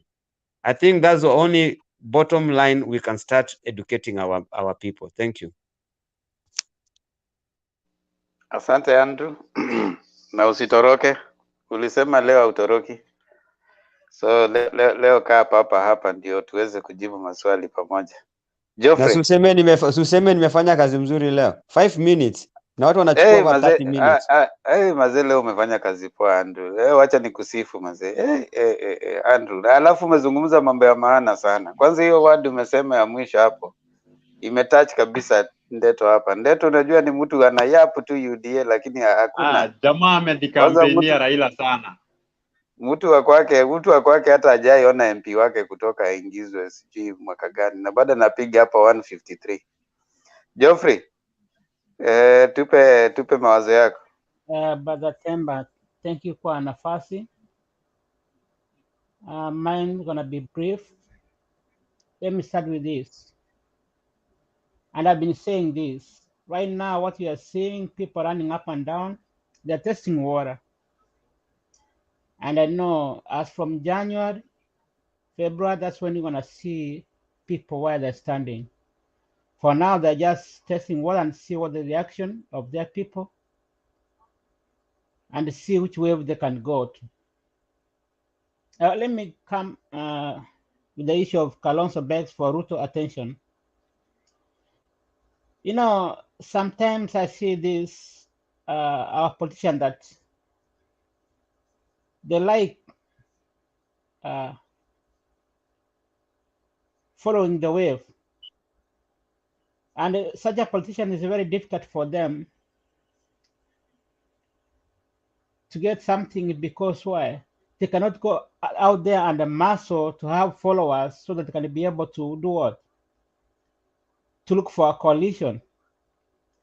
The issue of Musalia, Kalonzo, Wetangula, man, they're lacking something because they have never gone out there and they start looking for or start muscling their followers together so they can have, you know, when you have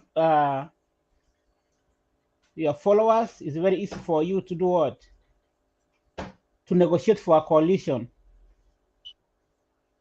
But when you don't have, that's why you see William Ruto, you're gonna be making fun of them because they know that they are not doing nothing out there to get followers. Yeah?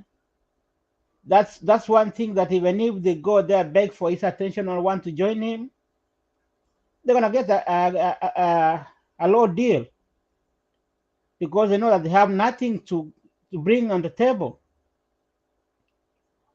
But I think someone who said there that no, Wekesa was saying this, that you know Baba is very smart. He has that, you know, that he has to bring people for perception, people to see that he's serving these people from all over the region. Even if he knows that they can't, they are not going to have any big impact with or without them, he can sail through, but he knows how to do what? To bring that perception.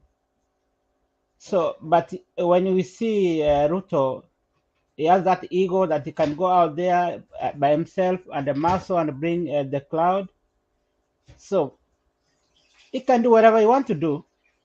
But the thing is, all those people are seeing there, wherever the MPs people are saying that they are light to you, dear, just wait. And I've been saying, and I keep on saying that just wait for now. Those people, nobody knows exactly where they are. But that's from January, we're going to have a clear picture where they're going to be lining. Right now, they're just going around testing water and seeing what happens. Because as they go out, then they have people on the ground knowing what their constituents saying. So for now, I don't see anything new there. But from January, I promise you guys, you're going to be seeing the regrouping of people, because that's the time we're going to see which side people want to be. But for now, they're just testing water. That's what I can say. Thank you very much. Okay, thank you so much, Geoffrey, for your contribution. We really appreciate that. And of course, as we are coming to wind towards the last part of our debate today, I want to give us now the last 3 minutes. And we'll start with Penny, then we go to Ndeto, then Community, of course, then Jakindu Bay, then we'll come to Andrew, then Geoffrey, and then of course Wekesa, then we finish. So Penny. Okay, thank you so much. Okay, based on the submission of today's topic, where we were discussing about Kalonzo begging for Ruto's attention, and Ruto storming Mwingi, which is Kalonzo's backyard, and Raila conquering Nyandarua. I just came up with some 3 points, which will form the basis of my conclusion about the topic. So we are seeing during this time of campaign, there are so many leaders who are coming out and saying that they are listening to the ground. You know, they are listening to the ground, listening to what the electorate has decided, so that they can decide to ride with the wave, which for me is not leadership. Leadership is all about giving direction, making hard decisions, and even mobilizing the electorate and being the one now giving direction, as opposed to the other way around. So when we see people like Honorable Waiguru, Ketwa Ruguru, the other day someone like Honorable Wambungu Ngunjiri also came out and said that he has been listening to the ground. I think this is it shows lack of leadership for me. How can you be the one listening to what people are saying, as opposed to be the one now being in the lead, trying to convince people what is the right party to follow, who is the right person to vote for, and even carrying out civic education. So for me, I think in terms of leadership, our leaders have to, yes, it is good to strike a balance, much as they are allowed to listen to what the ground is saying, but they should also be at a position where they are able to mobilize people and to discuss with them what is the best way forward, as opposed to waiting and riding with the wave. We don't want lazy politics in our country at this time, when we are going to have very contentious elections in 2022. Then point number 2 is we want to see leaders who are decisive. We do not want to see people like Honorable Kalonzo, who are sitting in the edge for so long and waiting for signals from either UDA, waiting for phone calls in the night to be called by President Uhuru, waiting to be endorsed. We do not want a culture of leaders who are waiting for endorsement. Like, I think the endorsement thing should have died with the Kibaki. Once Raila said Kibaki Tosha, I think there should be no such thing again, because leadership is something that is grabbed. It is not given on a silver platter. And I think for that, I commend our DP. He goes out there in the jungle hunting for votes, and not waiting to be given anything the easy way. So I think our leaders should be decisive. They should make decisions early enough and not wait to sit on the edge and now begin coming up with excuses because they feel they want an easy way out.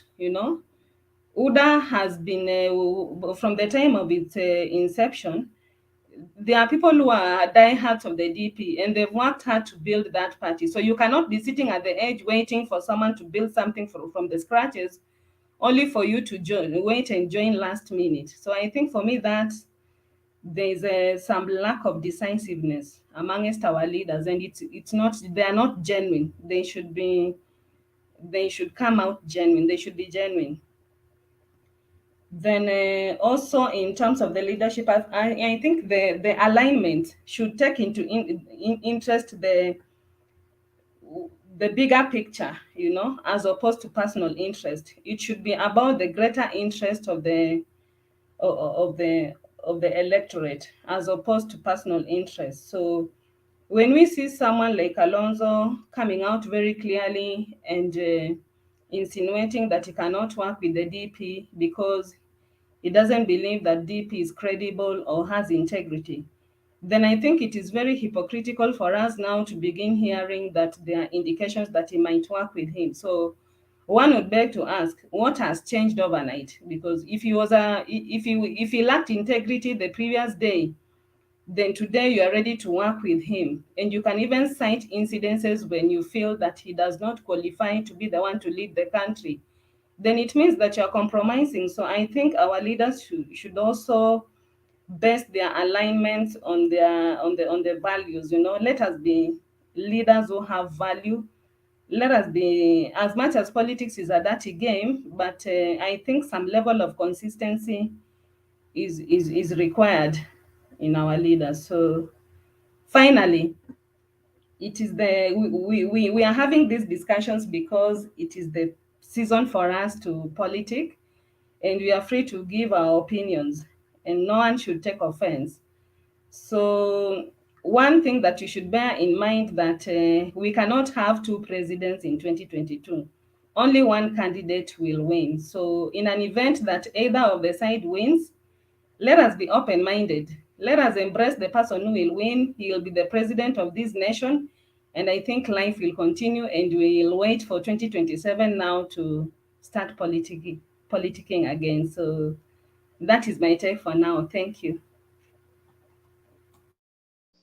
Thank you so much, Penny. Deto? Okay, thank you, Demba. Let me utilize my 3 minutes. And I will say that today, for sure, the discussion has been vast about things to do with Kalonzo joining UDA, also Ruto in Mwingi, and Raila getting to the mountain.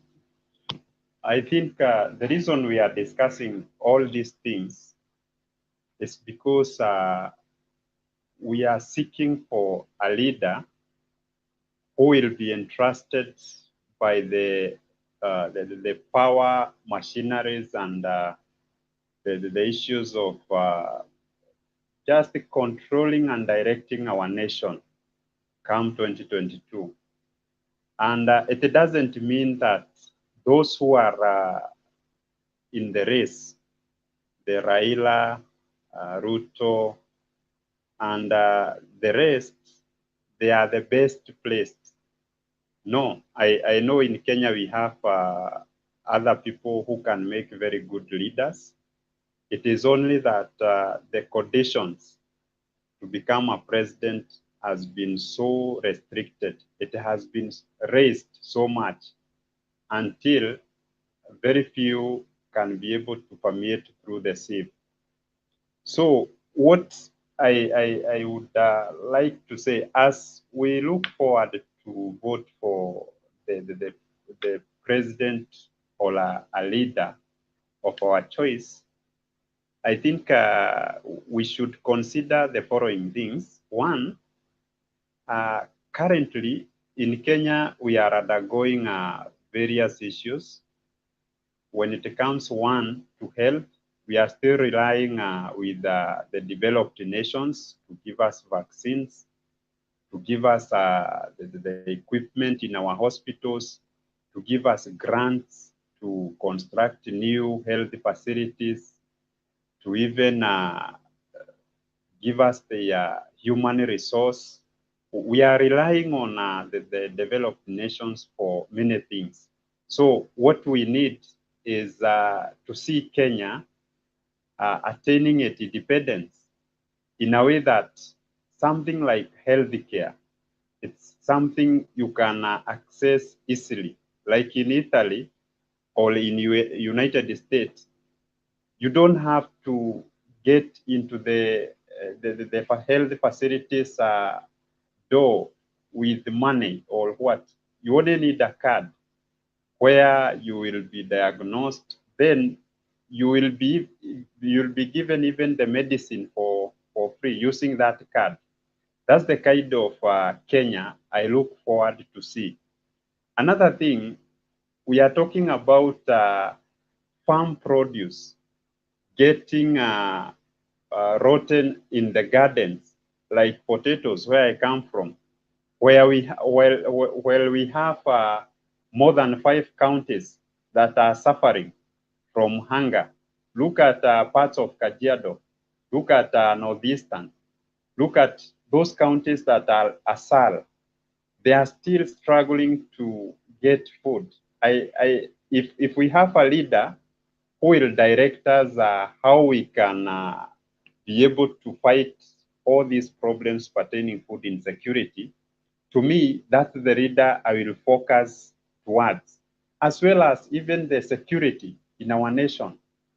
You know, this Jack someone, this Jackie Dube, you said you brought out a very good point that you know, we cannot manage to do anything without peace. I think Kenya, since independence, we have grown so much, we have matured, and at this level, what we need is only a sense of acceptance. Like, we don't have to like have a Kikuyu leader for me to follow, or a Luo leader for me to do this, or even a Swahili or just a Muslim for me to do this. No, it is a leader who can cater for the needs of all Kenyans that we need. That's the figurative president we want. The other point is a leader who will support the independence of our institutions. The government has many institutions, including the judiciary, including the parliament, and the executive. You know, if all these institutions work independently, they give independence kind of a contribution. They are allowed to work independently. If it is the issue of the judiciary, we have had the CJ complaining of the funding that they experience. Still, we have judges who have not been endorsed. You know, such things will bring delays. Such things will bring backlog in our systems, and such things are in a way demeaning the justice among our people. So these are the things that should be prioritized. Then number 3, we need to sanitize our public service. You know, this issue of people staying in office for over 60 years, as if in our university we do not have new graduates who are coming out every year. Let people be trained in a way that they can create jobs, not to be job seekers. Let us see people getting through practical skills, not the theory we see in the university. If you have a degree and get a job, use that job to get some capital, to start your own company or to start your own factory. That way we shall be able to employ a lot of people, and the issue we see about the criminality and such, in a way they will percolate, and we will have everyone like being in a medium kind of a level where no one can lack food or even the basic needs. Also, let us have a leader who will prioritize on investing on human resource. Today, like I was reading a certain paper, it was online, and there were some positions in the judiciary, 500 positions, but 60,000 applicants or Kenyans applied for those opportunities. What does that tell us? That 500 out of these 60 will get the jobs. What about these other 59,500? So we need a president who will be able to use some policies like there is this international partnership. You go and create goodwill with some other nations which are shortage of human resource. Then, if it is the medics or if it is the engineers, we can be able to like send these people there. Then there is a certain percent of their salary which will be coming to build the revenue of our economy, as they also pay tax in that country.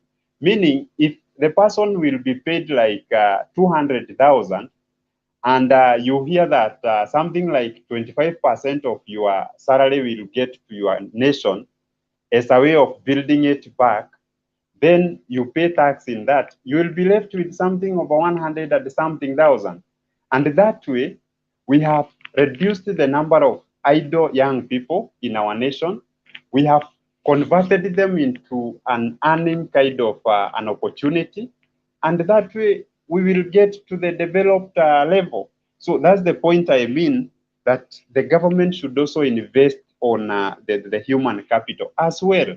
I have seen the immigration department where we hear our brothers and sisters complaining from Saudi Arabia, from where? Through private dealers. Why can't the government make that a government thing where there will be, if for instance there are people sent to USA, we know that there are like 3,000. We can have houses there, maybe invested by the government from this side. Then when they go there, their security is well regulated as well. They will be able to be paying something back to the government. That way we will increase our channels of earning a lot of money. Finally, also the good working environment for our people. You know, this will reduce issues to do with corruption. For instance, if today you are suspected in some countries, you know, you are just discontinued from what you are doing unless you are proven, not unless you are proven guilty, but unless you are proven that for sure you did not do that. You see? But in our case, it is the opposite, that you remain in the office until they find enough evidence that you are guilty. I think a suspect should be treated like, because you are a suspect, then you stop what you are doing. Then investigation, even if it will take 5 years, until you are proven not guilty, that's when you should be returned to what you are doing, not the other way. And I believe that one will bring a lot of sanitation in our economy and also in our job market. What I will say about UDA is that of what I have listed. Leto you said finally. Let me finish. Of what I have enlisted. It's 10 minutes, yeah. Hey. Leto, you have already said you have to take 3 minutes. You have said finally 3 times. Finally again. This is finally the final one. 30 seconds. Yes, finally, you know, all the things I've enlisted, I have tried to benchmark what the deputy president is propagating around, and he has over 50% of this, because the bottom up is addressing a number of these issues. We only need to consolidate it through our opinions as young leaders, then it will be included in the government, and that way we shall achieve a transformed Kenya. Thank you so much. Thank you, Leto. Hey, Leto, you are 3 minutes. Which clock are you using? Your 3 minutes are 10 minutes. This is how UDA is going to be taking us round and round and round. But anyway, community ancestor, kindly make it 3 minutes. We have Jakindu, we have Geoffrey, we have Andrew, we have Wekesa. So just make it 3 minutes. Yeah, thank you so much. It is 3:17. Yeah, by 20 I'll stop. Now, in fact, let me add volume. Yeah. Thank you for the opportunity you've given me. I wanted to say that, in fact, to my candidate, who is Baba, if he's going to the mountain to look for deputy president, and if he misses to land on Munya, or perhaps he misses to land on Martha Karua, I prefer he take President Uhuru Muigai Kenyatta as his deputy president, and by 7 a.m. We could have gotten into State House. Now, why are we not asleep asleep at this very hour. In fact, we are trying all our best to look for a leader who shall ensure that our living standards, in fact, changes come August 10, 2022. Now, this leader, in fact, is going to ensure that he or she has removed he has removed a yoke of heavy taxation, which is on our shoulders. And this leader, he or she is going to ensure that he fights corruption, he ensures that Kenya is food sufficient, he or she ensures that there is the insecurity which is in Kenya is addressed, job creation, and then the wage bill. We want a leader who is going to ensure that, in fact, per day, anybody who is employed, the least amount of money he will earn is 1,000, which means the least amount of money which anybody who is being issued with a pay slip will be 30,000, and this will be achieved if at all we remove minerals from the soil, and then we ensure that our oil in Ngamia 1 to Ngamia 5 is well taken care of. I'm gonna say thank you all, and may God bless you all, and may God bless my motherland, Kenya. Thank you. You see how we do it, Dato? You see how we do it? That's how we do it. 3 minutes is 3 minutes. Geoffrey, make it even less. I know you can do it in 1 minute, bro. Okay, thank you, Temba, for the chance. Let me say this. I'm just urging our fellow youth back home that this time we're out there, vote for Baba. Don't be bored. I know that our country is on our step, because we do a mistake, we're not gonna bring it back where it's supposed to be. But I know this time Baba gonna do it, and by next year we're gonna be home celebrating Baba's win. Thank you very much. Yeah, that's how we do it. That's how we roll. Dato, are you learning? It's not how I long wish you you talk. will add me some minutes. It's not how long you talk. It is what you say that matters, man. Jakindu, 3 minutes.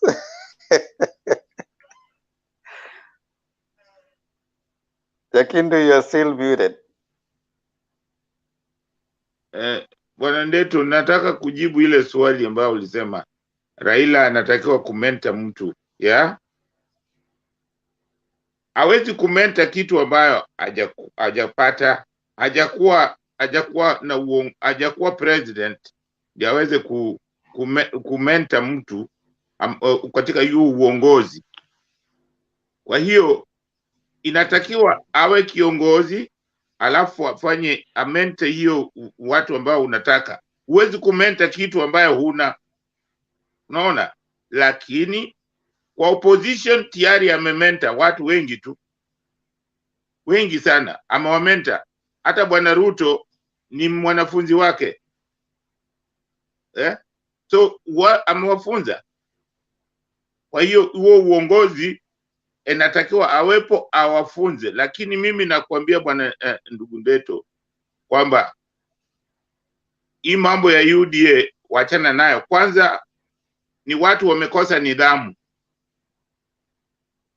Kama huwezi kupinga serikali na uko kwa serikali, hiyo serikali kama angekuwa ni mtu mwaminifu, mtu mwenye nidhamu safi, wote ambao mko kwa UDA mungeisha resign kabisa, utoke. hiyo unaweza kumhesabu bwana Raila kwamba wakati aliresign, wakati alikuwa hawasikizani na Ford Kenya, aliresign na kwenda kutafuta kurudi kwa watu na akachaguliwa. Kwa hiyo hata ninyi wale ambao wako kwa UDA wote wao wanaita watu ni matapeli, wao ndio matapeli, kwa sababu huwezi kuwa unatumia vitu za serikali, nyumba ya serikali, gari ya serikali, na unasema serikali hiyo ni mbaya, unaita hiyo serikali tapeli. Hiyo ni kukosa adabu. Hiyo sio mtu ambaye tunaweza kusema aongoze nchi yetu. Kiongozi ambaye anaweza kuongoza nchi yetu sasa, tupate hayo yote ambayo umeyataja hayo, ni kiongozi ambaye anajaribu kuweka msingi ambao wakati tulipata uhuru ndetu, mimi nakwambia, mimi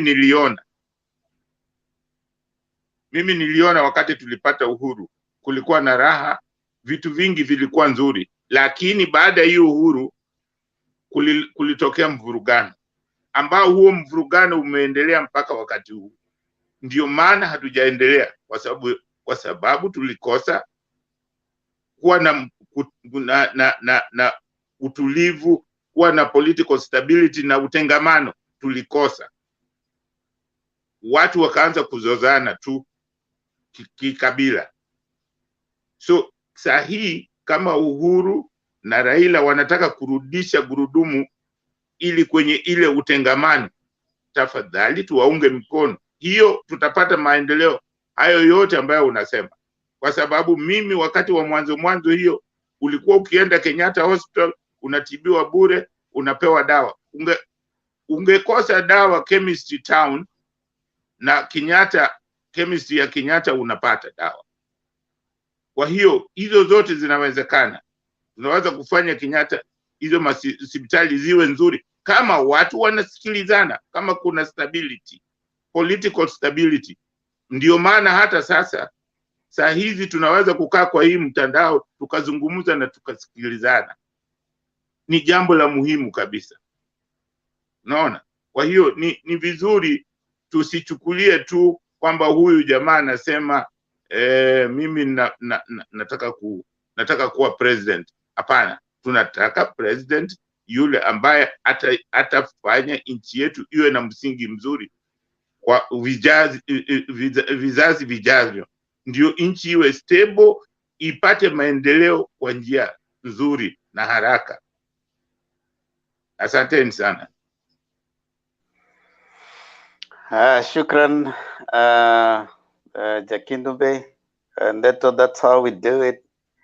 Now, before I bring Wekesa to give his final 3 minutes, I want to, Mulumbu has joined us. Mulumbu, we were just finishing, so if you have been listening, you can give us your views in about 5 minutes so that we close.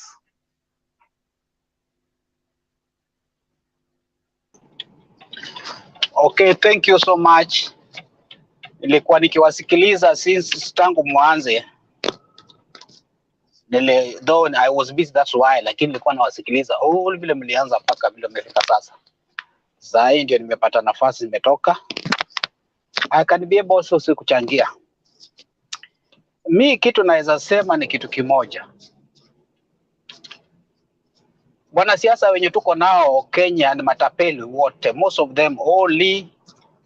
Naweza sema chama cha ODM ndio wale si matapeli.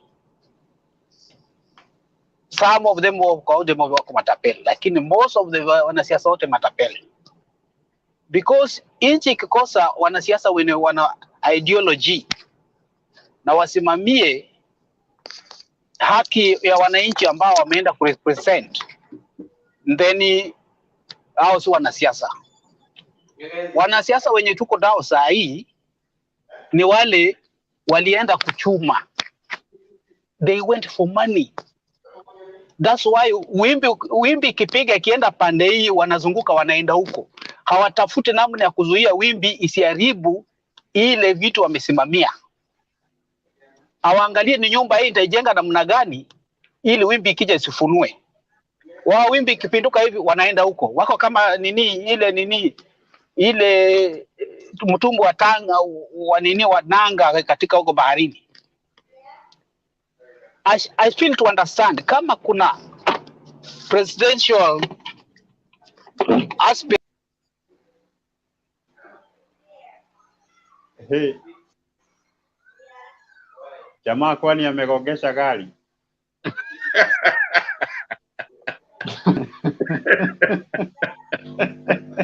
Ndio.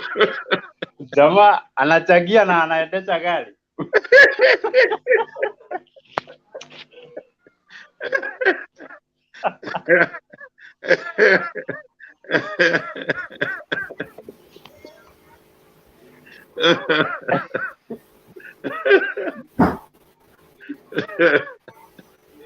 Oh my God. Sorry, unanipata? Tunakupata. Nimepotea bali. Ndio tunasema umegongesha gari. Hapana. Nilikuwa kwa line. Na simu ikaanguka.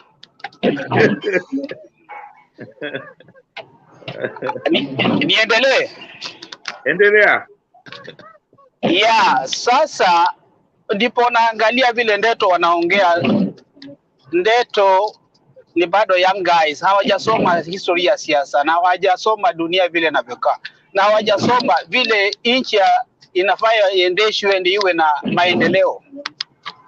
Nchi ikitaka kuwa na maendeleo, viongozi lazima wawe na maadili yao na misimamo ya kujenga nchi. Sio viongozi malaya. Sahi, hebu niambie sahi, viongozi wanataka kusimama walikuwa na misimamo. Mbona anza kumangamanga wale walikuwa wanasema ni wafadhuli, wezi, wanaenda kuungana nao? Huyo kiongozi ni kiongozi gani? Ana msimamo gani? Hawana msimamo. They need to have a stand to build the country. But kama yeye sasa anaangalia tumbo, nikienda hapa ndio nitapata kuchaguliwa, nikienda hapa. Sasa wewe una maadili gani ya kuongoza nchi, kuongoza wananchi? You don't have anything. Kazi yako ni tumbo, unatafuta mali ya kwenda kula. Most of the MPs, most of the governors, that's how they are. And in that manner, a country will never grow, will never develop. Huh? Sasa mimi naangalia, ikiangalia watu wengine hapa wakichangia, I just fail to understand. Where are we going? Then mtu anakuja na kuambia ati Raila ni mzee. Raila ni mzee na Biden hapa mtu anaenda miaka 80. Ana akili kushinda Trump. Akili yenye Obama alimwacha, alipata na akasaidia Obama akawa president na wote wakatengeneza, ndio yeye anaendelesha Amerika sasa imekuwa. Then kijana wewe bado mdogo, you know nothing, ndio unajifunza siasa, unakuja kusema ule mzee amezeeka, hana akili. Really? Is that how we support to grow? Nafikiria watoto vijana wanasoma kutoka kwa wazee. Sasa unataka mtu kama Raila fundisha na hajakuwa president. Sasa utaenda kusoma hata saa hii anaweza kupatia teknolojia vile unaweza kuwa upinzani. Na vile unaweza manuva. But kwa president hajakuwa president. Yeye anaweza kuelezea, unaweza kuwa upinzani na uongee na usukume serikali mpaka itengeneze vitu wananchi wanataka, which he has done. All of those ambao the president aspirants, none ambao amefanya hiyo. He was out of the government, but he pushed the government mpaka ikachange hata hii freedom we have here, freedom of speech. He was outside, and it's happening now, of which so many countries, Uganda, Tanzania, when it comes to, you can't get it. The other thing, nimesikia mtu akisema hapa ya kwamba Raila alifanya makosa, Raila ni mwoga, ati hangefanya. Guys, just look at jirani hapa, angalia Ethiopia inaungua. Ethiopia inaungua sahi. And that what was we are going through 2007 and 2017. Which means some of you guys, you don't see, you don't understand. Unasema Raila, ulikuwa nataka Raila akata awe hapo, aseme kama ni mbaya ni mbaya. Mngekuwa wapi? Hii freedom mnaongea, mngekuwa na some of you mngekuwa mshakufa. Wale wangesurvive wale ambao pengine walikuwa wametoka nje ya nchi. Hatungekuwa na nchi. Hata ukienda kwa vita vikiwa kali sana, unaona watu wako wanakufa, unarudi nyuma kwanza, unakuja kujipanga ndio anze tena uanzishe. You can't just fight all because you are fighting and your people dying. And then unaiza jamani muoga, na wewe unasema ni muoga. You have done nothing, nobody knows you, nobody mdomo anakuja kutupigia tu hapa, but you have even kata kwa kijiji jaongoza nothing, nobody knows you in the country. The person unasema ni muoga, he started when he was 14. You yourself unasema ni muoga, and you pengine uko 30 years 25 years au pengine uko 40. Mjinga ni nani? Ule mtu anasema ni mzee, alianza akiwa na 14 na hiyo amepigania mpaka inchi imebadilika. Wewe sasa uko 35, uko 28, uko 20, uko 40, 38, you have umetengeneza nothing. Then you come here kutuambia kwamba huyu jamaa kuna kitu anafaa fai. Really? Guys, think. Watu na viongozi wenyewe mnataka, ukitaka kuchagua kiongozi wa president, angalia ana msimamo gani, ametengeneza nini Kenya. Sasa ukiwa na kiongozi ambaye anatembea akimwaga pesa every corner, is that how to develop the country? Huyo mtu akiingia kwa uongozi na vile anaongea mahali wanaenda ni matusi. Wanajua watu wanashangilia kwa sababu matusi wanaenda. Viongozi wenye wao ukiangalia mlimu anatoa ni cheche za moto peke yake. That's what people wanashangilia. So people wanaenda kusikiza haya maneno. Leo watatusi namna gani? Leo ni matusi gani wanaenda kutoa? Because they are not giving out the way these people atakupatia 200 300 unasikiza mnashangilia. And then you support such a thing? Umesikia tu Mtanzania akisema kwamba nyinyi kwa Kenya muko na raha, mna faida, mna freedom, you can talk. Sisi hatuna hiyo freedom. Uganda hiyo freedom hakuna. Ethiopia inaungua. Somalia imekwama because of this kind of verbal talking na ile ambapo hamfikirii. Please guys, let's go back to our senses. Kama tumepewa nafasi ya kuchagua, let's tuangalia watu moja kwa moja. Ni nani amefaa?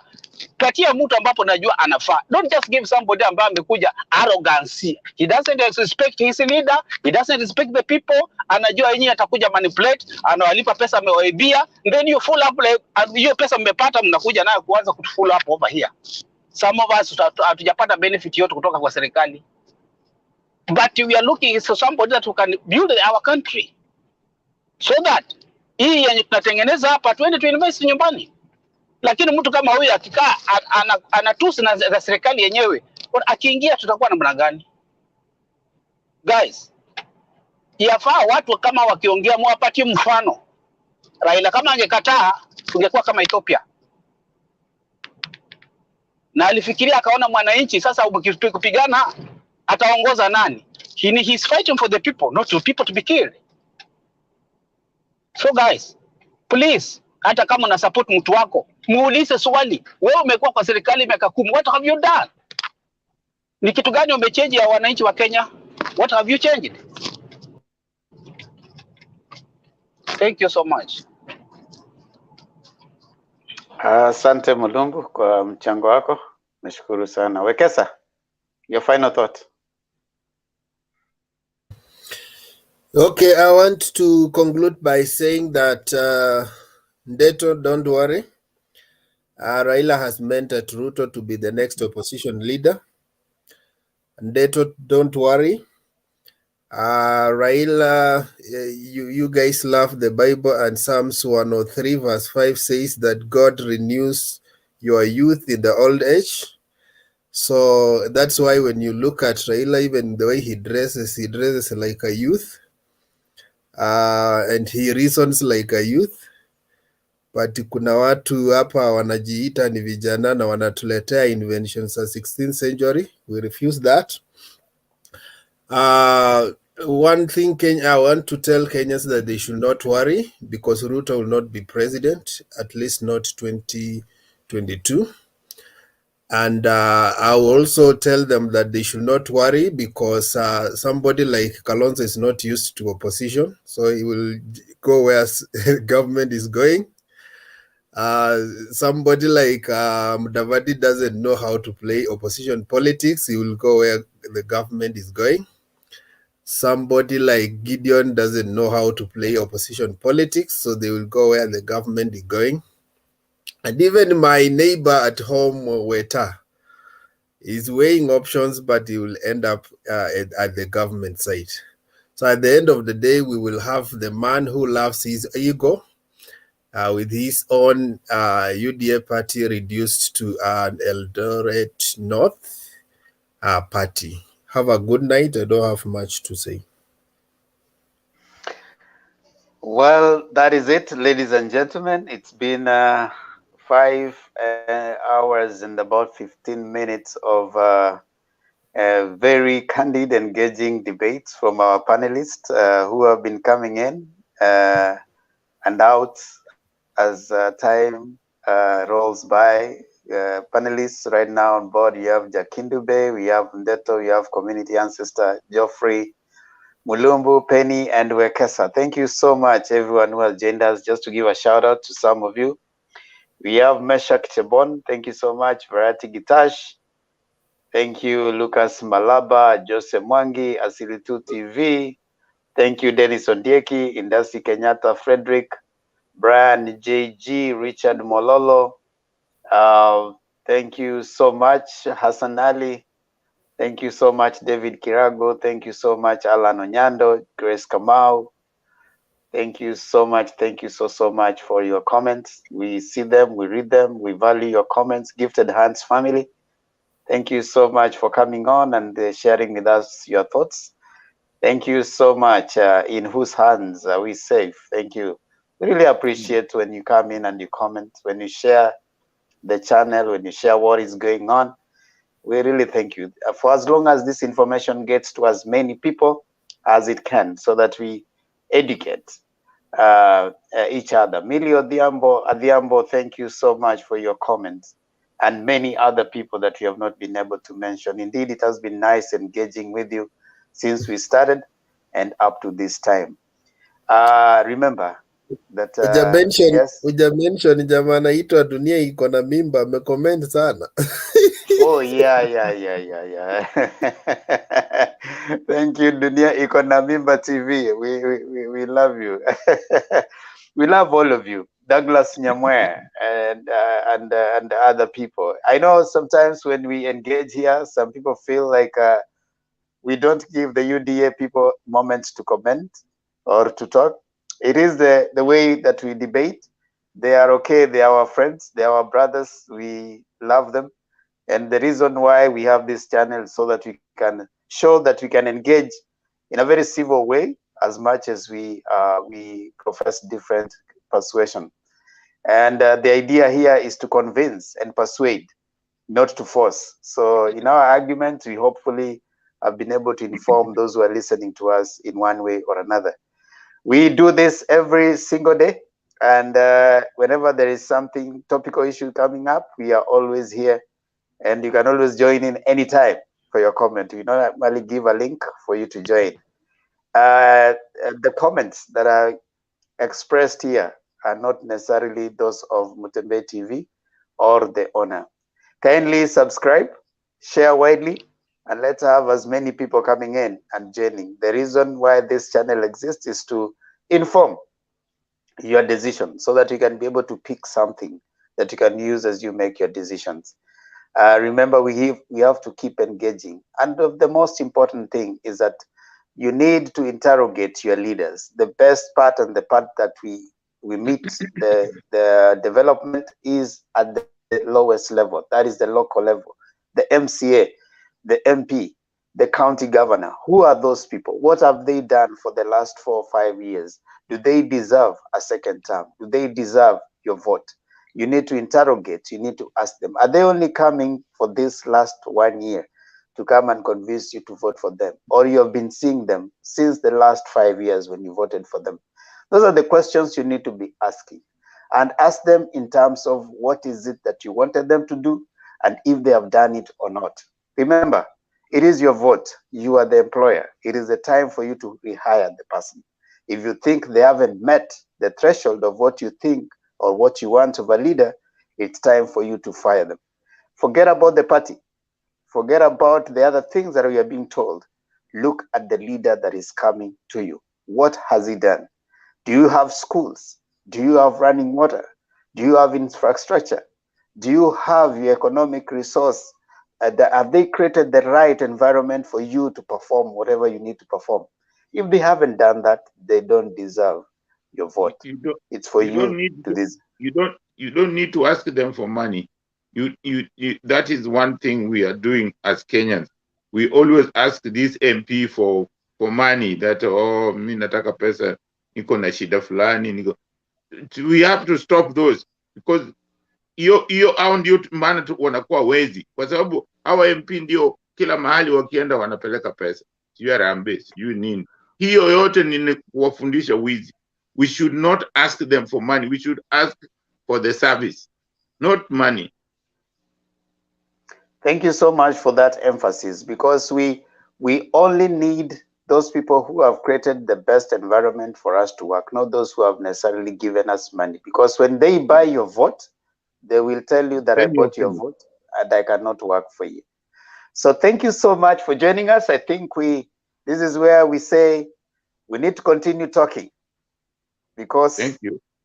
The more we talk, the better. When we stop talking, we start fighting. So let's keep talking. Hii ni jasho ya Raila Amolo Odinga. Hii ambayo tunaenjoy saa hii. Jakituge tuombe.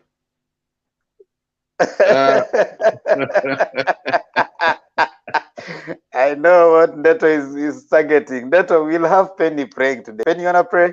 Good. Okay. Jakindube, can I pray or you'll pray? Pray for us. Okay, let's pray. Father, in the name of Jesus Christ, we want to thank you, Lord, for the discussion that you have had, Lord.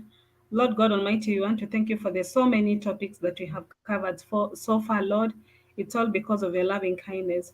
Father, even as we approach the elections, we commit all the presidential candidates unto the able hands. Father, we pray that you shall give them the wisdom to articulate their issues in a way that is presentable, Father, and that, Lord God Almighty, there's going to be peace in our nation, and that the elections are going to be free and fair to the glory of your name. Father, Lord God Almighty, we also want to commit issues of security and political stability unto the able hands. Father, we pray, Lord God Almighty, that there may be peace in our nation, and may peace also reign in our borders, Father. We commit the issue of Somali unto the able hands, Lord, that you may bring forth an amicable solution, Father, that there shall be no war declared. Father, Lord God Almighty, we also want to remember about Ethiopia. We pray that your peace may reign in that nation, and that, Lord God Almighty, there shall be peace even amongst the warring nations. Lord Almighty, we thank you for the viewers. We thank you, Lord God Almighty, for the honors of this channel, Mutembei channel. Father, we pray that you may bless them. Father, Lord God Almighty, we pray that you may continue to give us more topics and more ideas and more innovativeness, that you may continue to discuss to the glory of your name. Father, even as we disperse to go to our various sleeping places, Lord, we pray that you shall grant us peace. And Father, Lord God Almighty, we pray that you may continually guide us in all our endeavors. For those that are aspiring, Father, for positions, Lord, like Ndeto and the rest, Father, we pray that you're gonna stretch your hand upon them. Lord, prevail in their candidatures, oh Lord, and grant them victories to the glory of your name. We thank you, Father, for it is in Jesus' holy name we pray and believe. Amen. Amen. Amen. Amen. Thank you, Penny. Okay.